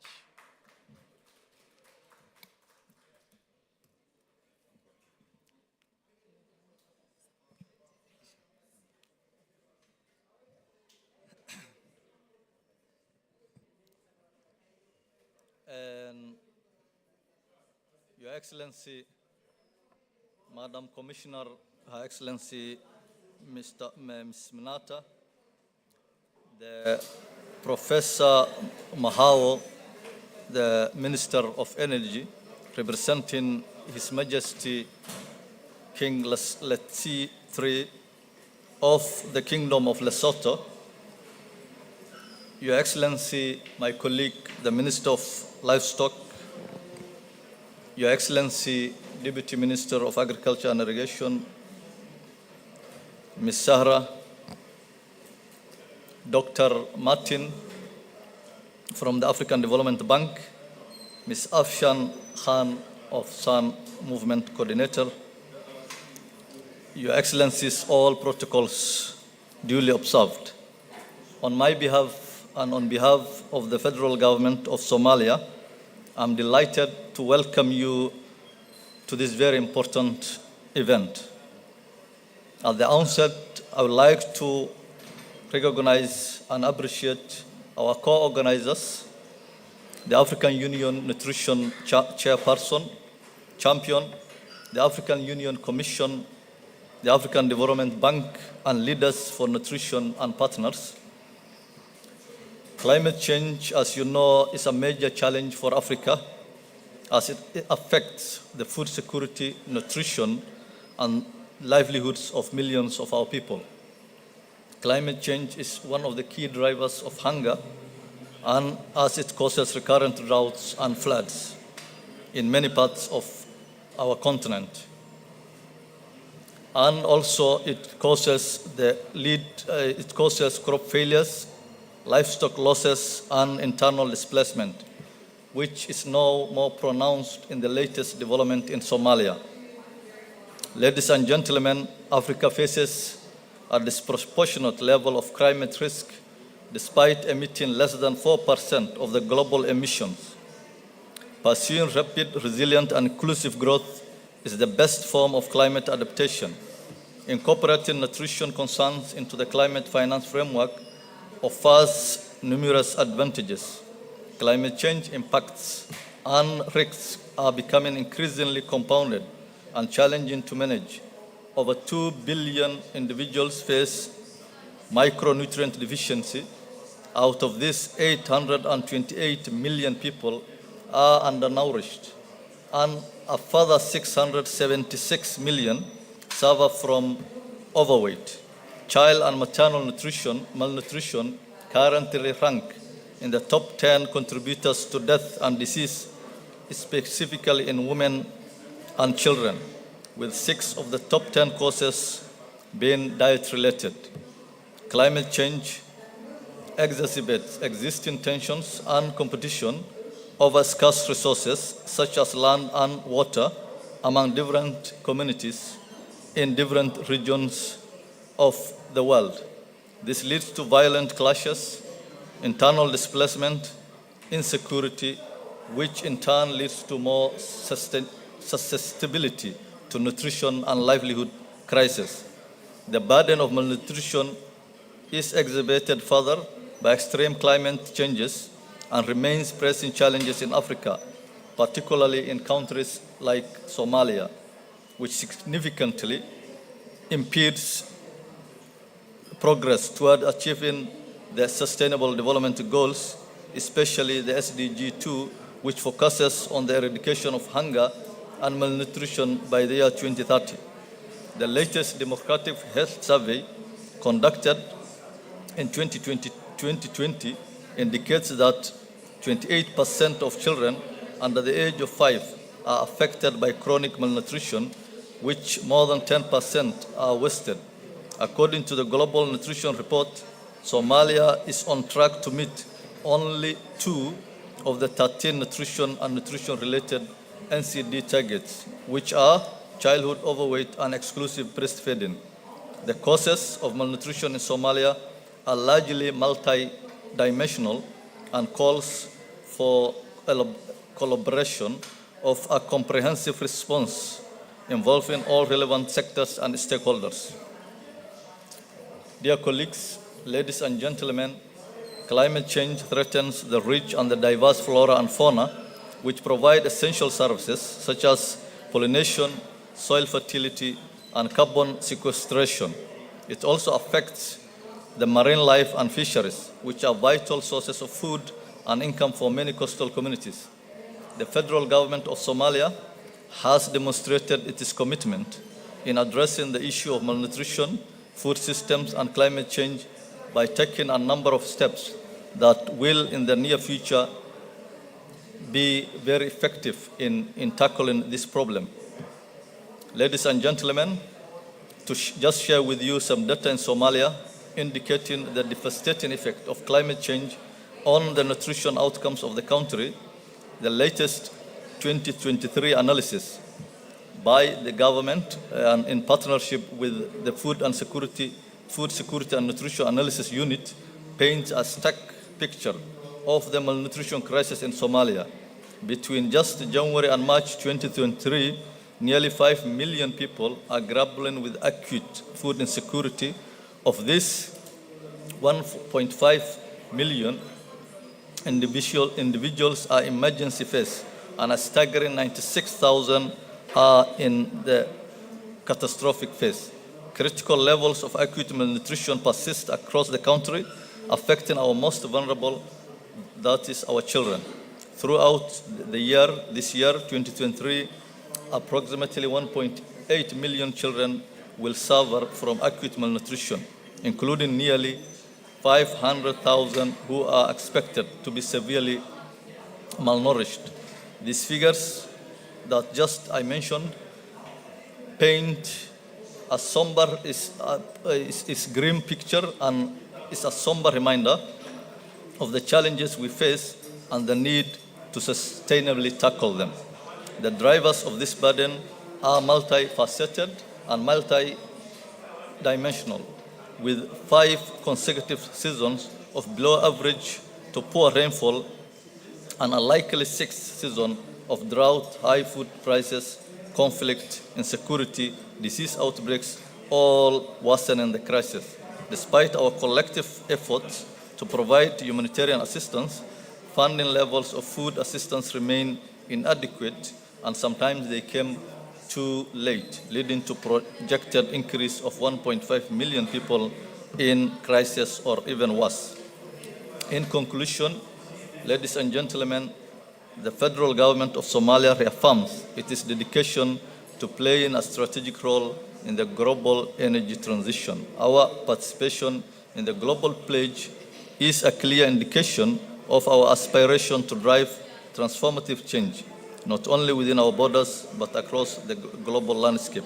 We are eager to collaborate with international partners to ensure the realization of a sustainable, efficient, inclusive access to good nutrition for the future for all. Finally, I would like to thank once again our co-organizers for this very important event. I thank you all.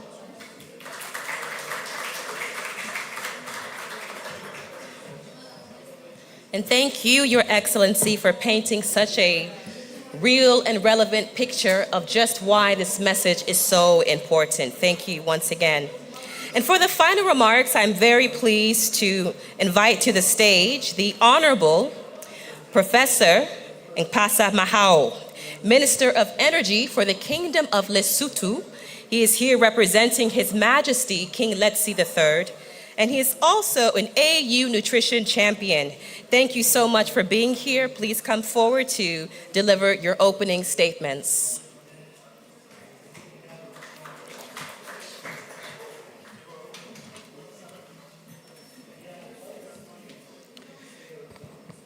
Thank you very much indeed, Madam Program Director.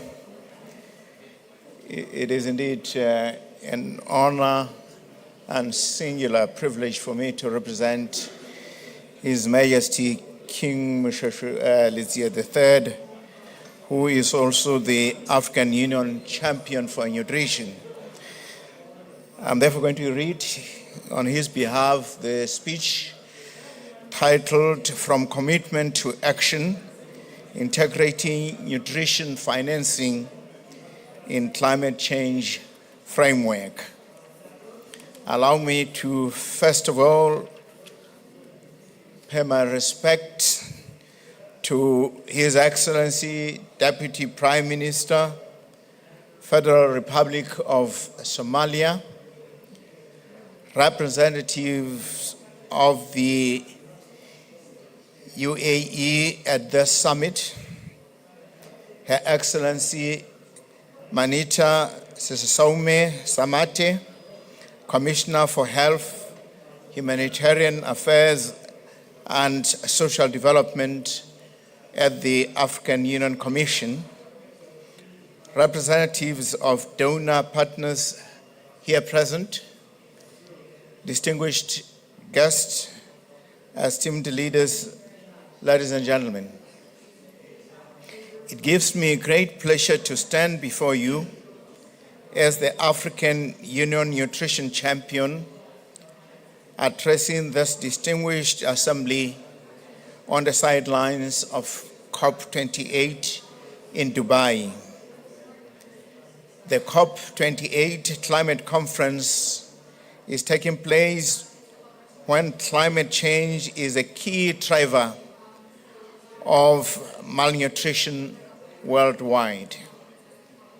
Now, more than ever before, urgent actions are imperative, given the staggering reality we currently confront. approximately 800 million people worldwide are grappling with food insecurity, and an even larger population faces alarming nutrition deficiencies. In Africa, 84.1 million children below 5 years are facing various forms of malnutrition. In addition, 278 million Africans are not able to access enough food to meet their daily minimum dietary energy requirements. The impact of climate change on vital food crops, exacerbated by drought and floods, poses a severe threat to global nutrition security. The risk of hunger and malnutrition could surge by 20% by 2050 if the global community fails to effectively mitigate and prevent the adverse effects of climate change. Esteemed delegates, the African Union is fully committed to finding lasting solutions to address and reverse the scourge of food and nutrition insecurity. Today, I present a pivotal position paper titled From Commitment to Action, Integrating Nutrition Financing in the Climate Change Framework. This position paper calls upon African leaders to prioritize the strategic utilization of climate finance to bolster food systems that are not only robust and healthy, but also sustainable and equitable. Africa, with its heightened vulnerability to climate change, is grappling with a spectrum of climate-related shocks, presenting formidable challenges to food security, clean water access, and overall health outcomes. It is paramount to adopt comprehensive strategies that seamlessly integrate climate change adaptation, disaster risk reduction, and nutrition interventions to ensure that the well-being and resilience of communities contending for climate-related malnutrition challenges in Africa. Distinguished ladies and gentlemen, the African Union has articulated various commitments under Africa Agenda 2063, notably the Comprehensive Africa Agriculture Program, CAADP, with a steadfast commitment to ending hunger and halving poverty by 2025. The continent has also established the African Common Position on Food Systems.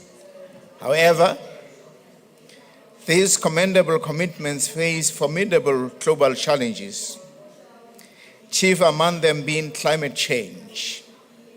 It is crucial to emphasize that transitioning towards sustainable, climate-resilient, and healthy diets not only mitigates health and climate change costs, but also fortifies food security in the face of climate-induced challenges. The African Union recognizes the imperative for comprehensive action to combat climate change and promote resilient development. Hence, the following recommendations are put forth. First, political leaders must ardently champion the cause of nutrition-sensitive investment, influencing resource allocation, and engaging international partners in fundraising efforts. Secondly, high-level political leaders are urged to foster collaboration and coordination among stakeholders, including government, civil society, academia, and the private sector. Thirdly, leaders are urged to champion the generation of robust evidence on the intricate links between climate change, food systems, and nutrition outcomes is pivotal for informed policy and investment decisions. Fourth, we call upon leaders to incorporate nutrition in climate financing instruments such as the Green Climate Fund by seamlessly integrating nutrition considerations into their investment frameworks, prioritizing projects that significantly impact nutrition outcomes. Fifth, we call upon leaders to strengthen the capacity of policymakers to understand the nuanced connections between climate change and nutrition. This must be enhanced through comprehensive training programs and knowledge-sharing platforms. In conclusion, these recommendations are poised to galvanize stakeholders towards incorporating nutrition into climate financing frameworks, fostering sustainable development, climate resilience, and markedly improving nutrition outcomes. Let us collaboratively work towards a future where climate finance becomes a powerful catalyst for positive change, ensuring a healthy, sustainable, and equitable future for all. It is my distinct honor to launch this pivotal position paper, and I am earnestly calling upon each one of us to unite in implementing these recommendations, thereby realizing the well-nourished citizens envisioned in Agenda 2023. I thank you.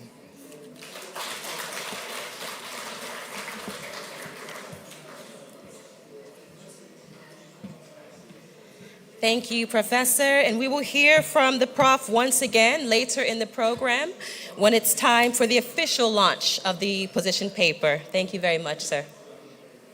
So moving right along, it is now time to go to the panel session of today's program. And to set the scene for the panel will focus on the need for Africa to speak with one voice when it comes to integrating nutrition policies in the climate change financing framework. So before I call on the panelists, I'd like to invite, and we're very fortunate to have her with us this afternoon, Ms. Ashfaq Khan, coordinator of the Scaling Up Nutrition Movement.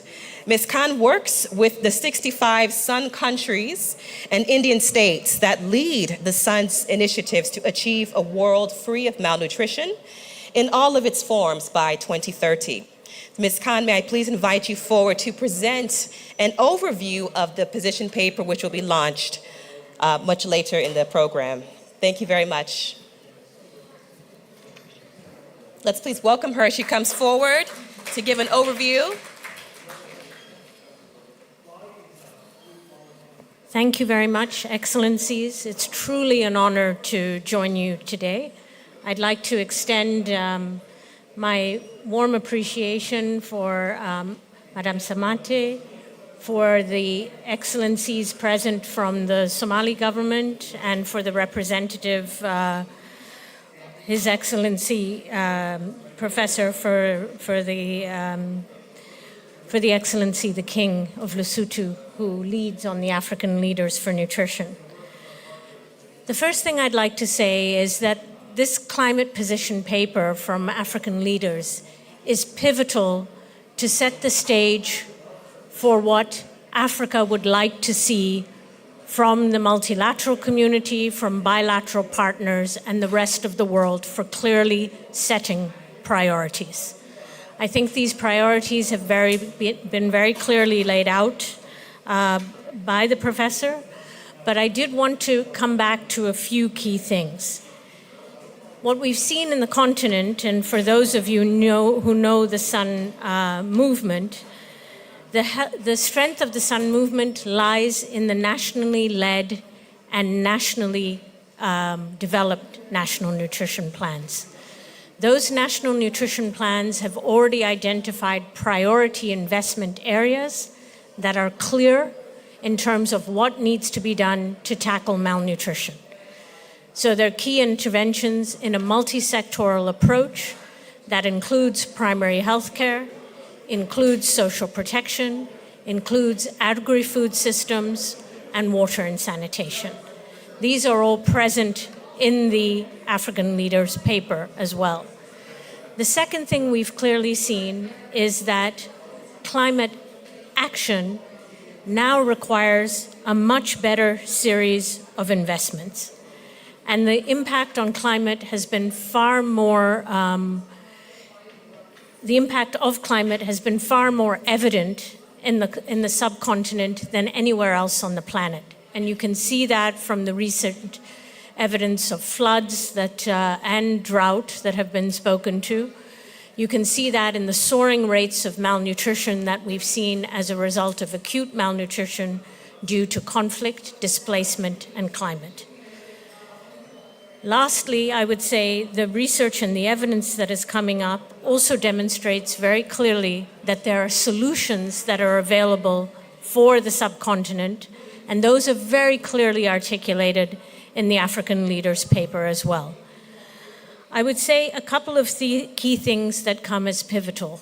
One is the political will, and the fact that the African presidents and the African Leaders for Nutrition have put out this position paper is the first port of call. The second, I would say, is the recognition that climate and nutrition and health brought together in an articulation, and I was very clear to see how many members of the African continent had signed the declaration, both to support health and the Emirates Accord on food systems. Because I think nowhere better than in the continent comes clearer the impact and the intersection of climate and nutrition. The second thing I would say is that there are a host of very practical examples of what has been done. And some of those are very clearly articulated in the Africa strategy as well.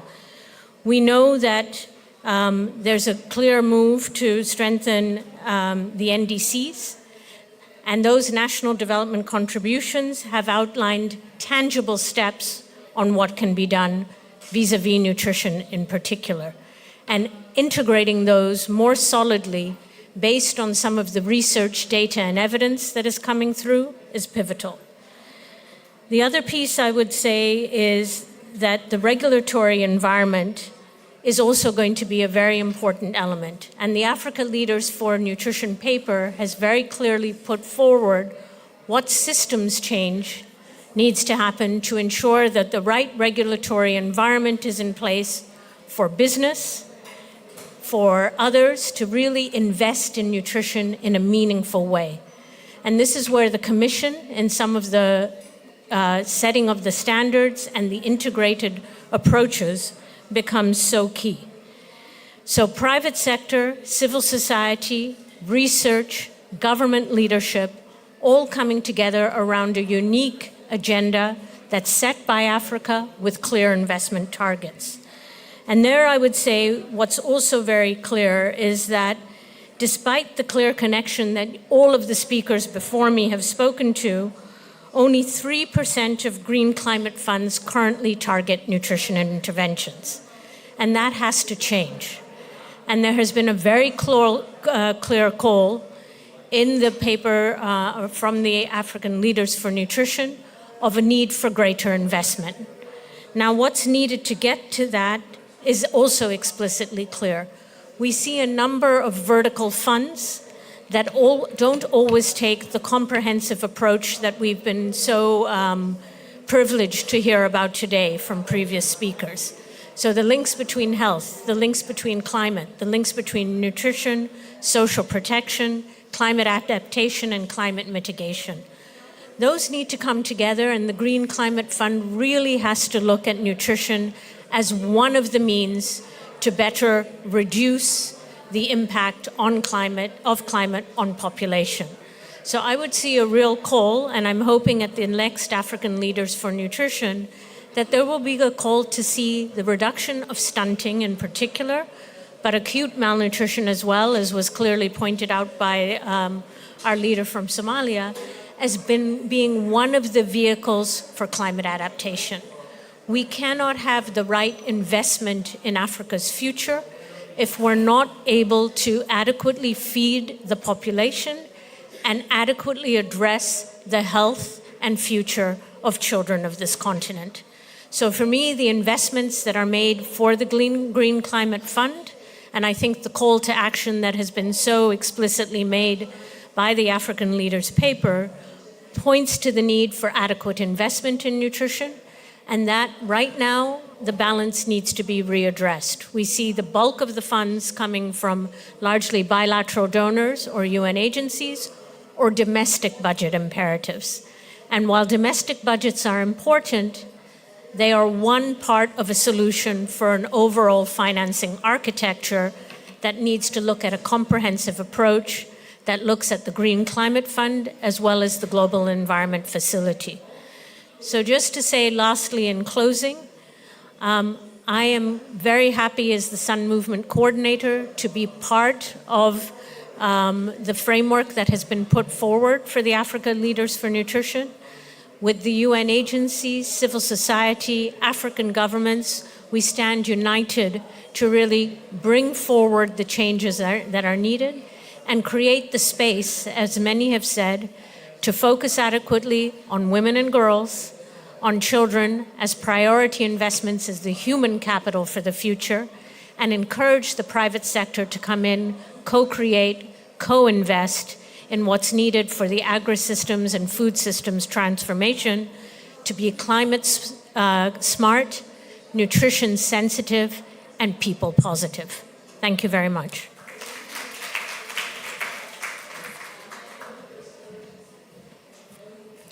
Thank you so much, Ms. Khan, for excellently and succinctly laying down the context for the panel discussion.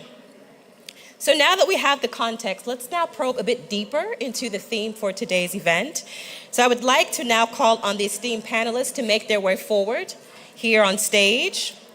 First of all, I'd like to call on Dr. Mohamed Abdi Farah. Please come forward.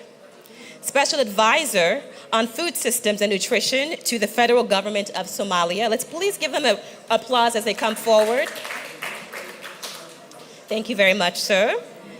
He's also a member of the Health Systems Global System and also the Sun Movement Somalia National Coordinator. Next, I would like to call on the Honorable Jeremy Lesuba, Member of Parliament in the Republic of Congo, also Deputy Judge on the country's High Court of Justice. Thank you very much, Honorable, for joining us. We have Dr. Namukolo Kovic, the Director General's Representative to Ethiopia for the International Livestock Research Institute, as well as the Regional Director for East and Southern Africa for CGIAR. Thank you so much, Dr. Kovic, for being here. Then we also have Dr. Alok Ranjan. He is the Director of Programs and Investments for Power of Nutrition. Dr. Ranjan, please come forward. Is he not here with us? Okay, he's not here with us. Once again, a round of applause for these panelists. So let's start right away. Dr. Farah, I'd like to begin with you. You serve as the national coordinator for the Sun movement in the Federal Republic of Somalia, of your country, and you also worked as the Director General of your country's Ministry of Health and Nutrition and Human Services. So from your perspective, sir, can you tell us how can African countries best communicate the need and their strategies for prioritizing nutrition into the incorporation of the larger framework for climate change? If you can use the mic so that they can interpret. Yes, the hand mic, please. Thank you. Okay, thank you very much. And thanks for the audiences and the representatives from different countries, at the same time from African Union and African Development Bank. And I really recognize the presence of the federal ministers from Somalia and also the ministers from the southwest state of Somalia, the state minister, and the Minister for Environment.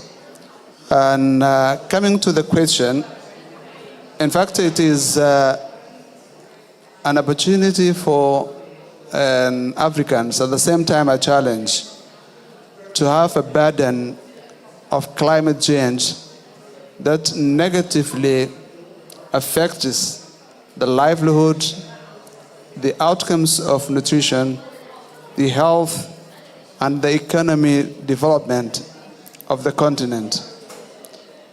It's really clearly mentioned in the paper that's been launched today that there is a profound effect of climate change on the nutritional indices of the African continent.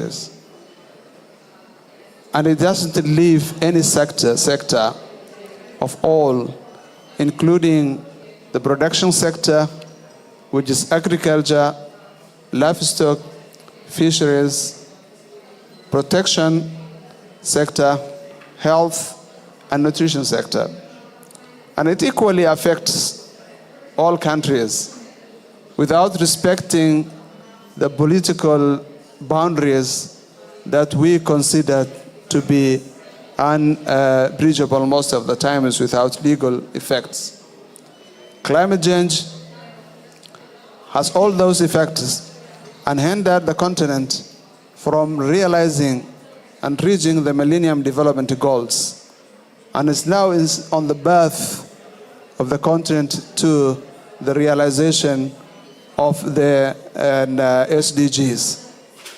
In that context, Africans and African leaders should have the sense that if the issue is not only a country, it's a continent or bigger than a continent, what could be the position of the African leaders to communicate that devastating effect correctly, but also context specific to those who can do something about it.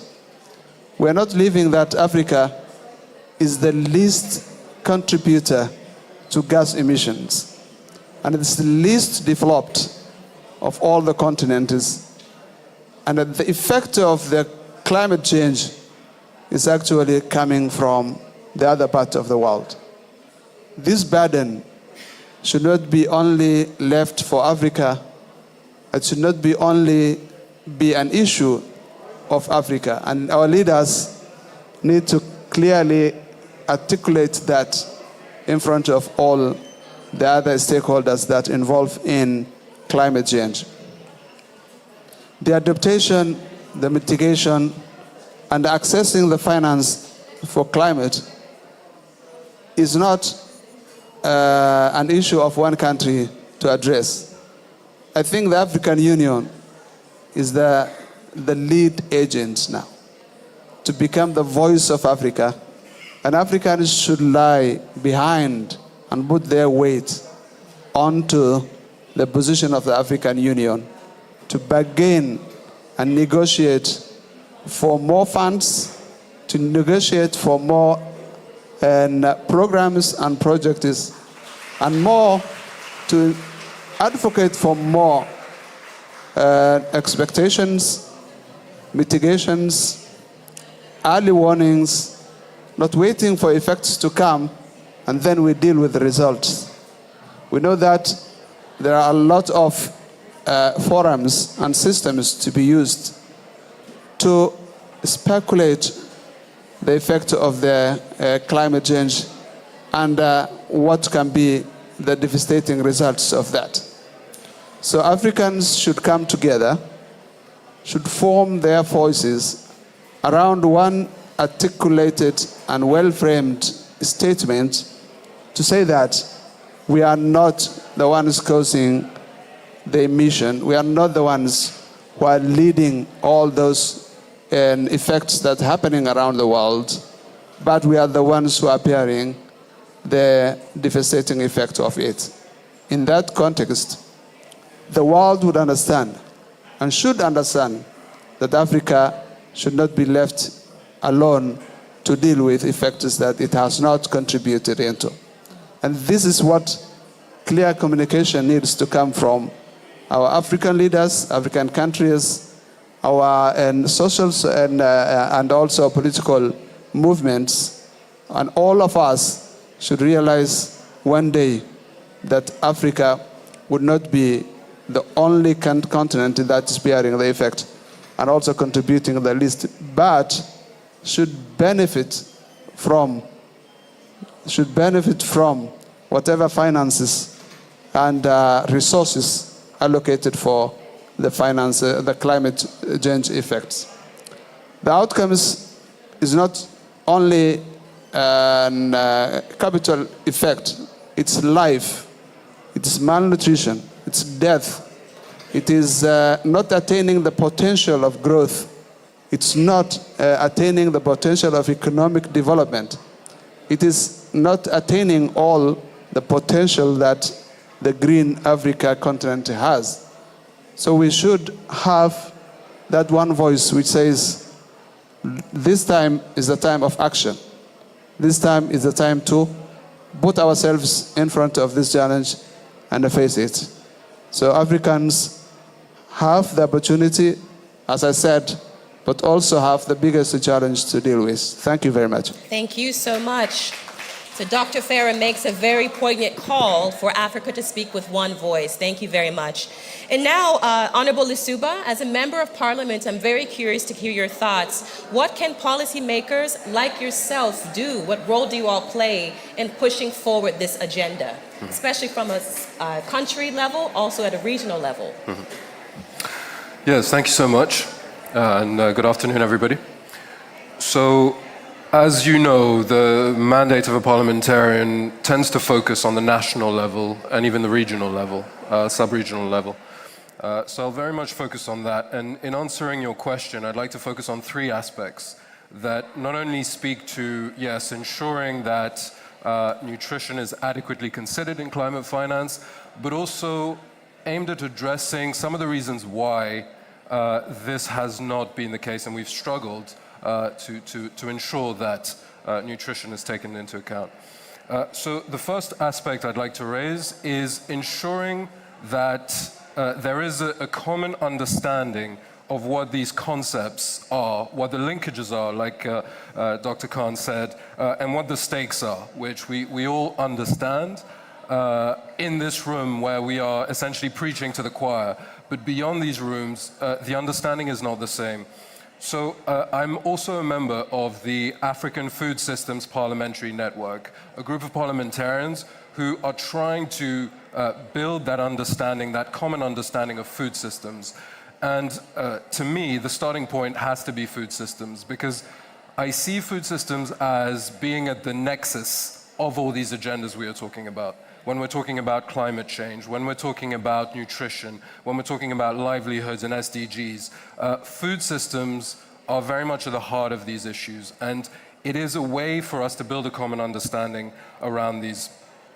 The second aspect is the linkages. What are the linkages between nutrition and climate change?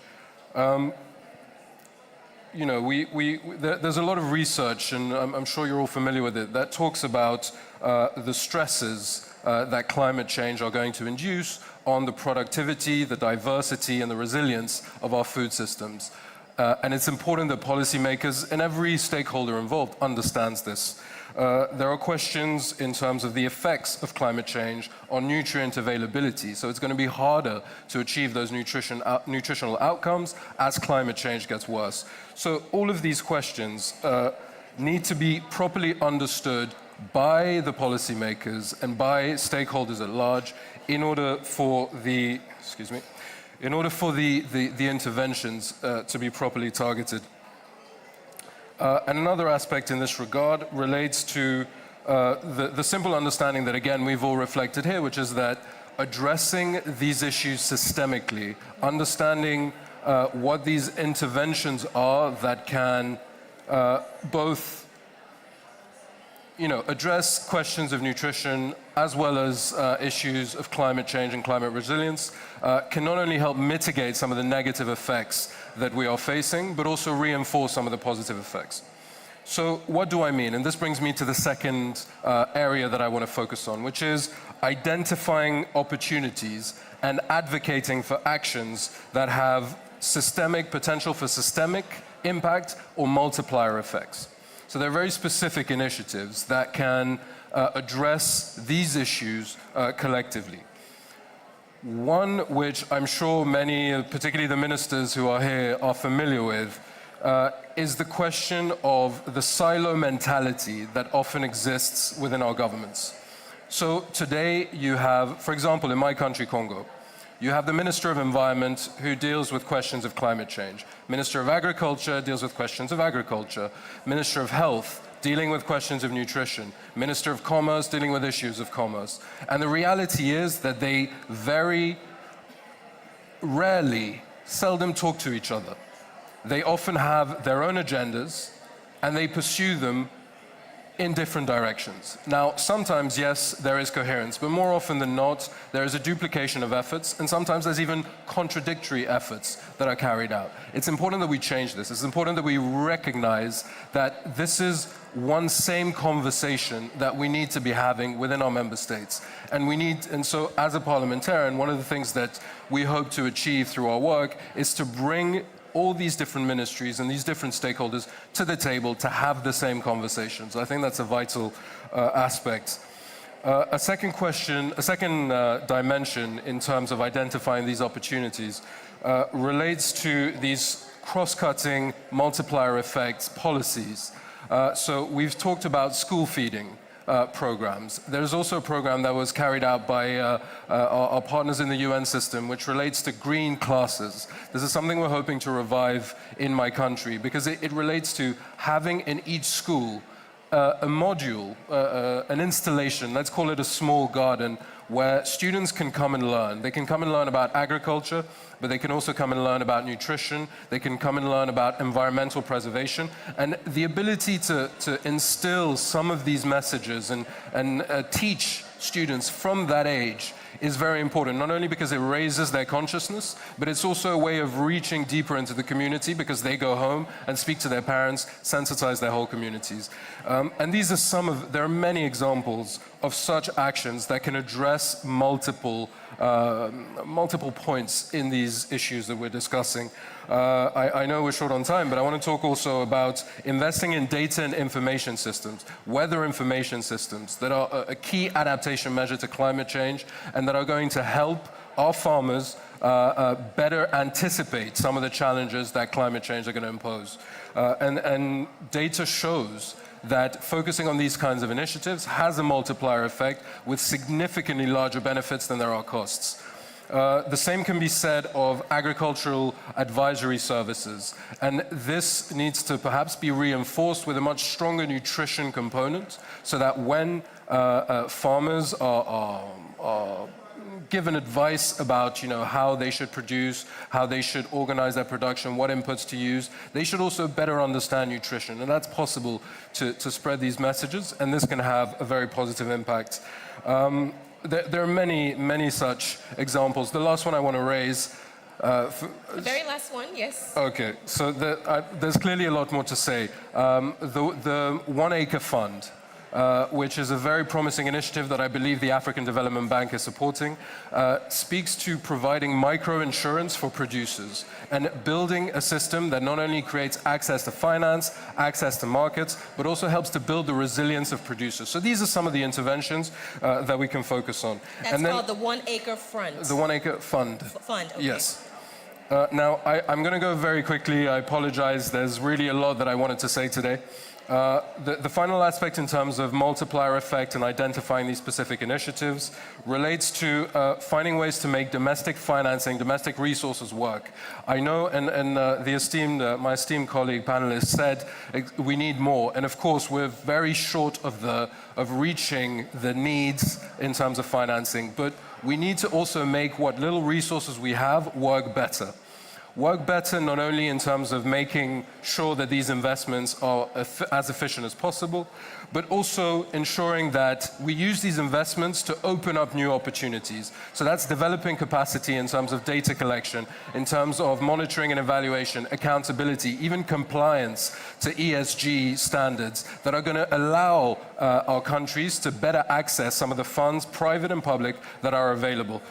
And the final thing, which speaks directly to the role of parliamentarians, I won't go into too many details, but just simply say that once we have taken all these other things into account, then it's about driving the appropriate policy, legislative, and budgetary changes that are going to ensure that all of these different aspects are taken into account, all of these opportunities are seized, and that our countries are walking in the same direction, having the same conversation, and addressing all these problems as systemically and as comprehensively as possible. Thank you very much. Let's bring Dr. Kovic into the conversation. I'm very eager to tap into your technical expertise as well. Can you add on to some of the recommendations, innovative strategies that the Honorable has mentioned, also from a regional level as you represent Eastern and Southern Africa for CGIAR? Yes, certainly. I think a lot has been said, but I would like to focus on opportunities that present right now that climate funding can go towards assisting. We know that nutrition and health are really barometers of whether our food systems are delivering what they should be delivering. So poor nutrition simply means our food systems are not working, and not working either because of climate or whatever. So our interventions to address climate need to address the links between agriculture, food systems, and nutrition. There are multiple areas of investments that are open right now. At least 42 countries in Africa have responded to the UN Food Systems Summit by submitting country transformation pathways. Those pathways try to address linkages of making our food systems deliver for nutrition. So already they are a specific entry point for investment from climate financing. There, one of the first things that we can do tomorrow is begin to synthesize all the evidence that we have already generated that can contribute to that resilience, contribute to the interventions that actually are needed by specific contexts. This is information we already have that we simply need to galvanize. So that's one area where tomorrow I would invest if somebody gave me climate financing today. The second would be investing on coordination. Food systems have multiple actors, and we all need to point in the right direction. The fact that the transformation pathways were written to be informed by a common vision works to our advantage, because then what it means, any investment that comes in, we need to make sure that what we do actually contributes to that common vision. If it is a trade-off, you will know because you are not contributing to the common vision. So investing in coordination, making sure that the different actors align is a key.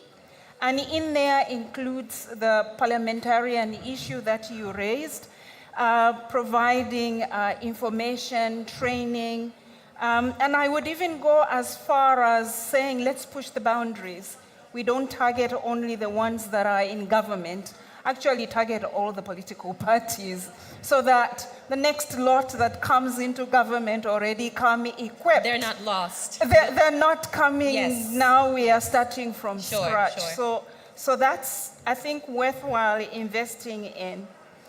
Then the third thing would be, while we are busy galvanizing the knowledge that we already have into programs that are already ongoing in countries, we then invest in what else? How do we push now boundaries? And that's now additional research that needs to come on board to help. And then, of course, there's the monitoring and evaluation that needs to come with those transformation pathways. And we must link the NDCs and how we are monitoring our progress towards that, link it to monitoring and evaluating food systems transformation. On the pull factor, we need now school feeding, hospitals, our other public procurement perspectives that can actually create a market for those interventions that we put in place. Crop, livestock, mixtures of practices that also contribute to soil health. In doing that, dealing with the carbon issues and emissions as well, increasing productivity. But to increase that demand for those foods, then we bring on board the food-based dietary guidelines. Again, here, multiple countries are busy trying to develop those.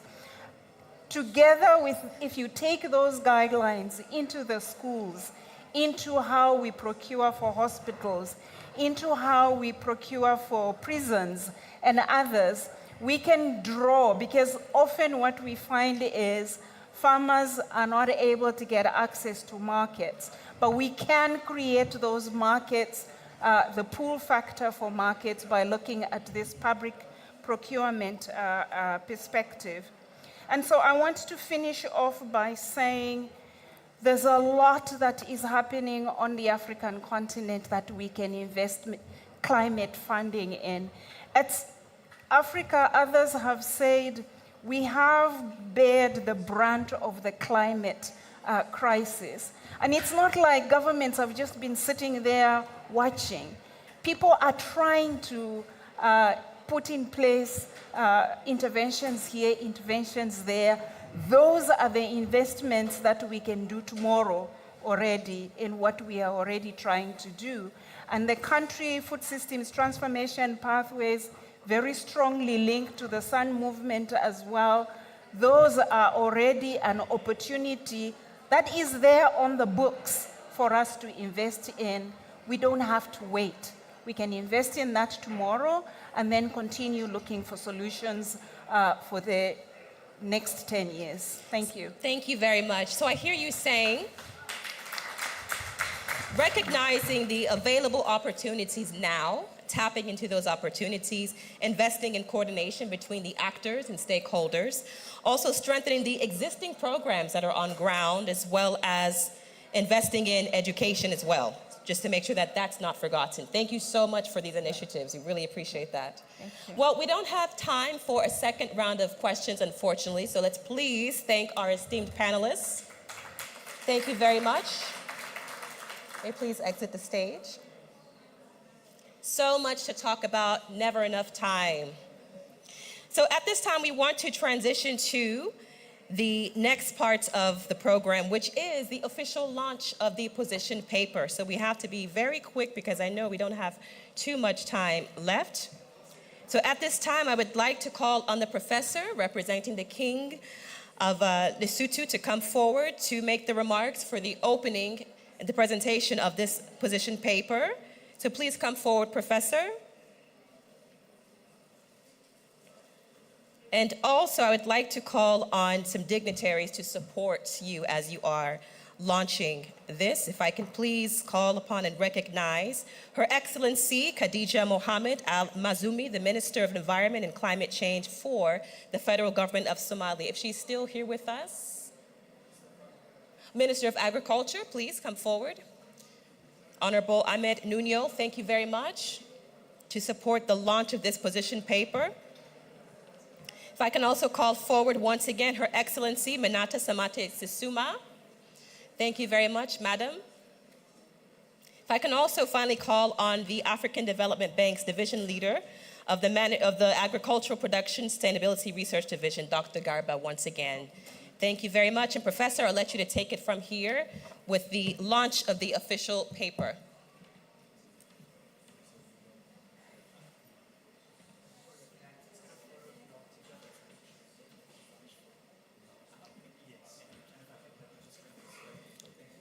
Good afternoon again, ladies and gentlemen.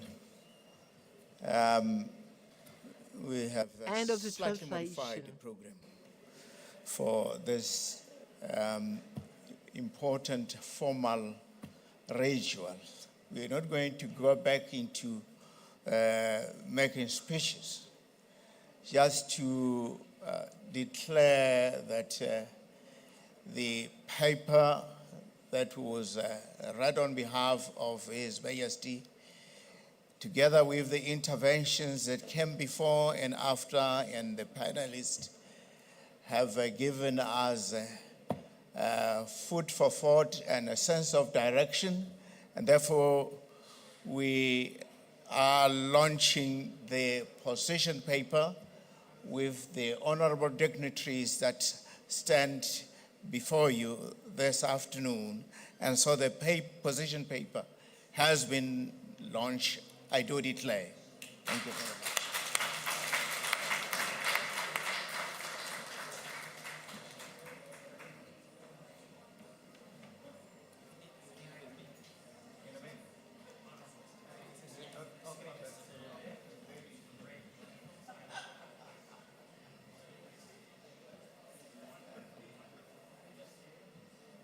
Excellent, excellent. You can access this paper on the website of the African Development Bank. Thank you so much.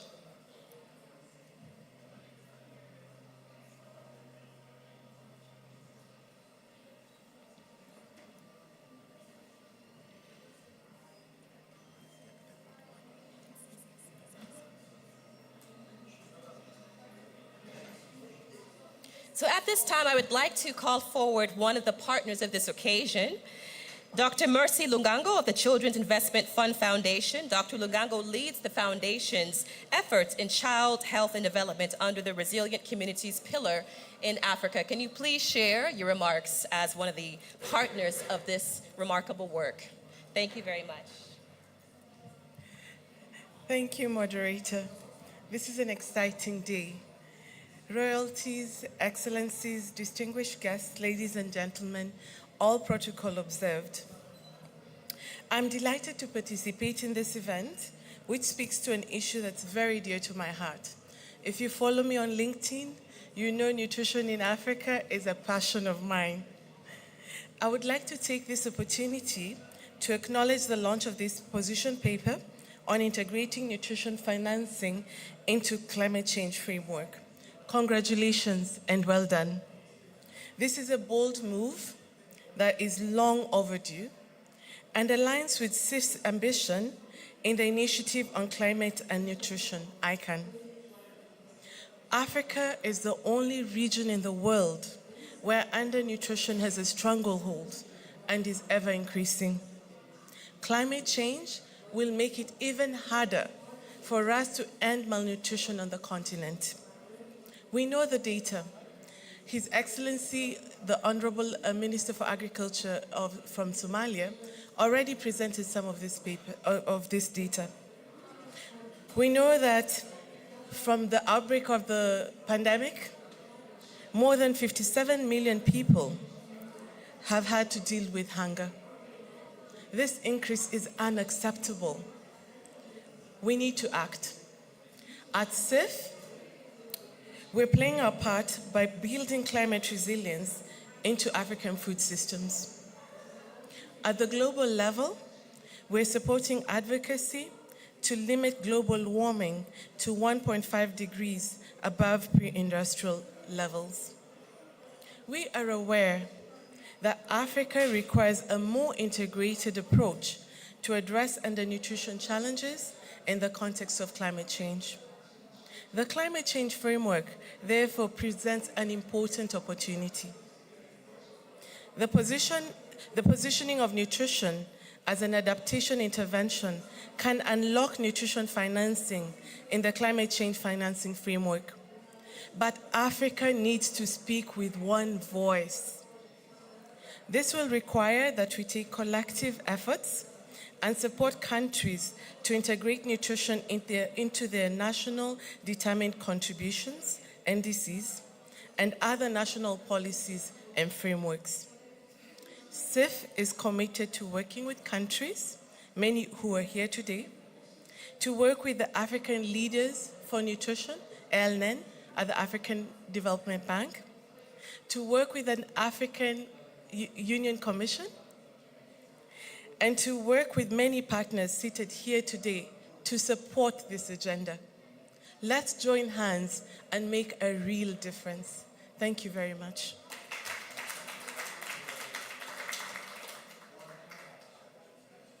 We're now nearing the very end of the program, so at this time I'd like to call on Mr. George Ayuma, the coordinator of the African Leaders for Nutrition Initiative at the African Development Bank, to give us a summary of the key outcomes of this prestigious meeting. Thank you, Moderator. Excellencies, all protocols observed. We have run short of time, so I will snapshot my summary. The connection between climate change and nutrition is evident. The speakers have highlighted it. Everybody now appreciate that we have a responsibility to take. We cannot leave the COP28 without ensuring that nutrition is part of the climate change financing framework, because some of the challenges and gaps that have been highlighted by our speakers revolves one, policies. So make sure all our NDCs, the national determined contribution, include nutrition as an adaptation intervention. That way, we can be able to unlock resources. Secondly, we need budgets. We cannot look for budget elsewhere without thinking about budgets that we have in our nation. So our nation must now prioritize and ensure that the nutrition intervention within the national determined contribution include budgets that we can now use to implement nutrition agendas in our countries. And finally, ladies and gentlemen, may I summarize that climate crisis is nutrition crisis. We cannot live without making sure that the reports of this COP28 include nutrition as an agenda. It must remain central to the conversation during the COP28. Ladies and gentlemen, Excellency, may I take the opportunity to invite the Agriculture Minister from Somalia to now close this event officially. Your Excellency.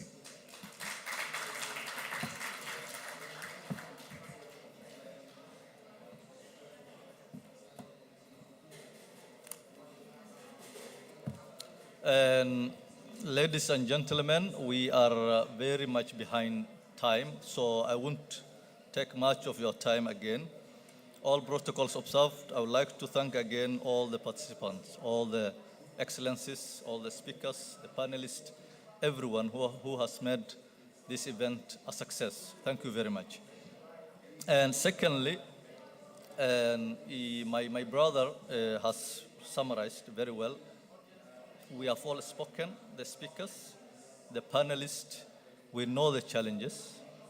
We know the opportunities that exist. And we know what to do.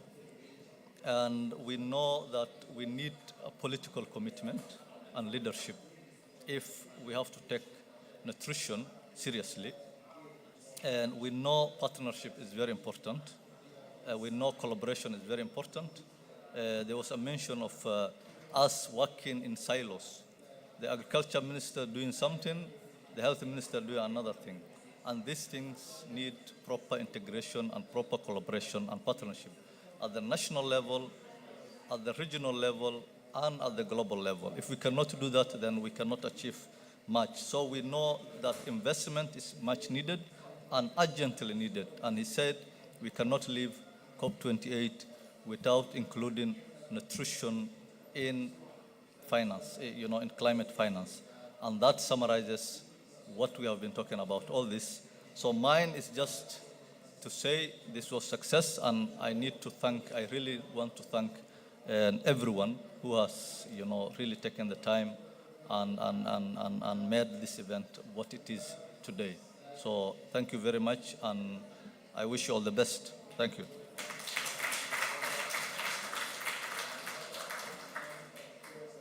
Ladies and gentlemen, this event is now closed. I'd like to invite the dignitaries and honorables to please come forward for a group photo. Thank you very much and enjoy the rest of your afternoons. A group photo with the honorables, the excellencies, distinguished delegates,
Good to go? Great. Well, thank you again, everybody, to this session, which is, I think, a session that on a topic that's talked about a lot in various parts of this COP, but also in other parts, other meetings and conferences all over the world. I think number 1, Africa, number 2, Congo Basin, and number 3, tropical forests and carbon credits in Congo Basin is just of huge interest at the moment. So great that we're organizing this session, and I just want to recognize the African Development Bank and your leadership, but more about that in a second. So I'm going to be introducing, just for a few minutes, my name is Kirsten Schuit, and I'm Director General of WWF International. I've been in conservation for about 25, 30 years, and a lot of time on tropical forests, and also spent a lot of time working in Africa. So accounting and valuing Africa's natural capital is extremely important for Africa, but also for the world. And it's very clear that at this moment, climate finance needs to be increased. It's inadequate, and I think we're all very much aware of that. It's estimated that about $460 billion is needed to halt and reverse forest loss by 2030, but the pledged finance is only 1% of this. So that's a tiny fraction of what's needed. And in addition to that, the finance gap in Congo Basin is more pronounced than in other places, parts of the world with tropical forests. WWF launched a report together with Comifac this week in Dubai that calculated that the finance for forests and environmental protection in the Congo Basin is only 4% of that which is being spent in Asia and in Southeast Asia and the Amazon Basin. So that is a massive gap that I think if we want to conserve the forests in Congo Basin, we really need to step up. And in bridging that gap, we need to utilize all our options, whether it's facilitating the disbursement of already allocated public money or expanding mechanisms that are working. And carbon markets can be a really important component of these options, especially bringing in the private sector investments into forest conservation. At the same time, we must also realize that this will only be effective as long as we put strong safeguards in place. The reality to date is, unfortunately, that a lot of the carbon projects that have been put in place have had questionable conservation impact, negative social impact, and are undermining the climate ambition. So in addressing these criticisms, we must make sure that we deliver on the Paris agreements first, that we work on high integrity and quality on the supply side, so in the projects as we develop them, which just require large upfront investments, right? In order to put the enabling conditions on the ground, like developing baselines, like setting up good governance mechanisms, like making sure that we focus on equitable benefit sharing of the benefits that come to the local communities. And lastly, we must support the capacities of indigenous people and local communities on the ground and making sure that they have all the information they need to make the decisions whether they want to be part of these projects and programs, and also making sure that the benefits, again, are shared equitably and equally amongst communities. So with this brief introduction, please allow me to welcome Professor Kevin Urama, Chief Economist and Vice President of the African Development Bank, who will set the scene and provide a brief overview of why it's important to include the value of natural capital in the measurement of GDP of nations. Thank you so much.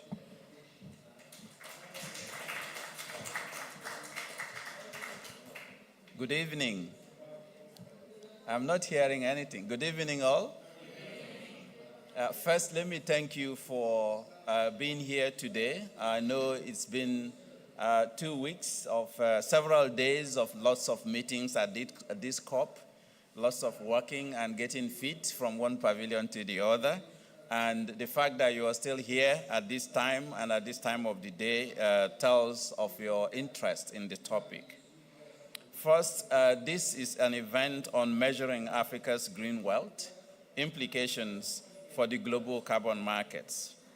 It is really my honor on behalf of the African Development Bank to welcome our distinguished panelists. The moderator will call out their names later, for coming here to have this brainstorming on how we can improve the measurement of green wealth of nations and how this has implications for everything we talk about on climate change. Africa has been one of the fastest growing regions in the world during the last 30 years. We keep hearing of GDP growth rates on the continent that are quite impressive, with 6 of the world's 10 fastest growing economies before COVID-19 being in Africa. But we also know that the current measures of GDP underestimates a lot of the assets that African economies have, especially in the area of natural capital.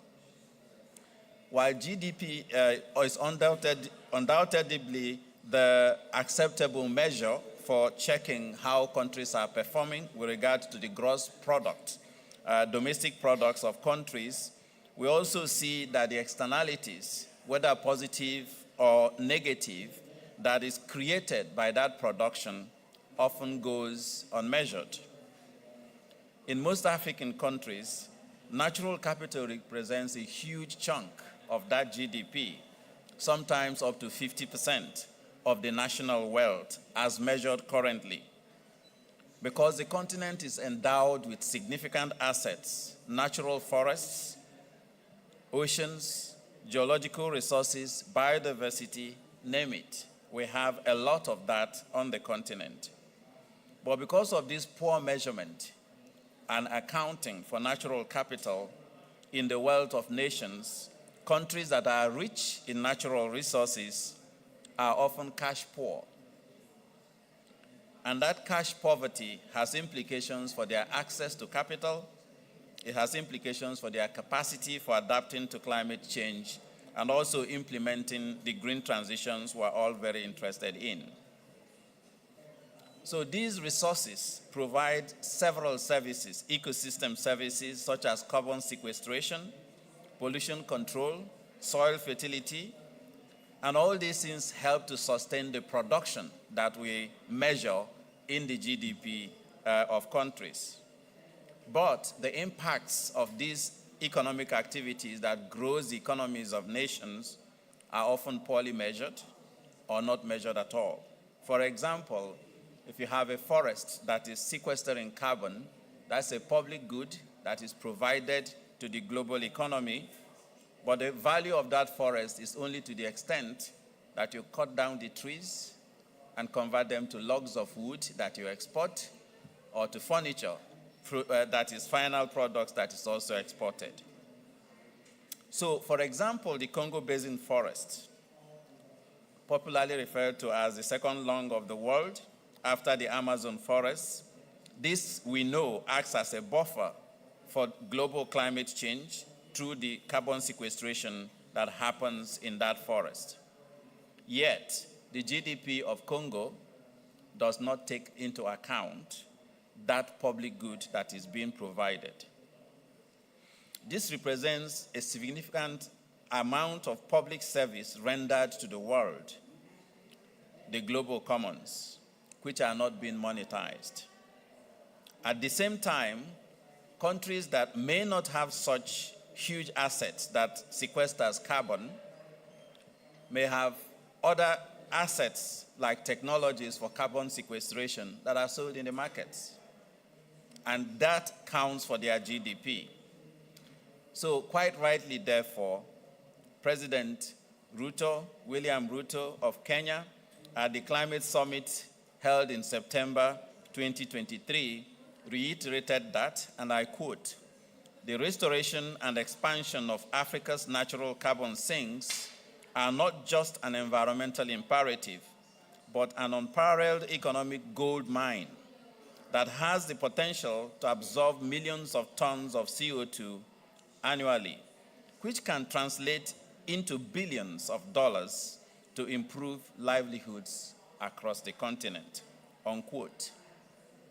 So this work we're doing with partners is trying to help us understand how better to pull all the work that's been done on natural capital accounting, ecosystem valuation, and other research in this area to start improving the accounting for natural capital and how the wealth of nations are measured. Hence, we call it greening the wealth of nations. In our own report, the African Economic Outlook Report 2022, we estimated that at the current social cost of carbon, Africa's total carbon credit, basically taking into account all these issues that we have talked about, could reach up to $4.8 trillion by 2050.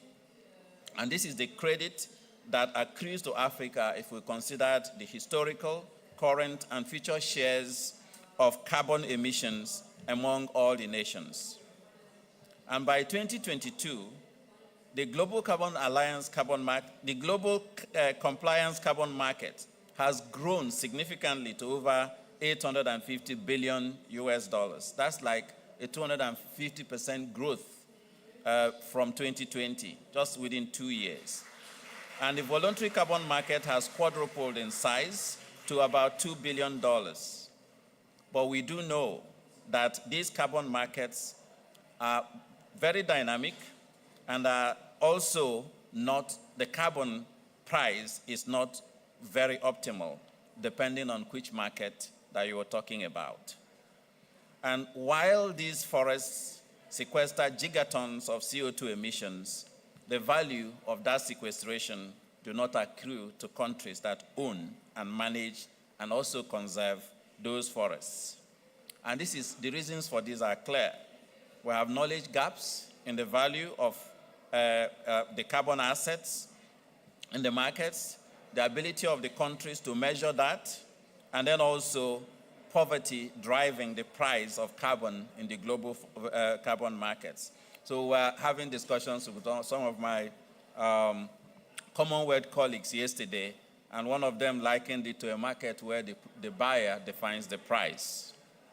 So if we find measures that we can then integrate both the positive and negative externalities that are produced by national green wealth, forests, ecosystems, and so on and so forth, we will be able to help improve how countries account for their impacts on the ecosystem. And there are a lot of work that has already happened that can allow us to do that. Several years of work on natural capital accounting has been going on across the world. The World Bank has also led the work on wealth accounting and valuation of ecosystems, WAVES, and that has already come up with statistics on several countries, including in Africa, in Botswana, Madagascar, Rwanda, Zambia, Uganda, Egypt, Morocco, and several parts of the world. And the African Development Bank also has done quite a lot of work in this area. So what we're trying to do now is to throw a challenge to us, the economists, the accountants, and all the people who are very interested in climate change to move the negotiations that we have on climate to practical methodologies that makes countries account for their impacts on the ecosystem and on the environment. So our basic points are clear. The public goods provided by natural assets, including carbon sequestration by forests and other ecosystem services, are not yet duly accounted for in the wealth of nations.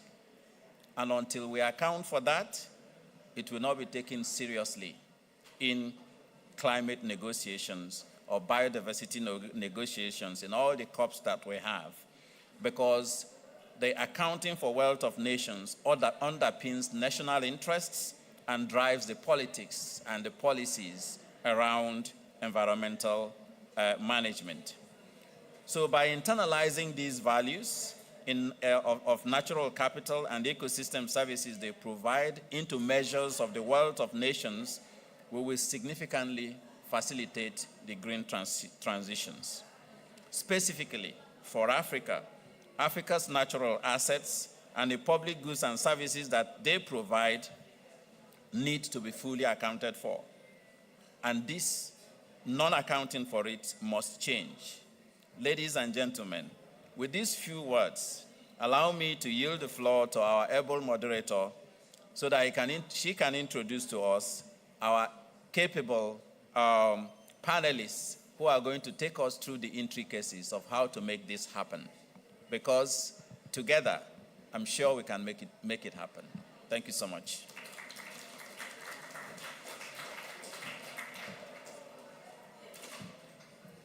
Thank you so much, Kevin. And well spoken, and I love your call for practical methodologies that lead to action. I think it's really good.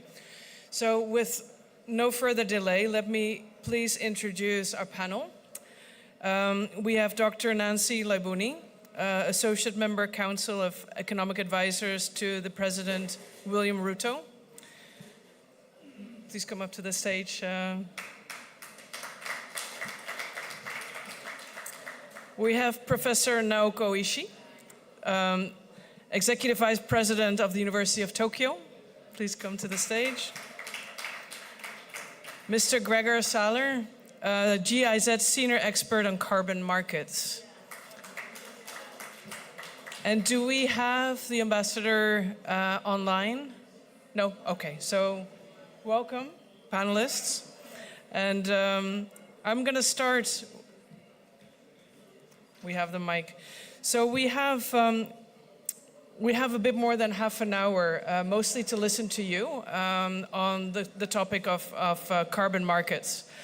Let me start, Dr. Nancy, with you, with the question, how can we best integrate natural capital into African countries' GDP, and what are the expectations, particularly from Kenya? Thank you. Thank you very much for having us in this panel.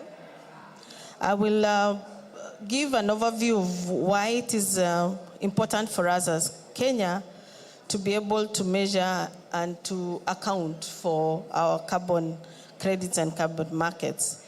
We recognize that Kenya is already a leader in the generation of carbon credits, and we have a potential to sequestrate around 30 million metric tons and to mobilize at least $600 million annually through regulation just from the voluntary carbon market. And we have seen between 2016 and 2021, the country has been able to sequestrate about 26 million metric tons of carbon dioxide and been able to account for more than 20% of all total African credits or credits that the African market has been able to get. We recognize that this is not significant. Nonetheless, it tells us that we have tremendous potential even as a country. And we are seeing that we are able, from the estimations that have been done by researchers, to at least be able to generate over 30 million tons of carbon credits worth. And this would go a long way in generating what we'd call green industries and even hundreds and thousands of jobs for Kenyan youth from the potential that we receive. Nonetheless, we recognize that for this to happen, we need to have a very robust and sustainable mechanism in which these markets operate, and so that they can be able to attract reasonable income and opportunities for the communities who are most affected by the vagaries of climate change. We also appreciate that in the recent past, as early as September this year, in the sidelines of the African Summit, or after the African Summit, we have enacted an amendment to our Climate Change Act, which we call the Amendment 2023. And here the amendment basically accounted for or provided a framework in which we'll be able to account for our carbon markets. And specifically, we amended our act so that we can account for the development and management and implementation of the regulation mechanisms. We can ensure that we are able to account for our markets also, so that then we are able to regulate and ensure that we are getting the most out of the carbon markets by providing guidelines and policy directions in which these markets operate. And more importantly, the issues around benefit sharing from the proceeds of these carbon markets. The Act has been amended so that we're able to account for how benefits are going to be shared and distributed. So moving on, I would like just to give some highlights of some of the important points that have happened in this year. In September this year, we had the first Nairobi-based emission platform launched by CYNK, and it's the first Africa-based end-to-end platform for the measurement, verification, and sale of high-quality, verifiable emission reductions. And we were able to sell 2 million credits. I think that information is available online, and most of this came from a group in Kenya called TAMU that produces the largest biomass, which comes from the sugarcane sector. Other examples that we have is the National Kenya Rangeland Carbon Project, which is also our largest open-grazed sustainable grazing mechanism, which is inspiring or hoping to achieve at least 7 million tons of carbon dioxide or pull or sequence carbon 50 million tons over the next 30 years. Some of these benefits of this project have already been accrued through issues around clean fuel and solar lightings around the systems or the homes or the ecosystem, the systems that surround these neighborhoods. So coming to our topic of today regarding measurement, how have we been able to account for this?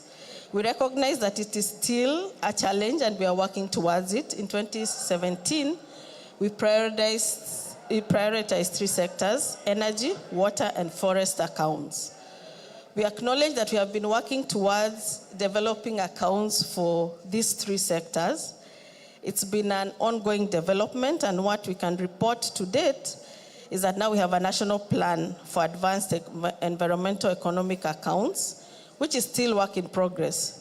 For the simple reason that it's quite data intensive, you need to get a good, large cohort of technical experts willing to put in time and resources into developing the data that can be used to account for this, or to be able to account for it in the social accounting matrix, social system of national accounts that we use to measure our GDP.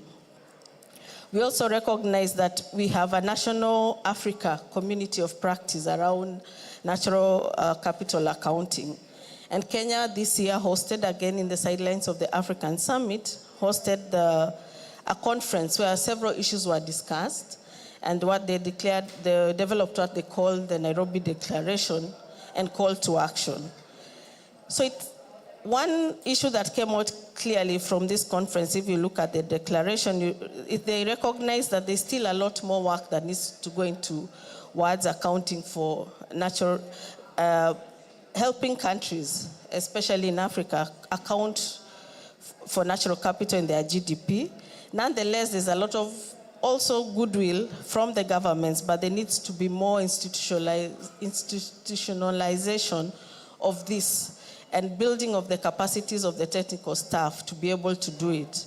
So in Kenya, we have institutionalized this process in our National Bureau of Statistics, which is our institution that does the computations for our GDP. But we recognize that they need continuous support and resources and technical assistance to be able to do so. So I think I could stop there from giving a highlight of where we are as a country. Great, thank you. And yeah. Thank you so much for sharing that. And what I like is it's very practical, how you have set that up step by step. And I think your focus on expertise and the use of technical staff and institutionalization across the board are important lessons, I think, for many. So thank you for sharing that. So we go to the next panelist, Professor Naoko. The question that we have for you is how does the current economic system fail to adequately account for nature and value nature, and what are some of the challenges that we can address moving forward? Yeah, thank you so much actually for inviting me to this very exciting panel.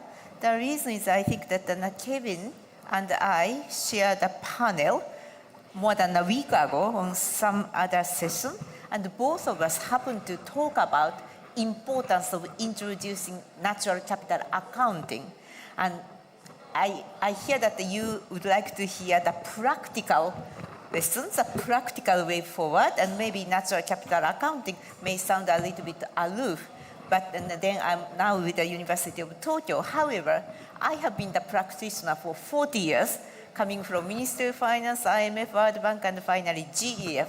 So the reason I am advocating natural capital accounting is not the academic reason.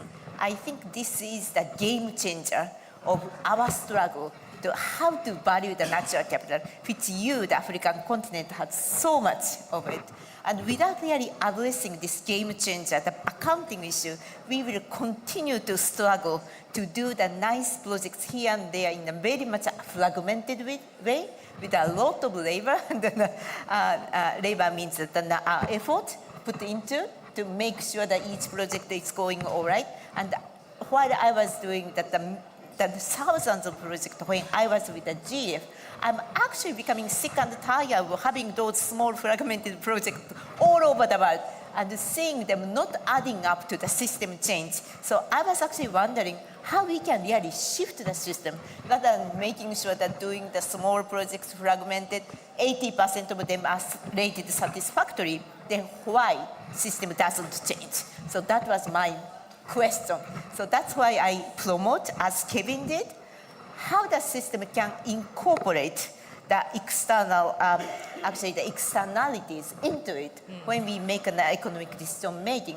That's why this natural capital accounting, in my view, is actually shifting the system. So that's a fundamental reason. And as already mentioned by previous speakers, Africa has so much of the natural capital which has not been accounted whenever you do the project, or actually the debt issue, that you have in many of the African countries are suffering that the debt crisis. But if you are able to value the natural capital, the scene looks completely different. You have so much to offer the world in terms of investable opportunities, which is not really there yet. So my proposal is really to, in addition to do those nice and nature-based solution projects and the product here and there, let's also think about the bigger picture and how to really shift the system, mostly through introducing the natural capital accounting. And as already mentioned by Kevin, some of countries already do have the natural capital accounting, but they are sitting at maybe statistics department. How that the Ministry of Finance, that the financial community can use it. So how you can really make the bridge of somewhere sitting in the statistics department to the Ministry of Finance, to the investment community, how we can really create it. Just as a final information, out of this frustration, out of this, compassion, that the 6 women have just published this report, Financing Nature, a transformative action agenda. And actually, out of 6, one is me, but Franny Rotier, Bella Sonwe are from your continent. And we all share this passion that while doing good projects, we also have to be extremely ambitious and think about what are the lever, what are the game changer, so that the world, that the financing world can really take account of the value you have on the continent. And if we were able to create this natural capital as an asset and put it on your balance sheet, the system, it will be completely changing, and your guardians, the steward that you holding this natural capital, be it the smallholder farmers, that the forest community, that the indigenous people, will be rewarded, not just by transfer, not by compensation, would be rewarded of their effort to safeguard, steward those global commons. That's the dream I think that I do have, and let's really work towards that direction. Thank you so much, Christine. Thank you so much. Thank you for making such a passionate plea for national capital accounting. And I agree with you, it's not abstract. This is the game changer. That may change the economic system, which we know is undermining, I think, a lot of sustainability activities that we're all trying to undertake. So thank you for that. So to the last panelist, Gregor Saller from GIZ.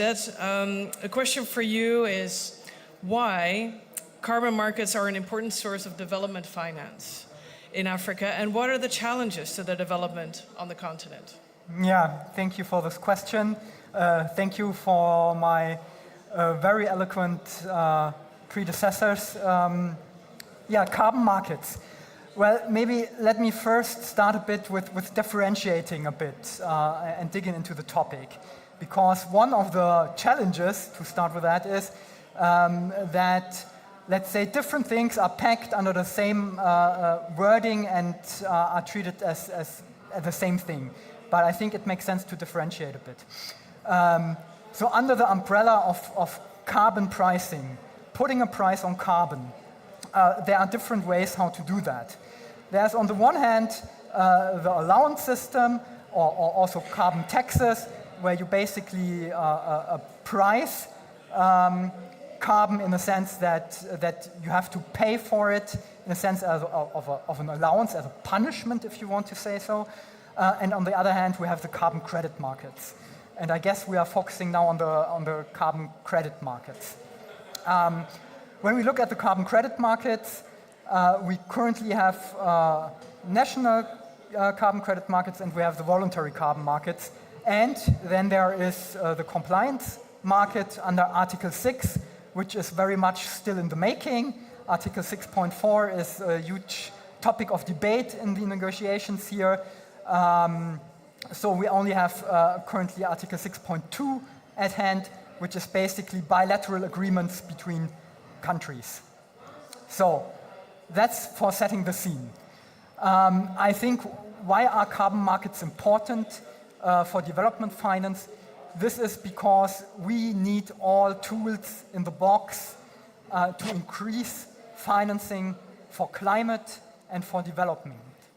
And especially in times when national budgets are more constrained, be it in Africa, but also be it in Europe and in other parts of the world.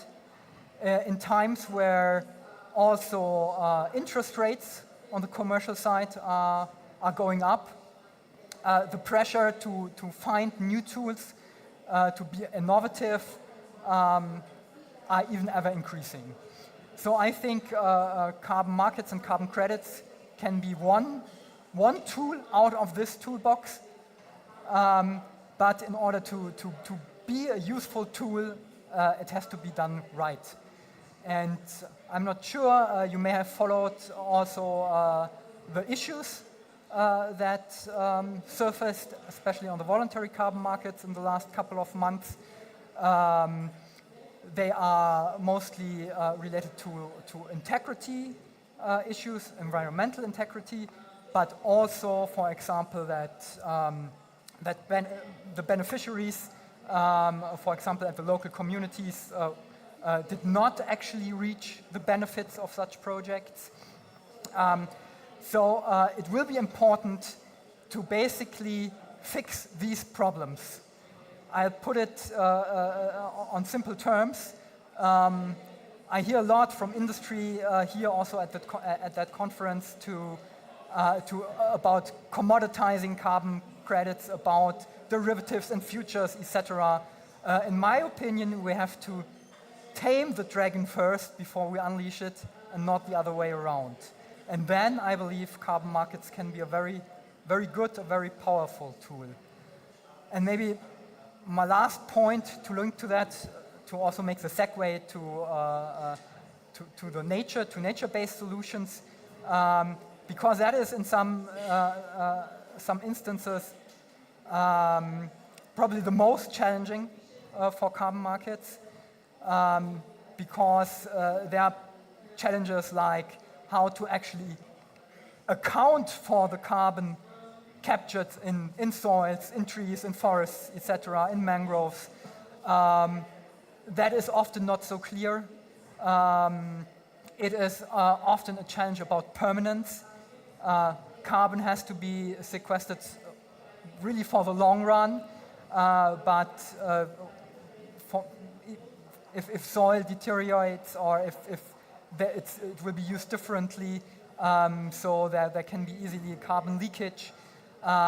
Solutions like, for example, green cook stoves or green cooling solutions.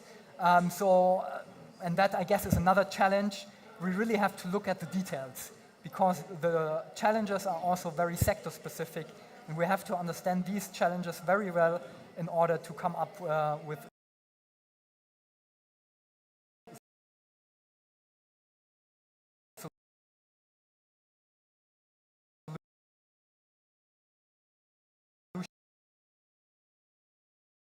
solutions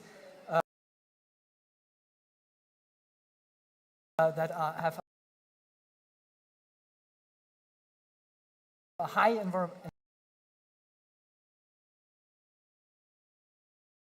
environmental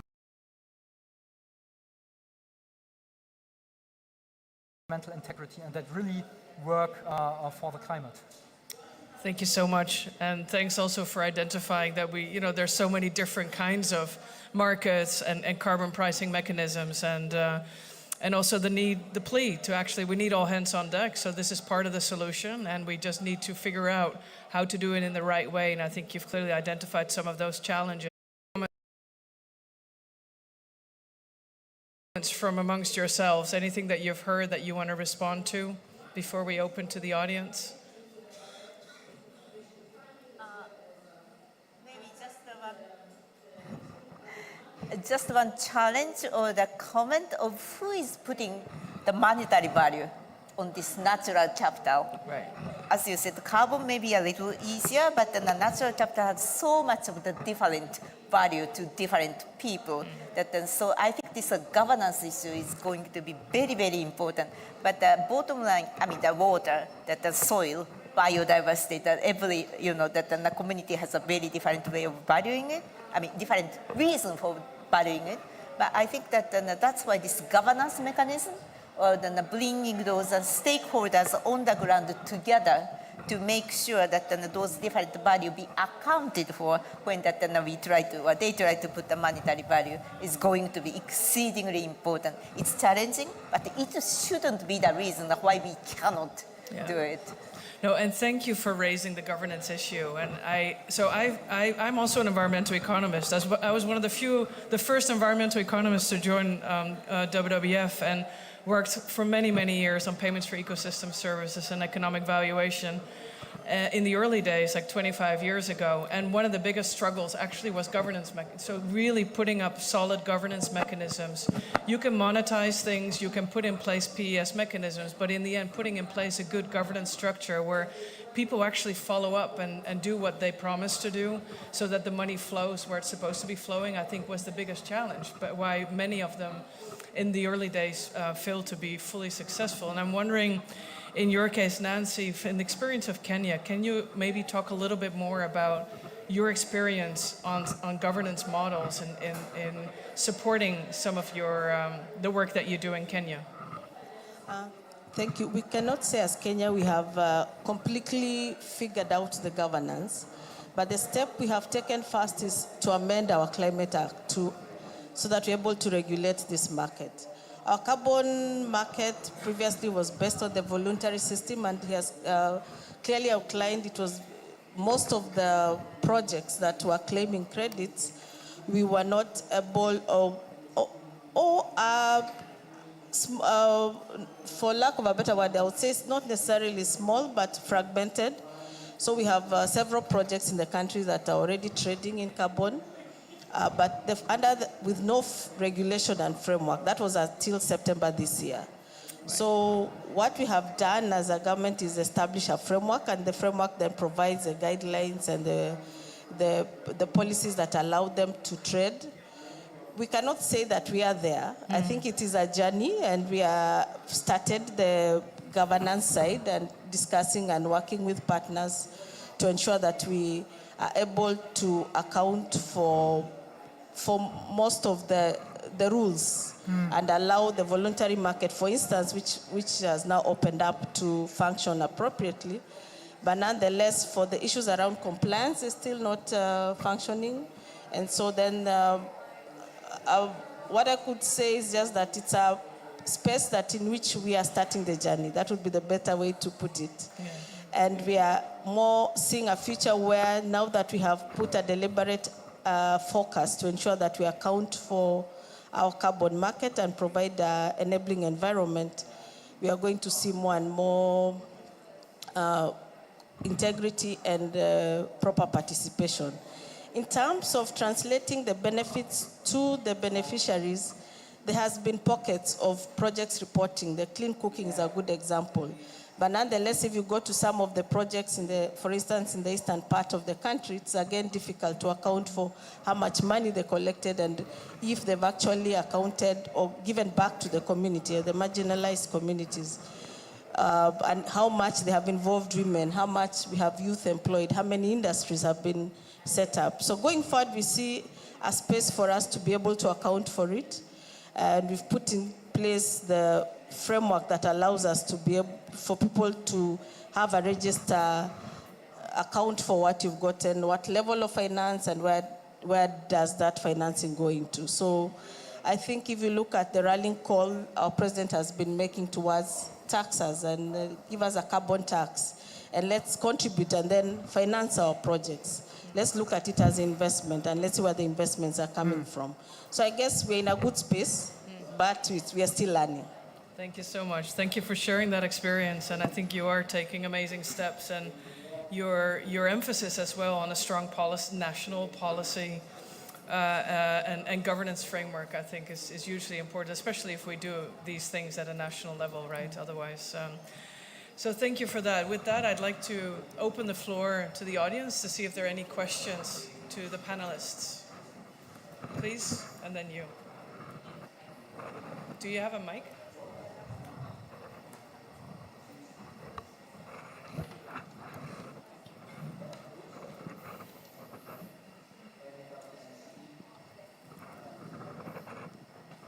No, thank you. Thank you very much for giving me the floor.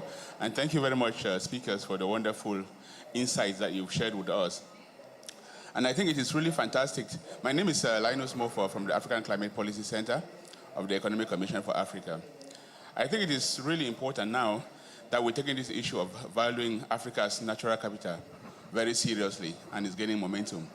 But I was just wondering, isn't it contradictory that on the one hand, we're doing this, on the other hand, we are seeing a rapid proliferation of voluntary carbon markets, which is basically stripping those assets away. So you're trying to value something, and then on the other side, you're trying to strip out the voluntary carbon markets instead of waiting for the compliance market so that we have real value for Africa's natural assets.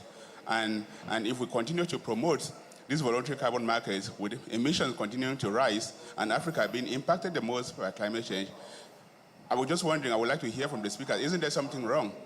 And how do we ensure that even if we were to do these voluntary carbon markets, how do we ensure that the ton of carbon in Africa has the same value as the ton of carbon in Asia or somewhere else? Otherwise, I think we are contradicting what we're trying to do. Thank you. Great question. Who would like to respond to that? Maybe you? Shall I direct you, or are we getting the second question as well? Happy to do that. Why don't we do that? Okay, sure. Thank you. James Reeler, I'm from WWF as well, based in South Africa. I think when we talk about the natural resource accounting, I think it's very valuable, but we have a thing where we tend to focus obviously much more on the flows when we're talking about the market approach than on stock. And so we have something of a mismatch, I guess, when we're looking at the scale. So the accounting for project-based accounting tends to be in a very fine resolution. We're looking at it down in the detail, the number of plants, the change in the soil for sustainable land management. Whereas the whole national flows, you can get good sort of accounting for that, and you can get paid for that. But essentially, your national flows could go in the other direction, but if you don't have the tracking at all levels. So I guess the question is, as we scale the markets, and we're talking about, for the Africa Carbon Markets Initiative, very, very substantial areas that we're thinking about marketizing. How do we think about the jurisdictional nesting of that monitoring and evaluation so that we're really looking at those flows at appropriate scales? Thank you for that question. Why don't we stick with these two and get a few responses and see if there's space for maybe one more question, and then Kevin, please, I'd like to ask you to close. Why don't you go first? Happy to start. I guess mainly about the first question. So I mean, the whole idea about carbon credit markets is that it is cheaper to sequester a ton of carbon in some parts in the world than in others.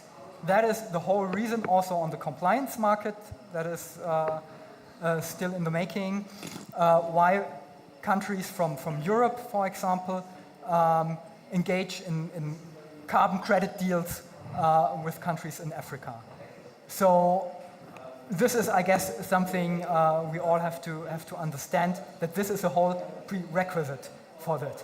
If so to say, it would cost the same to reduce the ton of carbon in Switzerland, then Switzerland would have no incentive, at least no price incentive, to pay, for example, Ghana to reduce a ton of carbon. So this is, let's say, the whole basis of that. If we look at carbon pricing more generally, we also have to see that carbon border adjustments, like the CBAM, the European CBAM, will definitely impact the debate we'll be having in the next couple of years a lot, because maybe for those who are not familiar, currently we have an allowance system in Europe in certain sectors, so they have to pay a carbon price that's already around for more than 15 years, but only in the, let's say, last couple of years, actually prices are really material. So now the problem is that for these industries that are affected by the ETS, it becomes attractive to shift their production, for example, on iron and steel, outside of the European Union. This is called a leakage. And the production of these goods could be even dirtier than inside of the European Union because, for example, more coal is used for electricity generation. So putting a long story short, at the end of the day, we need somehow a globally aligned carbon pricing system.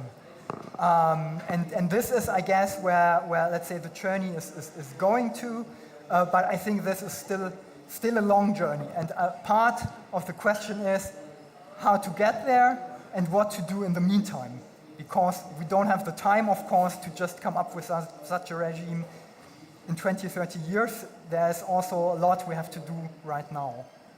Thank you. Panel Professor Noko, would you like to respond to the questions? I am not really following the carbon market, but I just want to respond very, very shortly. That the natural capital, both stock and flow, have to be captured under the natural capital accounting. So that's something we need to work on. Thank you so much. Any other? Oh God, there are a lot of questions. So we have 8 minutes, and I really would like to give Kevin the floor. So we'll take one more question. Okay. I'm very sorry. And then Kevin, please come up and also respond to some questions and close. Thank you, moderator. Thank you, panelist Patrick Karani from African Union. Question is very more or less simple and complex. The complexity of carbon tax and voluntary carbon market.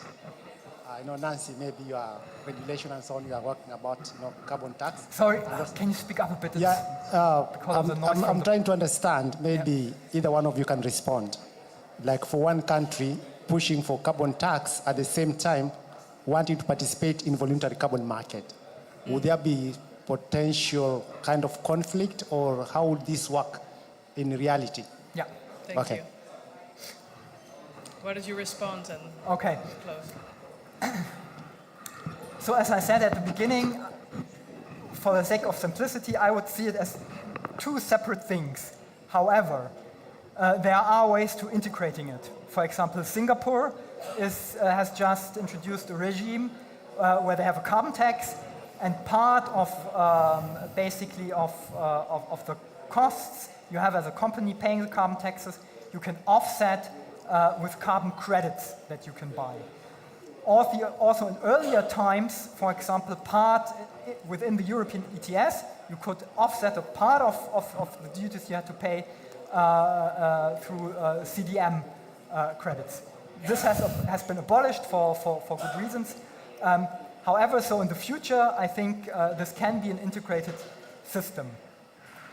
For building it up, I think there speaks a lot for basically treating it separately, because, as I said at the beginning, for the carbon credit markets, we are currently facing those integrity problems, and I think we have to fix them first before relying too much on them.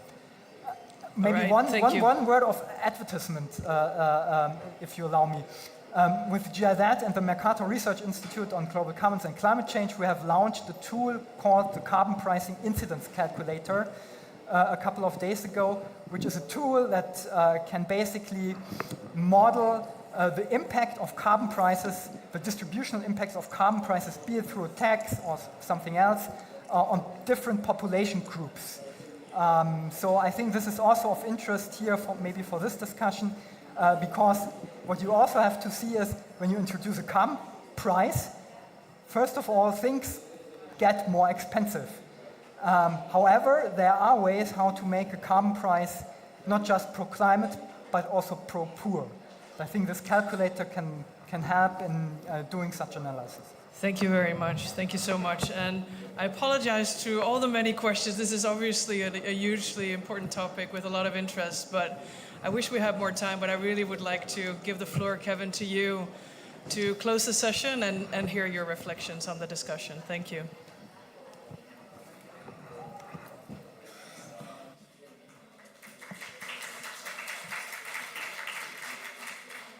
First, I would like to, please, if you allow me, we've negotiated some float with time with the organizers of the pavilion. The point around the questions asked by the two colleagues there are at the crux of why we are doing this. First, I do not agree, and I hope there are many others who will also not agree with the thinking that it is cheaper to sequester carbon in one part of the world than in the other. Reason is, first, climate change is a global commons challenge. So, and each one of us are global citizens, and we cannot differentiate the value of lives on the planet based on where one lives or does not live. And that's what I alluded to in my opening, that poverty is defining the price of carbon in Africa. Because of the high discount rate of the poor generally prefers $1 today than $2 billion tomorrow, because it's a survival. You want to survive today and go over tomorrow. And for African governments listening, I would say, please don't sell the future of your country's assets by engaging in voluntary markets that you don't know the actual price of what you're selling. I think it's just very basic. Second, as I mentioned in the beginning, if you look at the climate change discussion, we all know that climate change has been created because of economic activities. And we also know that these economic activities generate social well-being for citizens because of growth in, you have electricity, you have roads, you have everything, and that impacts on the livelihoods of people. So if you look at the carbon credit of the world up to today, and the carbon credits accruable based on the carbon budget of the world, Africa today has up to $4.8 trillion in carbon credits. And that is an analysis using the current social cost of carbon. If we start differentiating the cost of carbon what we are going to see is poorer countries selling their carbon assets to richer countries for the future. And then once sold, you cannot use it as part of your nationally determined contributions. So please don't do it. So that's number one for me. And so the question that was asked by the colleague from the Africa Climate Policy Center is very spot on. If we have to solve a global challenge, we need global coalition.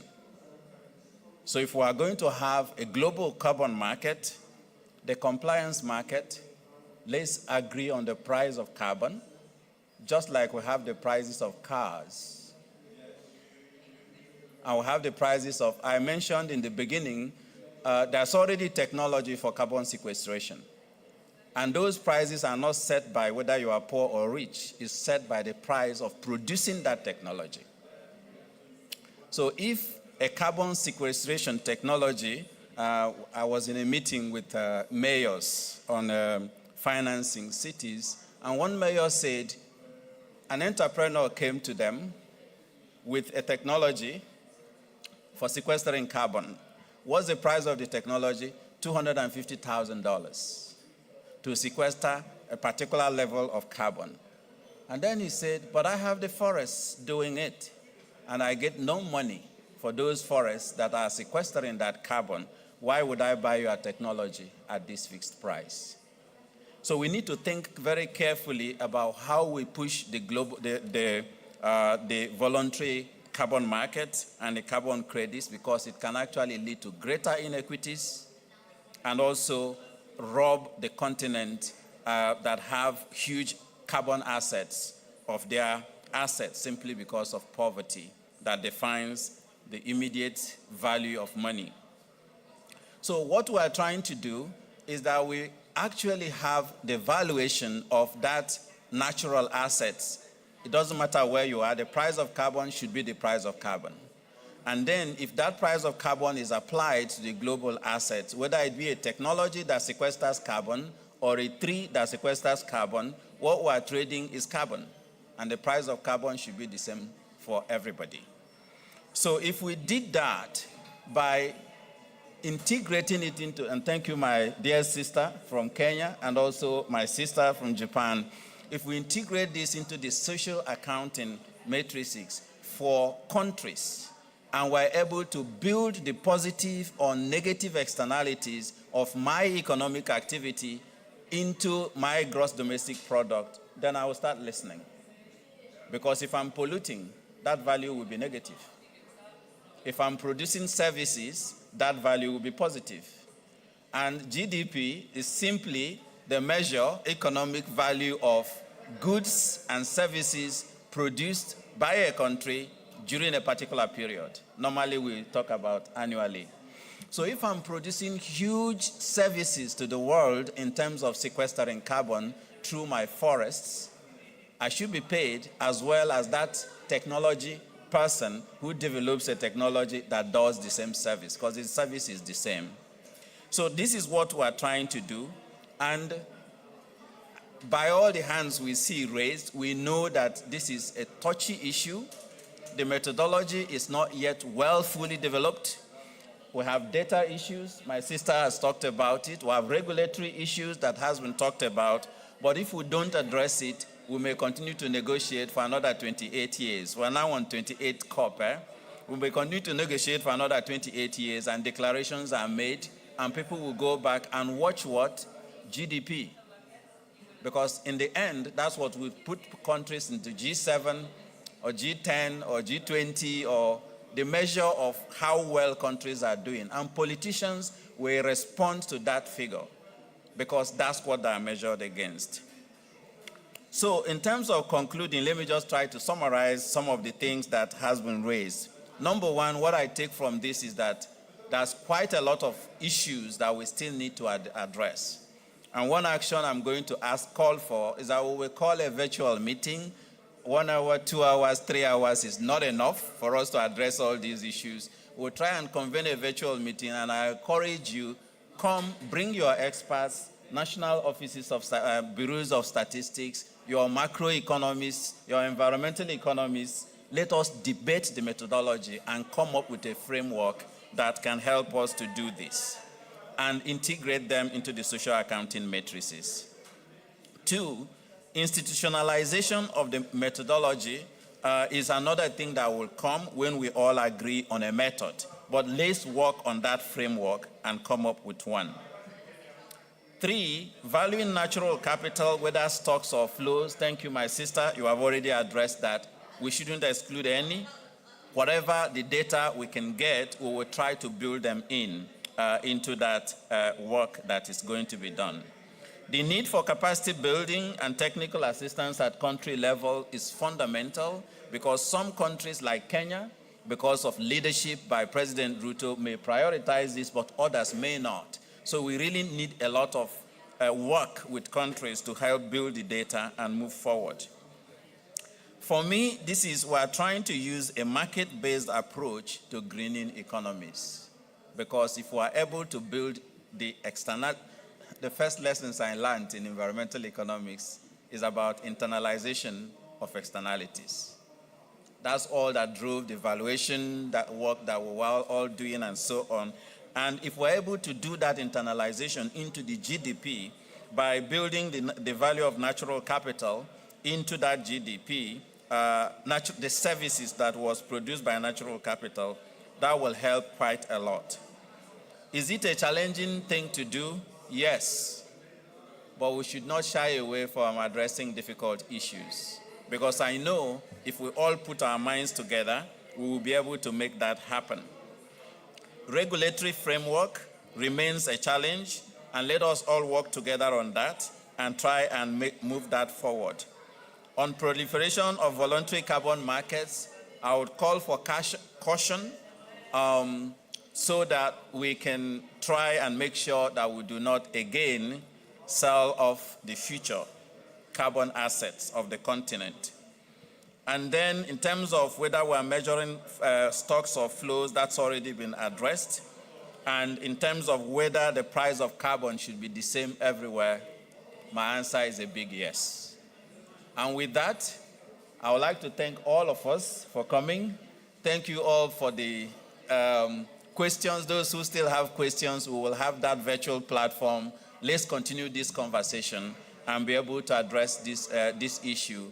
And I like the point you made in the other panel. The reason why we have not changed in climate discussions is because we have not changed the metrics. I'm quoting someone sitting here in another place. So let us try and change the metrics of how we measure the wealth of nations, and nations will listen to the climate discussions and climate negotiations. Thank you very much.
energy transition and what would be the role of the civil society, the challenges, and what is at stake. So it's organized by the coalition of the French-speaking people.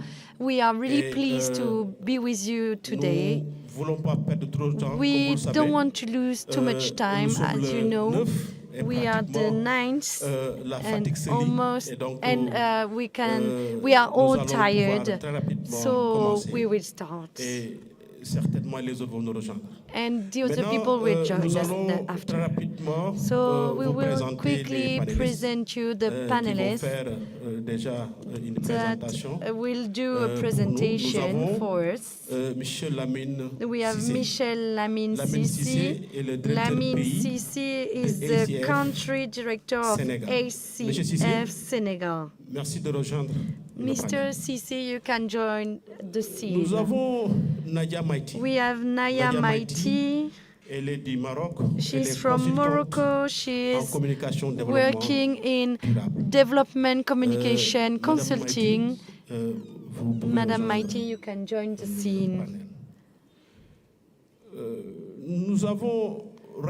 We have Raissa Ouria. She's the coalition coordinator. You can join the panelists. Nos intervenants sont là. Mais je voudrais, avant déjà de I would like, before leaving the floor to our experts, start to leave the floor to Madame Raissa Ouria, that is the coordinator of CAFER, to give a keynote speech. Madame Raissa, you have the floor.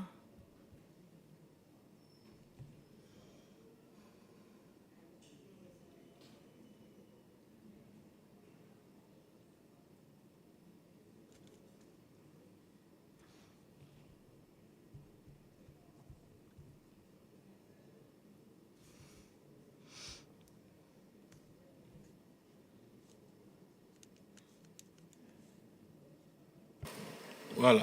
Raissa, vous avez la parole. So, Raissa, you have the floor. Oh, no, no. Thank you, Mr. Mamadou, to leave me the floor. I'm Raissa Ouria. I'm the coordinator of the network of the coalition of the French-speaking African countries for the renewable energy. It's a network that was created 2 years ago, and the debate started 2 years ago, and it was launched recently, 2 months ago, in Senegal. So why, as stakeholders in the society, we decided to gather our forces to create this coalition? Because we felt the need, this need, because as civil society we plead the same cause, the sustainable energy, and we felt left behind regarding the lack of opportunity, the lack of means available for the francophonic Africa. So we had to gather with the language we speak, to gather our forces and implement our action in our communities in the francophonic Africa. And we also got aware in our activity that francophonic Africa has a huge potential in terms of renewable energy, and we had to promote that to the government with the strategy of our policies that meet the needs, our needs, to implement those actions in our communities. So here in a few words, the reason why we, the organizers of the civil society, we decided to create a dedicated platform for the French-speaking people to put in collaboration our activities and give an impact in the rural level. Okay, but can you say the perspective of the network for the years to come and regarding the energy transition? At the moment, we have approximately 19 countries that are represented in the coalition, with more than 20 organizations of the civil society. Our perspective is to enlarge, to broaden this network so that every person speaking French can join this network so that we can work together. So in terms of perspective, we want to launch a campaign for promoting renewable energies based on the scientific researches, and that can allow us to find innovative solutions. 2 months ago, we visited the wind stations of Dabadia. We discussed with the responsibles. We saw the reality in terms of sustainable energy, the potential and the challenges that we can come up with that can be adapted to our communities. We also want to reinforce to build capacity of our actors, to give them the tools and the necessary information so that when they come to see the communities, they can bring right solutions so that every people, even the grandmother in the village, can feel impacted for those solutions and use them for sustainable development. Thank you, Raissa. You have indicated that the coalition with the francophonic people, and come back on the reason why this coalition was implemented. As you know, we share a lot with the French-speaking people, our networks, but we notice that often the French-speaking people are seeing a lot of difficulties because the linguistic barrier is a reality. And beyond that, there is the cultural aspects. Of course, things can be different from a space to another, so it means that a lot of times there are factors that are intervening, making the fact that the French-speaking people cannot understand. So that's why the French-speaking countries get a consultation to be able to play their role in the sustainable energy topic. So, like you said, the coalition in Dakar and the perspective, so you have a lot to do, and emphasizing the scientific research. It's important because the research sometimes is neglected, but it's a responsibility. So it's good that the coalition emphasizes that, but beside the research, it's important that coalition intervenes on the political level.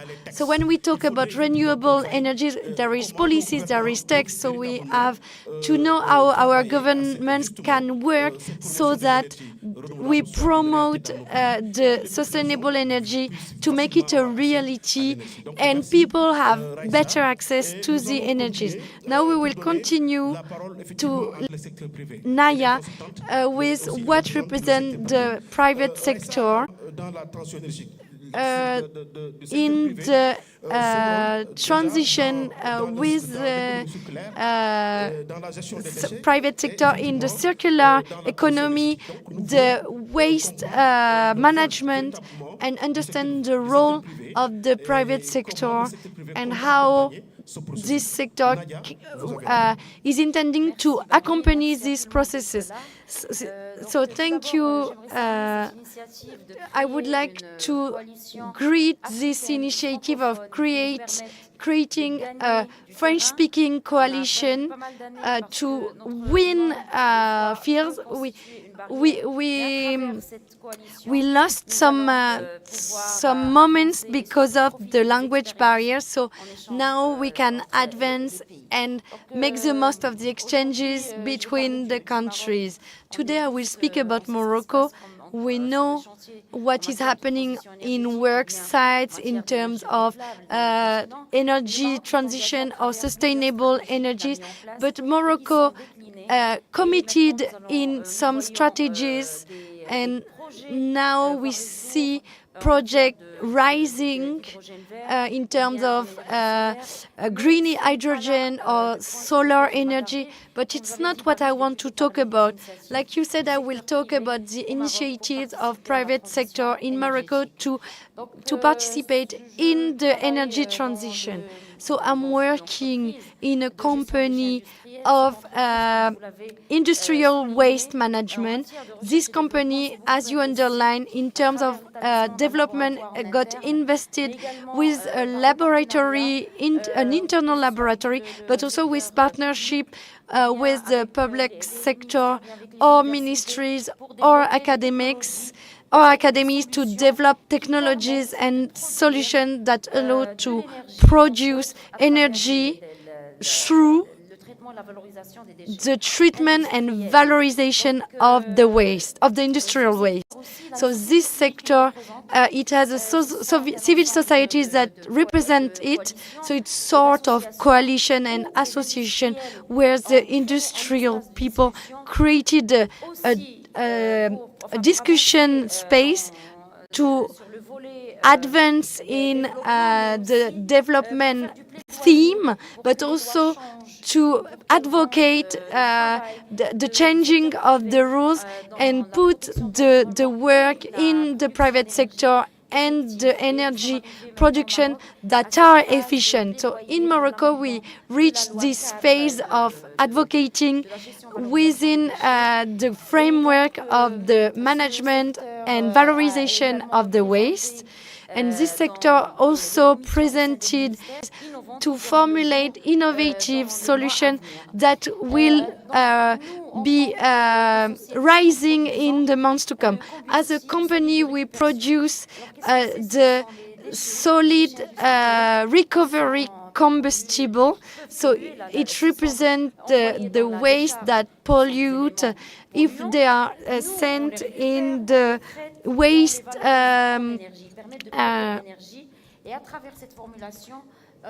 in the rubbish tip. It allows us to process 40,000 tons of industrial waste and transform them in energy so that our client can reduce their gaseous effect emission to 40,000 tons. So less emissions of CO2 and greenhouse effect and less pollution. So it's an alternative to the fossil fuels, but also to process elements that pollute, whether the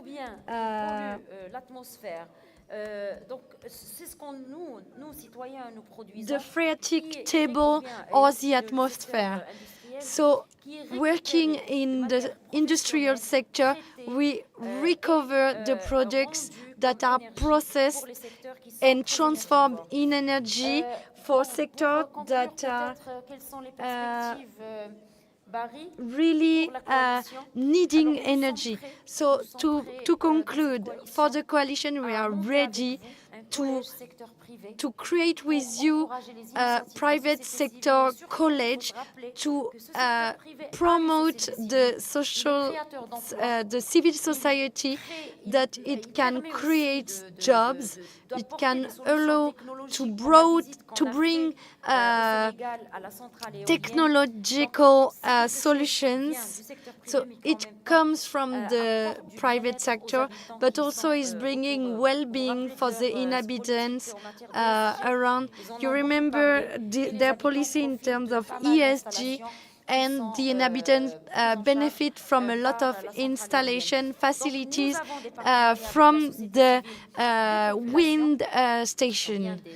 So we have association and we are invested into social initiatives, and we strongly believe that the partnerships with all the stakeholders and a participative and holistic approach would support what our government are implementing, but also raise awareness of the economic actor to his crucial and essential role in the change that is not avoidable anymore.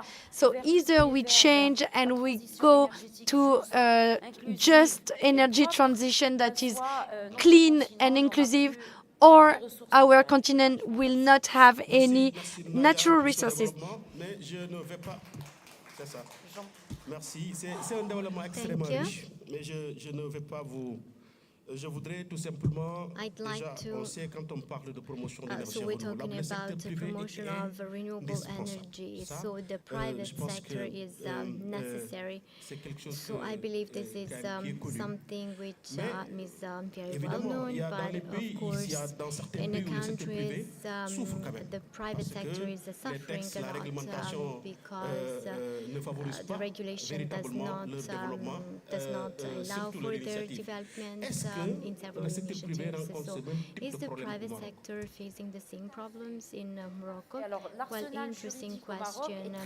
The legal regulation, the legal legislation in the field of environment is very rich in Morocco. To talk about the field of appreciation of energy, well, there is a law which is about to be amended in order to face all the problems concerning climate change or economic issues. So this is a real challenge which the private sector is encountering, but there is also a challenge concerning funding. For this sector to be to thrive, there must be investments and funding. So we have the Lost and Damaged Fund. Well, we have to take advantage of this fund. The populations which are affected by climate change, especially the most vulnerable populations, and those that allow these populations to have a revenue, to have a professional activity, and this professional activity will allow them to have access to their social rights, to be protected against all the problems, and to have a revenue.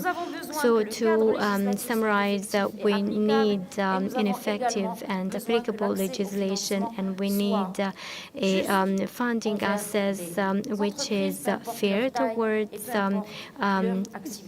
enterprises regardless of their size, and small and medium enterprises must have access to the good green funding which are given by the investment banks and all the other banks. So thank you. Now we have spoken about the challenges and funding, so that's why we have Michel Aminsisi, who is the country director.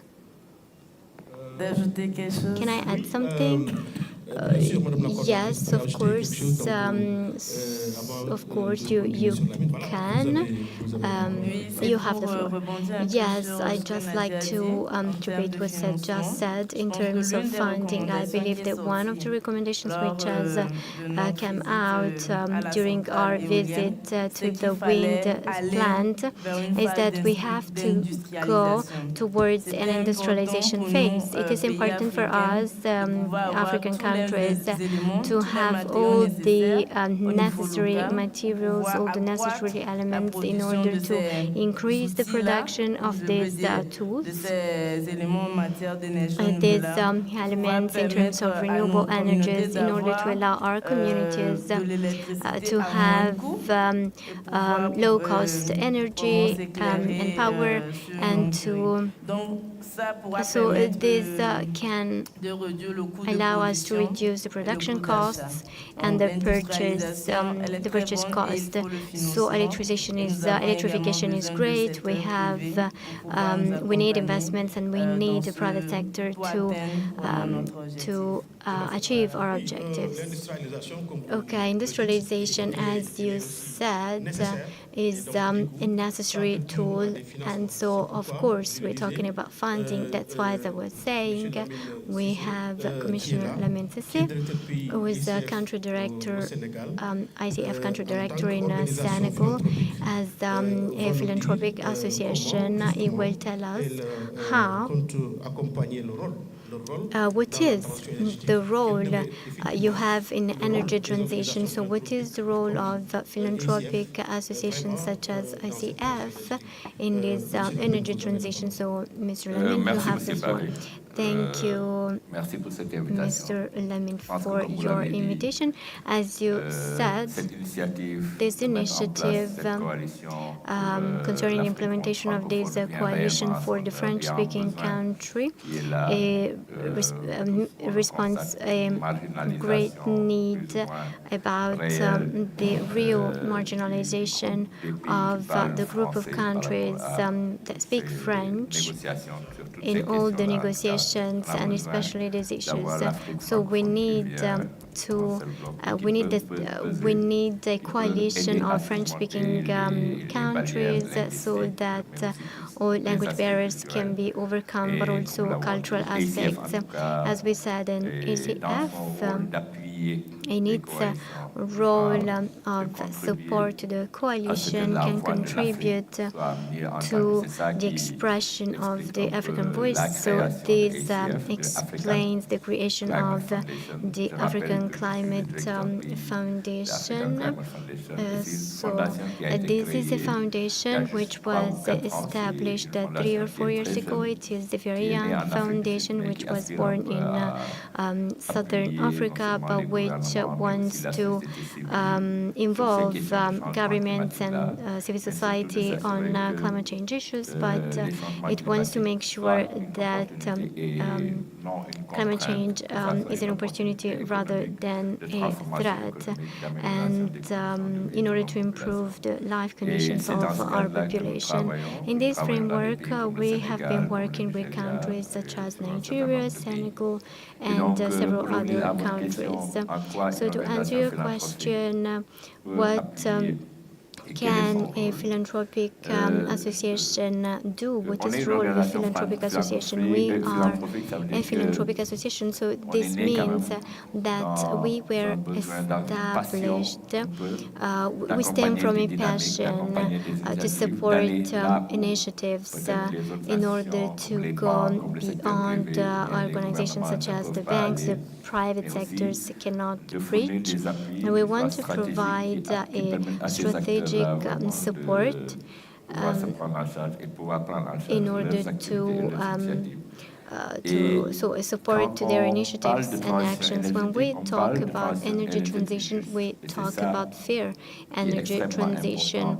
So how can we make energy transition, which is an obligation for all countries and all the group? How can we make this energy transition fair? How can we allow Africa, which is the continent that gives the minimum contribution to climate change, is suffering a lot. It is the most affected continent by climate change. And so there is the issue concerning the sharing of costs. How can we make sure that this energy transition is supported by a fair, adjusted, adapted funding? So, of course, there is a lot to say about climate finance. How can we have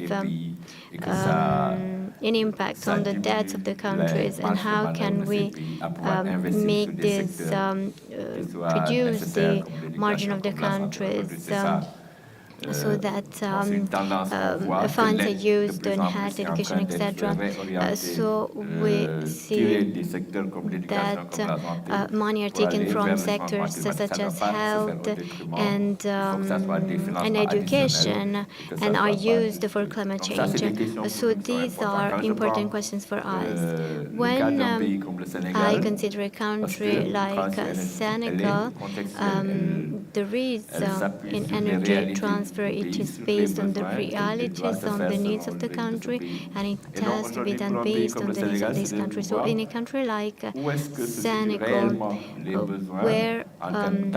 which are the needs in terms of access to energy? Today in Senegal, we know that it is the rural environment which is the less supported, and so this transition must be favorable to the rural sector and must meet the needs of the sector. More education, more health care for the rural populations, but there must be an economic transformation also. The producers must have access to water in order to produce the whole year. So agriculture, production of agricultural products, so for us these are important issues. How can we make sure that this transition is fair? So one aspect is to strengthen the civil sector. The civil sector has to have all the necessary capacities in order to make decisions. We have to make sure that the energy transition is fair, transparent, that there is fair communication. So we're talking about coalition. The coalition has to be strong. How can we develop coalitions? How can we work on all the aspects of communication and advocacy? How can the civil society have access? How can they develop their arguments? How can they make research, as you said? Because energy transition is something new for some countries. So how can we use fair elements, and how can we talk to the government with fair arguments? Because Senegal is a country which is about to commit itself on gas, oil. The government has a very ambitious program of development of fossil energies, and so Senegal needs to question and to challenge all these policies of the government in the context in which countries are about to go towards decarbonization. So is it fair to use resources? What are the risks associated to these investments? So all this work which the civil society must be able to do with the governments with strong arguments and strong evidence in order to question these policies. So there is a support. There's a lot of support with the governments because ACF, for example, works with the civil society in all these aspects I mentioned, but it is important to support the government in the development and design of projects. Support has to be given so that the government can develop these projects in the rural areas, because this support is lacking. But it is also the private sector, because as I said, this energy transfer has to bring a transformation. So you spoke about industrialization. So it must be an opportunity. Countries like Senegal, and I welcome the example of Morocco, which integrated renewable energies. So the local private sector has to benefit from the opportunities, and this requires work on new technologies, technology transfer, access to funding. I give the example of Senegal. Now we're working with the local private sector to see see how the private sector can access bank funding to finance all these projects. So several aspects. So we have to be between private sector, government, civil society, so that people can communicate, can discuss and work together and can make common decisions. I will not speak more, but these are, so I'm talking about the strategic support, which involves several actors and which will make this transition fair, will make this transition an example. Thank you, Lamine. You mentioned the importance of ACF that was born in South Africa. It was the first country that benefited from this JET-P, and then after this success we got Senegal. Like you know, it's a process. We can consider ourselves as a process. We have those two countries today, but we have to expect that in a few years, this new initiative, this new mechanism of funding, we can expect that in a few years, other countries can, of course, join this process. So we have to think or anticipate the disposition we have to take to accompany the other civil societies, the other Francophone civil societies. The question can be asked in Senegal, you know about it, but going through those stakes, we haven't even finished with South Africa. So did you ever think about this perspective to position yourself regarding JET-P in the years to come? Thank you.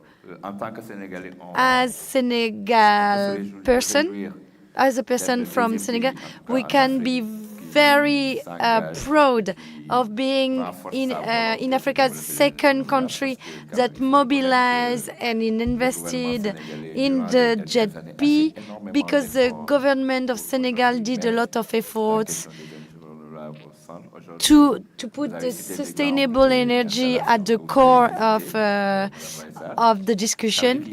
So there are a lot of investment that have been done so that today the country has 30% of the mixed energy. So it's how accompany this process to go beyond. So the government committed to go up to 40% from 2030. So it will require to transform completely the system of the country. So it's huge. Fortunately, we have a support of the international community. So when you take the example of South Africa, it's asking the question of funding, and the funding needs to be available quickly. From now, we see that the funding are not coming quickly. So how we can work on this model of Senegal, learning the lessons of South Africa, and ensuring that there is a quick mobilization of the funding, and make Senegal the model for all the other countries, because it's sure that all the other countries are committed on transition. They are starting to develop sustainable energy, but today succeeding the model of Senegal is a country like Senegal. It can work, it can drive opportunities, create opportunities. So we are working to support the actors in the country, in Senegal, but the process is engaged since a lot of time. It's working on problematics, it's working on reduction of fossil fuels. It's all the communication and mobilization work that we do within the other countries. It's working on the negotiations, the international negotiation, to ensure that civil society is here. that we have events like COP with those negotiations that we have to push forward. So it's accompany the civil societies. It's what we are doing since a lot of time.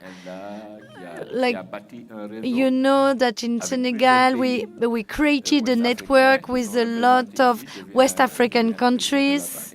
I come from here, and they can put in context the question of the priorities of the country. So it's work that started a long time ago, and it will continue.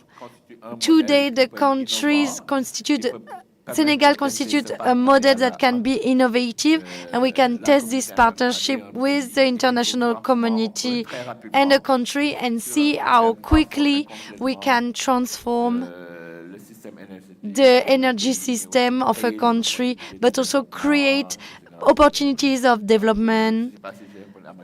So I don't know if I answered your question. Yes, thank you, Lamy.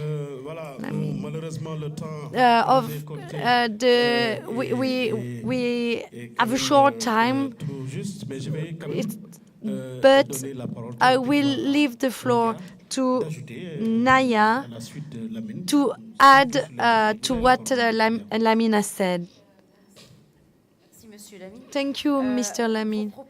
So your declaration, your statement remind me in Morocco, your sustainable energy. We are not so far because in Morocco we want to have more than 60% of products produced from sustainable energies from 2030, and this project is advancing. But it advances even though due to constraints, policy constraints, we understand that energy and policy are challenges, and it's another challenge that our country is facing challenges. So we need an energy sovereignty. So thank you for raising those points, and I really thank the association that support all the stakeholders in the energy transition, and we are all citizens before being private actors or the civil society actors. Thank you, Nadia. It was useful to leave you the floor. Without further ado, I will turn to the audience in case you have reactions, contributions, questions. So you have the floor if somebody would like to bring clarifications or give contributions or ask questions. You have the floor. Yes, Ousmane Kounati. Yes, Ousmane Kounati.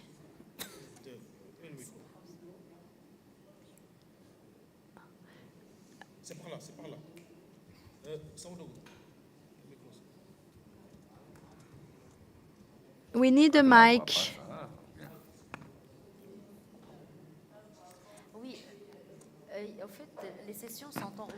So the sessions are recorded.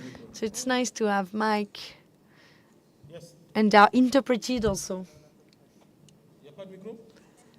There is no mic. So come here. Come to the scene.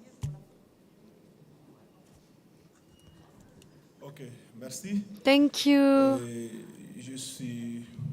So I'm Ousmane Gramatoumade. I come from Mali. I work from the NGO AFAC. It's a partner organization of the coalition. So I would like to ask the question to the foundation, knowing what could be the contribution of the youth and the women. And when we speak of energy, what can be what the communities can bring within the African context. Thank you. So thank you, Ousmane. So we will leave the floor to Lamine to answer, and then we will continue with further questions. Or maybe we take the questions. So you have the floor.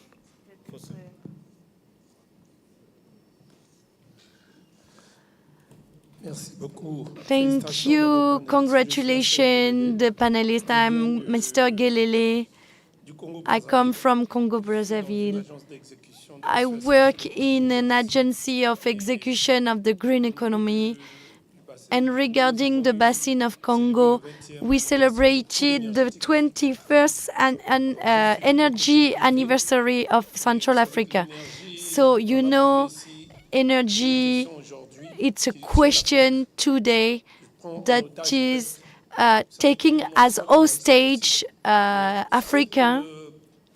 So this connection with the private sector, public sector, civil societies, I would like to understand, did you manage to harmonize, to create a synergy with all the stakeholders without forgetting the research and with the education and training? Because today the youth, you know, in the African continent there are more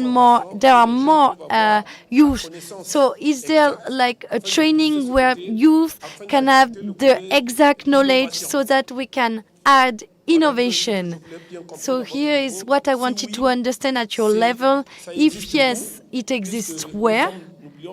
Because don't forget that we have this 2063 agenda. So how we will do this energy transition? Did you ever think, for example, I met my friend of Kinshasa. For me to leave Brazzaville, I have 5 minutes by boat. So how we will do so without energy? The development is not possible. Because without research, no development, and the mobilization of funds, because there is this issue. I think 4 days ago here with the African Development Bank, they said Africa doesn't have issue with money, but we don't know how to ask. So as in my country, in Congo, we are the champion in sequestrated carbon. So help us how to consume well. The speech has to be based on the results. Do you have a mechanism of follow-up and assessment of all what you are doing? At what level we are speaking in the end? Thank you. Mr. Daoudagui from Senegal. How are you? I'm member of PAJA. Within the framework of the energy transition, my issue is, at the moment in Africa, we noticed a colonization of our resources, but also a colonization of our decisions. If we talk about energy transition, the scientific research was really clear. We can resolve all the matters in terms of energy. And today we talk about energy transition, but unfortunately, we can't go forward sustainable energy without mastering not the mechanism, but the techniques that allow to have this energy transition.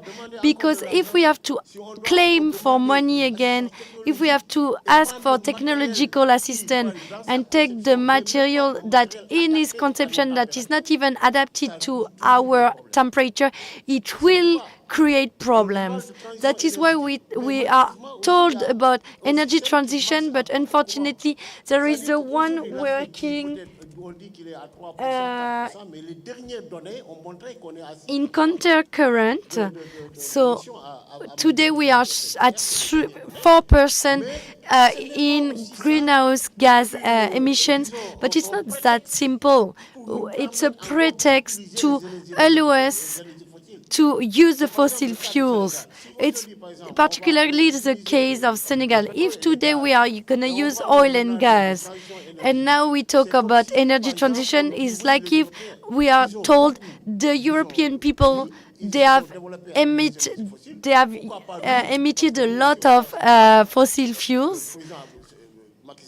the President Macky Sall said, will we talk about development without going to energy transition? So the JP is fine, but we have to base on experience. What happened, for example, in Indonesia, we noticed that there is not enough involvement in with our communities. In Senegal, the society tried to catch up so that the community works with civil society that have more strengths between the different stakeholders, because the money dedicated for the JETP, most of them there is not a definition of the axis that has to be funded. We have a fund of 2 or 5, but it's way below that what we need. But there is not a reality of what will be used. How we will use those JETP in Senegal, for example, if we are at 30%, we are advanced regarding the forecast. But this trajectory of JETP will not be a bottleneck, because the availability of the money will go above the 2030, maybe until 2037, and it's an extremely difficult issue.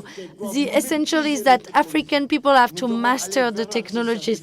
We have to go to the scientific research. The example is really simple. When we talk about solar solution, wind solution, why us as African people, we don't have enough technologies, enough science to go towards by ourselves this energy transition? But it's not because we will claim for money, and this money we are not given, even if the 100 billion committed are not been done.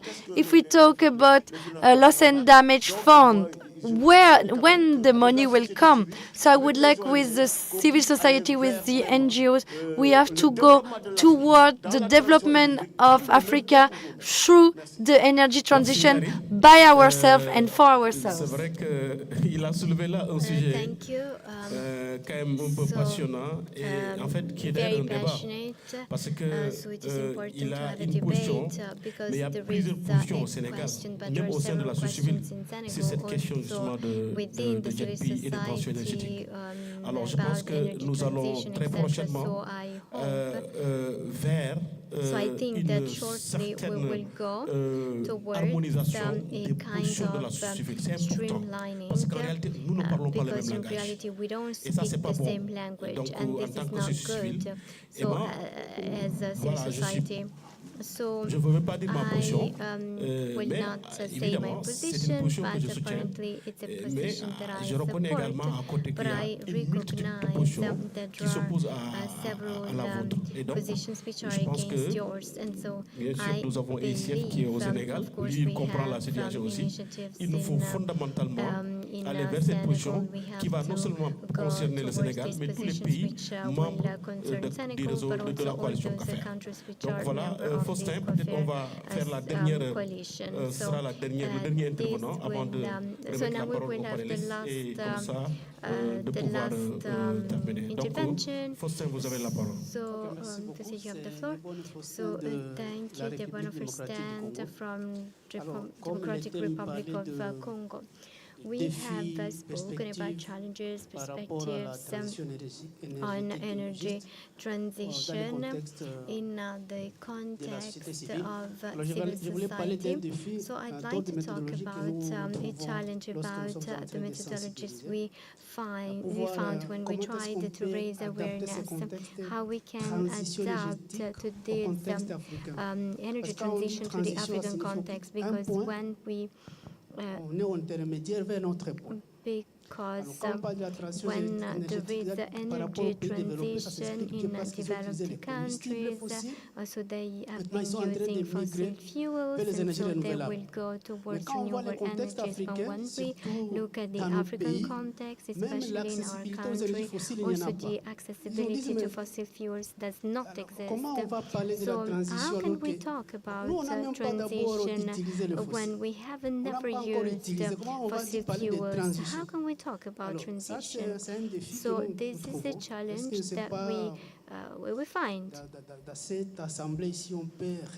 So we can reflect on the methodological approach, energy transition, connected to the African context. We have never used fossil fuels, so we talk about common transition. This is a challenge we find when we talk to a specific context. Okay, thank you. I believe it's clear. If there are no other interventions, we can give the floor to the panelists, starting from Nadia. So a question has been asked to you. What's your answer? Thank you. Thanks to our friend from Congo who asked a very relevant question. The private sector has been called upon responsibility through some financial institutions which ask the private sector to find solutions. So now they say it's a partner and it has to give solutions.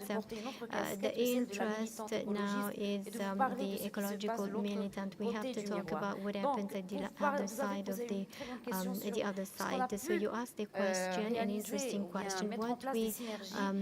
So we implemented synergies which were productive. So we did in the private sector. We did it in the private sector. We elaborated some patents which were done in collaboration and partnership with university labs through some conventions, agreements, which give PhD holders and researchers to learn theory, to studies, but also to evolve in our context on our platform and to touch the material, to acquire their know-how so that they can be effective, they can work after their graduation or diploma.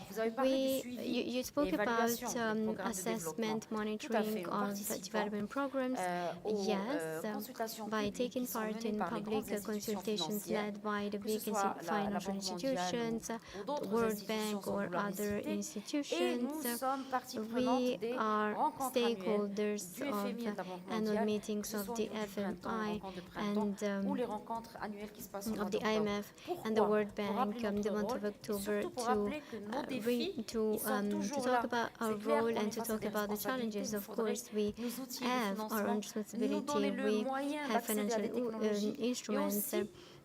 We must have access to technology, and we are called upon to take our social role, but this social role has to be funded. It is easy to establish recommendations, to have ESG activities, but these costs.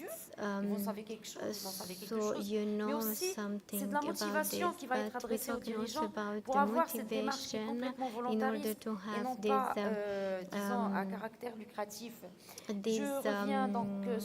this way of proceeding,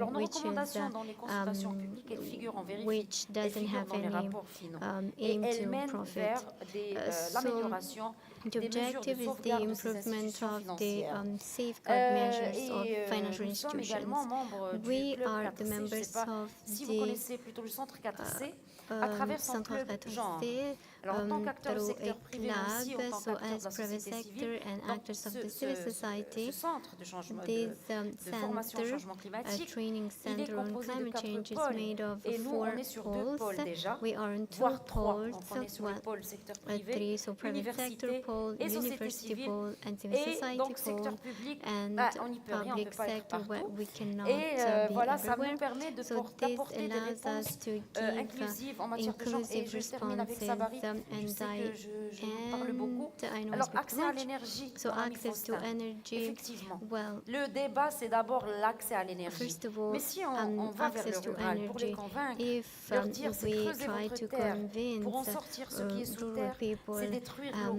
Et avec sans eau, vous ne serez plus là. to dig Et vous n'aurez même holes to pas find ce besoin water d'énergie. because C'est d'abord water is l'eau. Si necessary vous for détruisez your votre nappe production. If phréatique you en creusant, en faisant de la destroy fracturation aquifers pour avoir du gaz ou in bien order pour to have sortir du charbon, gas vous n'aurez plus or d'eau. to Si have vous coal, you polluez will not l'air have que vous water. respirez, If you c'est pollute votre the air santé qui you serait breathe, impactée. is Et your malgré tout health l'or which que vous will be pouvez gagner affected. grâce aux And in énergies spite of fossiles, the vous gold serez you quand même can malade et vous gain n'aurez pas through d'hôpitaux pour fossil être soigné. energies, Merci, you Nadia, will get pour sick cette and belle you will not conclusion. have the money to Et get vous serez right certainement medicine. entendu.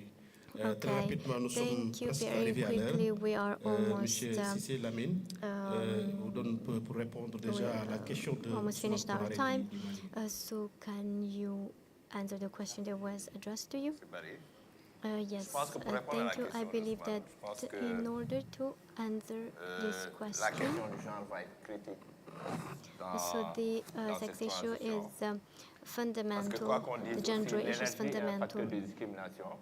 Energy is the factor of discrimination. We see this. We see it makes the difference between rural environment and urban environment. It is also a matter of energy.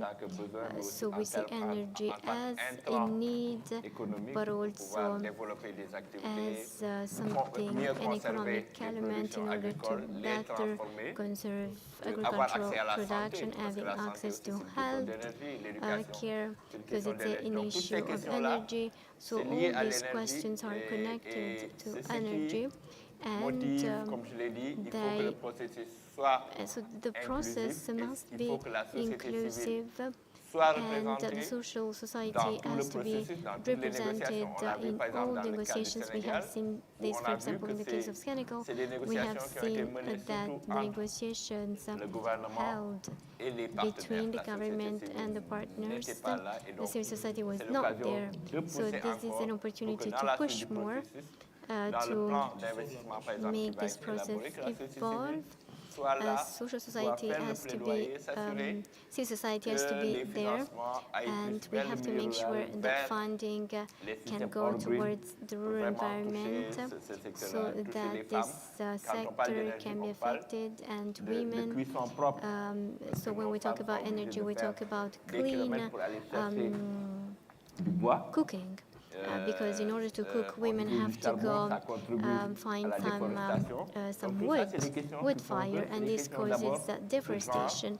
So these are all issues, and it is the role of the civil society to work on this, and we are there to accompany the civil society. So economic potential, how can this energy transfer be used for integration? And there are some initiatives on the energy market in West Africa, so we have to make this integration concern also renewable energies, the potential for Congo, where there are big dams, can make it possible to provide energy to all the other countries. The countries can exchange. C'est toutes les réformes que nous devons mettre en place et que les gouvernements doivent mettre en place pour attirer the government have to implement the investment in the private sector. There are reforms today to invest in energy is more expensive in the rural environment. There are reforms. So the risk connected to renewable energy. Je pense que c'est quelques questions sur lesquelles on peut... Ça va? Oui, je pense que c'est quelques éléments qui sont importants. Il faut que cette transition énergétique-là this energy transition must allow for an economic transformation, de développement, que ça soit de nouvelles opportunités. For the creation of new opportunities, and this passes through the development of technologies, because in the value chain everything is produced outside in other countries, batteries, etc. So these do not respond to the conditions. So we have to control and supervise all these techniques. We have to work on the production ça va contribuer à l'industrialisation, ça va créer des emplois, ça va créer des revenus, so et this ça va will vraiment create bénéficier à la income, jeunesse. Donc, will create dans le cadre du plaidoyer que nous jobs. faisons, So in que ça soit the pas juste des framework investissements of avec des the entreprises advocacy we européennes qui vont venir create, we produire also ces will énergies, mais que have le secteur privé European local agencies soit assez coming fort, to us. The qu'il ait local accès au sector will financement, be qu'il ait stronger, accès aux will have technologies access pour to pouvoir funding contribuer technologies in aussi order à to contribute tout ça. Donc, to je sais all pas, this. pour des questions de temps, peut-être je vais m'en arrêter là. Maybe I will Et s'il stop y a des here. choses If sur lesquelles on you peut have développer. Merci some Lamine, other merci questions, Lamine. I can Nous allons... Attends, Maya, c'est moi qui suis là. Okay. Alors, je voudrais dire que nous allons terminer avec Maya So we Kaisa will finish with pour nous dire également quel est le message de la coalition que la coalition va impliquer pour la COP. Quel est le message de la coalition à la suite de tout ce que nous avons entendu ici? Quel devrait être vraiment le message de la coalition par rapport aux Gilets noirs? Merci. Est-ce que vous entendez bien? Ça vient? Oui. Ok, ça passe, vous avez la parole. Merci. Je pense que l'une des questions que notre ami congolais sur lesquelles il est revenu, c'est pas de recherche, pas de développement. Je pense que c'est une très belle phrase que nous, au sein du réseau CAFEM, nous avons compris tôt. Et c'est dans ce cadre-là que nous avons essayé de réunir des acteurs qui sont dans ce domaine-là, comme Nadia. C'est vrai qu'on ne l'a pas précisé, elle est venue au nom du secteur privé, mais elle est également dans la recherche. Et c'est une acteur fondamentale pour notre coalition. C'est la raison pour laquelle nous l'avons invitée à rejoindre ce réseau pour partager avec nous son expérience dans le domaine de la recherche et nous permettre, nous, d'avoir de bonnes solutions pour nos communautés. Pas seulement d'aller et dire, voilà, utiliser les énergies renouvelables, mais vraiment leur donner ce qu'il faut pour qu'ils puissent vraiment mieux s'adapter. L'autre également, c'est pour ça également nous avons organisé ce side event. C'est pour que vous qui êtes ici puissiez nous rejoindre et apporter votre plus-value à cette coalition qui est très jeune, mais on a vraiment besoin de vous pour pouvoir l'agrandir et de faire des merveilles en Afrique francophone. C'est une initiative qui, je peux dire, qui est très nouvelle, qui est innovante. Elle est quand même première au sein de l'Afrique francophone. Et il faut vraiment que nous puissions tous ensemble joindre les mains et promouvoir les énergies renouvelables pour le développement de nos communautés, pour la résilience de nos communautés. Pas seulement, comme M. Lamine a dit, juste éclairé, mais une énergie productive qui va permettre à tout un chacun de pouvoir l'utiliser dans son travail, dans ses activités. Merci. Merci, Madame la coordinatrice. Le message est entendu, votre appel également. Je pense que, comme elle l'a dit, c'est une coalition trop jeune, mais très ambitieuse. Et l'intérêt aujourd'hui, c'est de se dire que l'Afrique francophone a un cadre à travers lequel elle peut véritablement parler de tous ces débats qui se posent, la transition énergétique, le jet l'adaptation. Donc, cette coalition s'érige véritablement en un cadre d'expression pour les pays d'Afrique francophone. Et donc, du coup, nous comptons sur vous, nous comptons véritablement sur le secteur privé, nous comptons sur les organisations de la société civile d'autres pays, nous comptons sur le gouvernement pour faire justement de cette coalition un cadre solide. Mais nous comptons également sur les organisations philanthropiques comme ICF qui suit la coalition depuis, bien sûr, sa naissance. ICF est avec nous et je pense qu'elle compte véritablement travailler avec elle et nous avons bon espoir que justement cette collaboration sera fructueuse. Donc je voudrais vraiment vous remercier, vraiment chers participants, d'avoir eu cette patience. Ce n'est pas évident. Nous sommes vers la fin de la COP. Véritablement, la fatigue est partout et il est déjà trop tard, mais vous vous avez tenu à rester. Et donc, du coup, cela témoigne de votre déjà de l'intérêt que vous avez sur le sujet, mais également de votre détermination, effectivement, à suivre justement ces genres de débats. Donc, merci également aux panélistes qui ont tenu le coup, Nadia, mais également chez Lamine qui est extrêmement occupé, très busy. Il s'est arraché dans une réunion pour véritablement déjà nous accompagner. Donc, il est toujours présent. À chaque fois que nous avons besoin effectivement de lui, il répond présent. Donc, je voudrais, au nom de la coalition, vous dire merci beaucoup. Donc, voilà, nous terminons et nous pouvons prendre une photo de famille, de souvenir déjà. Voilà, merci beaucoup. Prendre cette photo à partir de là.